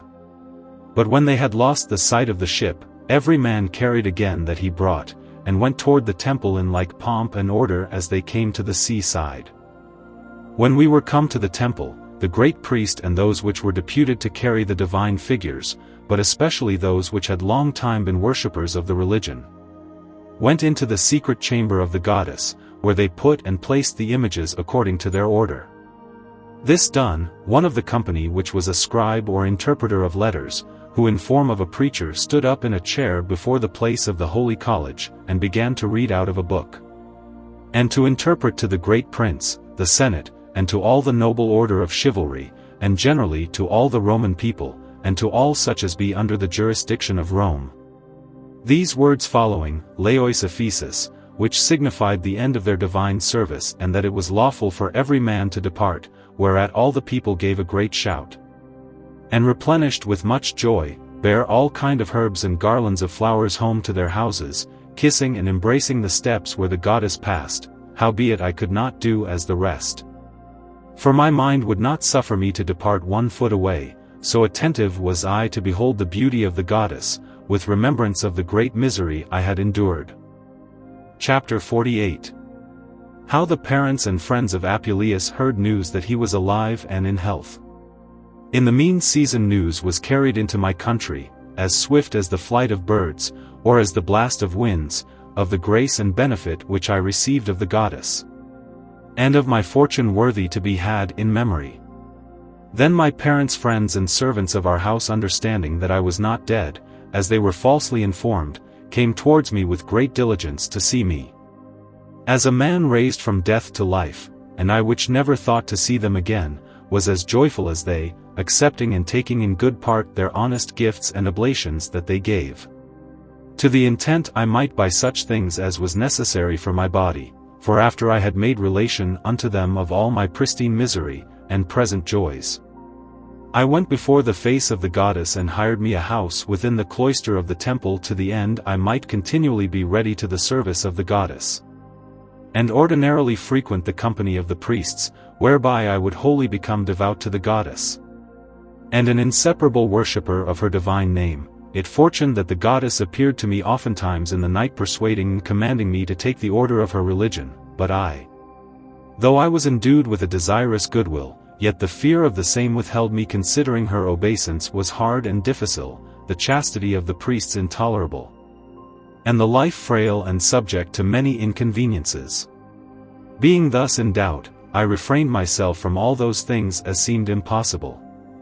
On a night the great priest appeared unto me, presenting his lap full of treasure, and when I demanded what it signified, he answered, that it was sent me from the country of Thessaly, and that a servant of mine named Candidus was arrived likewise. When I was awake, I mused in myself what this vision should portend, considering I had never any servant called by that name, but whatsoever it did signify, this I verily thought, that it was a foreshow of gain and prosperous chance. While I was thus astonied, I went to the temple, and tarried there till the opening of the gates. Then I went in and began to pray before the face of the goddess, the priest prepared and set the divine things of every altar, and pulled out the fountain and holy vessel with solemn supplication. Then they began to sing the matins of the morning, testifying thereby the hour of the prime. By and by behold arrived my servant which I had left in the country, when Fotis by error made me an ass, bringing with him my horse. Recovered by her through certain signs and tokens which I had upon my back. Then I perceived the interpretation of my dream, by reason that beside the promise of gain, my white horse was restored to me, which was signified by the argument of my servant Candidus. This done, I retired to the service of the goddess in hope of greater benefits, considering I had received a sign and token. Whereby my courage increased every day more and more to take upon me the orders and sacraments of the temple, insomuch that I oftentimes communed with the priest, desiring him greatly to give me the degree of the religion, but he which was a man of gravity, and well renowned in the order of priesthood, deferred my affection from day to day. With comfort and better hope, as parents commonly bridle the desires of their children, when they attempt or endeavor any unprofitable thing, saying that the day when anyone should be admitted into their order is appointed by the goddess, the priest which should minister the sacrifice is chosen by her providence, and the necessary charges of the ceremonies is allotted by her commandment, all which things he willed me to attend with marvelous patience, and that I should beware either of too much hastiness, or too great slackness, considering that there was like danger, if being called I should delay, or not called I should be hasty. Moreover he said that there was none of his company either of so desperate a mind, or so rash and hardy, as to enterprise anything without the commandment of the goddess, whereby he should commit a deadly offense, considering that it was in her power to damn and save all persons. And if any were at the point of death, and in the way to damnation, so that he were capable to receive the secrets of the goddess, it was in her power by divine providence to reduce him to the path of health, as by a certain kind of regeneration. Finally he said that I must attend the celestial precept, although it was evident and plain, that the goddess had already vouchsafed to call and appoint me to her ministry, and to will me refrain from profane and unlawful meats, as those priests which were already received, to the end I might come more apt and clean to the knowledge of the secrets of religion. Then was I obedient unto these words, and attentive with meek quietness, and probable taciturnity. I daily served at the temple. In the end the wholesome gentleness of the goddess did nothing deceive me, for in the night she appeared to me in a vision, showing that the day was come which I had wished for so long. She told me what provision and charges I should be at, and how that she had appointed her principaliest priest Mithra to be minister with me in my sacrifices. When I heard these divine commandments, I greatly rejoiced, and arose before day to speak with the great priest, whom I fortuned to see coming out of his chamber. Then I saluted him, and thought with myself to ask and demand his counsel with a bold courage, but as soon as he perceived me, he began first to say, O Lucius, now know I well that thou art most happy and blessed, whom the divine goddess doth so greatly accept with mercy. Why dost thou delay? Behold the day which thou desired, and as thou shalt receive at my hands the order of religion, and know the most pure secrets of the gods. Whereupon the old man took me by the hand, and led me to the gate of the great temple, where at the first entry he made a solemn celebration, and after morning sacrifice ended, brought out of the secret place of the temple books, partly written with unknown characters, and partly painted with figures of beasts, declaring briefly every sentence, with tops and tails, turning in fashion of a wheel, which were strange and impossible to be read of the profane people. There he interpreted to me such things as were necessary to the use and preparation of mine order. This done, I gave charge to certain of my companions to buy liberally whatsoever was needful and convenient. Then he brought me to the next bains accompanied with all the religious sort, and demanding pardon of the goddess, washed me and purified my body, according to custom.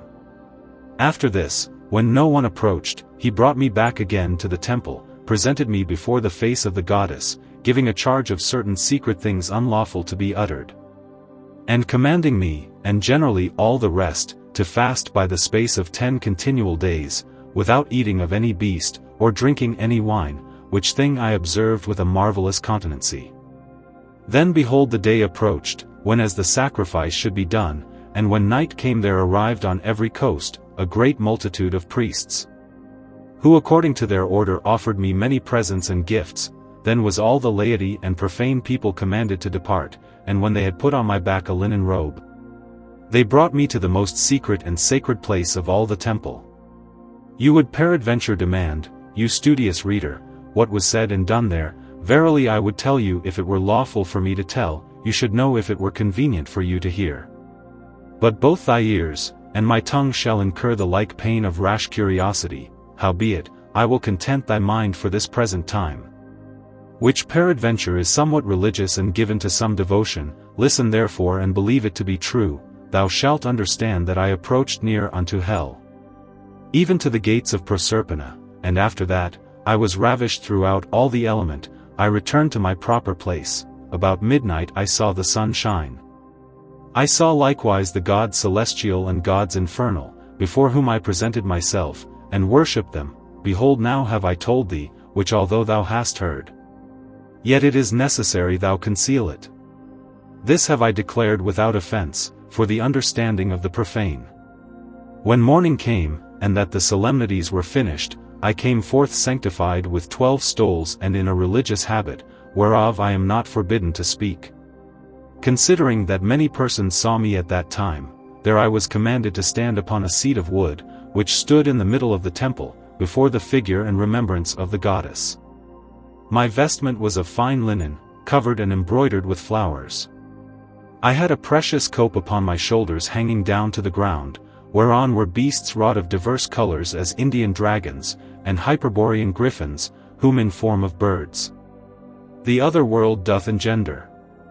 The priests commonly call such a habit a celestial stole. In my right hand I carried a light torch, and a garland of flowers upon my head, with palm leaves sprouting out on every side. I was adorned like unto the sun, and made in fashion of an image, in such sort that all the people compassed about to behold me. Then they began to solemnize the feast of the Nativity, and the new procession with sumptuous banquets and delicate meats. The third day was likewise celebrated with like ceremonies, with a religious dinner, and with all the consummation of the order.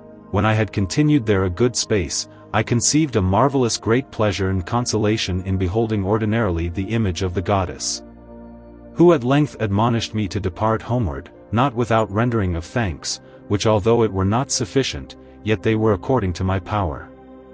Howbeit I could uneath be persuaded to depart, before I had fallen prostrate before the face of the goddess, and wiped her steps with my face. Whereby I began so greatly to weep and sigh that my words were interrupted, and as devouring my prayer, I began to say in this sort: O holy and blessed Dame, the perpetual comfort of humankind, who by thy bounty and grace nourishest all the world, and hearest a great affection to the adversities of the miserable, as a loving mother thou takest no rest. Neither art thou idle at any time in giving thy benefits, and succoring all men, as well on land as sea. Thou art she that puttiest away all storms and dangers from man's life by thy right hand, whereby likewise thou restrainest the fatal dispositions, appeasest the great tempests of fortune, and keepest back the course of the stars. The gods supernal do honor thee, the gods infernal have thee in reverence. Thou environest all the world. Thou givest light to the sun, thou governest the world, thou treadest down the power of hell. By thy mean the times return, the planets rejoice, the elements serve. At thy commandment the winds do blow, the clouds increase, the seeds prosper, and the fruits prevail. The birds of the air, the beasts of the hill, the serpents of the den, and the fishes of the sea, do tremble at thy majesty. But my spirit is not able to give thee sufficient praise, my patrimony is unable to satisfy thy sacrifice. My voice hath no power to utter that which I think. No, if I had 1,000 mouths and so many tongues, howbeit as a good religious person, and according to my estate, I will always keep thee in remembrance and close thee within my breast. When I had ended mine orison, I went to embrace the great priest Mithra my spiritual father, and to demand his pardon. Considering I was unable to recompense the good which he had done to me, after great greeting and thanks I departed from him to visit my parents and friends. And within a while after, by the exhortation of the goddess, I made up my packet, and took shipping toward the city of Rome, where with a prosperous wind I arrived about the 12th day of December. And the greatest desire that I had there, was daily to make my prayers to the sovereign goddess Isis, who by reason of the place where her temple was builded, was called Campensis, and continually adored of the people of Rome. Her minister and worshipper was I, howbeit I was a stranger to her church, and unknown to her religion there. When the year was ended, and the goddess warned me again to receive this new order and consecration, I marveled greatly what it should signify, and what should happen. Considering that I was a sacred person already, but it fortuned that while I partly reasoned with myself, and partly examining the thing with the priests and bishops, there came a new and marvelous thought in my mind, that is to say, I was only religious to the goddess Isis, but not sacred to the religion of great Osiris, the sovereign father of all the goddesses, between whom, although there was a religious unity and concord, yet there was a great difference of order and ceremony.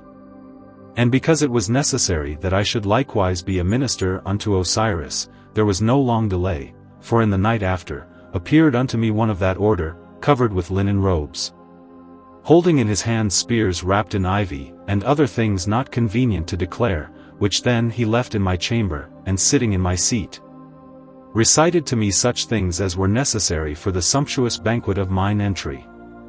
And to the end I might know him again, he showed me how the ankle of his left foot was somewhat maimed, which caused him a little to halt. After that I manifestly knew the will of the god Osiris. When matins was ended, I went from one to another, to find him out which had the halting mark on his foot, according as I learned by my vision. At length I found it true, for I perceived one of the company of the priests who had not only the token of his foot, but the stature and habit of his body, resembling in every point as he appeared in the night. He was called Asinius Marcellus, a name not much disagreeing from my transformation. By and by I went to him, which knew well enough all the matter, as being monished by like precept in the night, for the night before as he dressed the flowers and garlands about the head of the god Osiris, he understood by the mouth of the image which told the predestinations of all men, how he had sent a poor man of Madura, to whom he should minister his sacraments, to the end he should receive a reward by divine providence, and the other glory, for his virtuous studies. When I saw myself this deputed unto religion, my desire was stopped by reason of poverty, for I had spent a great part of my goods in travel and peregrination, but most of all in the city of Rome, whereby my low estate withdrew me a great while. In the end, being oft times stirred forward, not without great trouble of mind, I was constrained to sell my robe for a little money, howbeit sufficient for all my affairs. Then the priest spake unto me saying, How is it that for a little pleasure thou art not afraid to sell thy vestments, and entering into so great ceremonies, fearest to fall into poverty? Prepare thyself, and abstain from all animal meats, as beasts and fish. In the mean season I frequented the sacrifices of Serapis, which were done in the night, which thing gave me great comfort to my peregrination, and ministered unto me more plentiful living. Considering I gained some money in haunting the court, by reason of my Latin tongue. Immediately after I was eftsoons called and admonished by the god Osiris, to receive a third order of religion. Then I was greatly astonished, because I could not tell what this new vision signified, or what the intent of the celestial god was, doubting lest the former priests had given me ill counsel, and fearing that they had not faithfully instructed me. Being in this manner as it were incensed, the god Osiris appeared to me the night following, and giving me admonition said, There is no occasion why thou shouldest be afraid with so often order of religion, as though there were somewhat omitted, but that thou shouldest rather rejoice, since as it hath pleased the gods to call thee 3 times, whenas there was never yet any person that achieved to the order but once, wherefore thou mayest think thyself happy for so great benefits. And know thou that the religion which thou must now receive, is right necessary, if thou mean to persevere in the worshipping of the goddess, and to make solemnity on the festival day with the blessed habit, which thing shalt be a glory and renown to thee. After this sort, the divine majesty persuaded me in my sleep, whereupon by and by I went towards the priest, and declared all that which I had seen. Then I fasted 10 days according to the custom. And of mine own proper will I abstained longer than I was commanded, and verily I did nothing repent of the pain which I had taken, and of the charges which I was at. Considering that the divine providence had given me such an order, that I gained much money in pleading of causes, finally after a few days, the great god Osiris appeared to me in the night. Not disguised in any other form, but in his own essence, commanding me that I should be an advocate in the court, and not fear the slander and envy of ill persons, which bear me stomach and grudge by reason of my doctrine, which I had gotten by much labor. Moreover, he would not that I should be any longer of the number of his priests. But he allotted me to be one of the decurions and senators, and after he appointed me a place within the ancient palace, which was erected in the time of Sylla, where I executed my office in great joy with a shaven crown,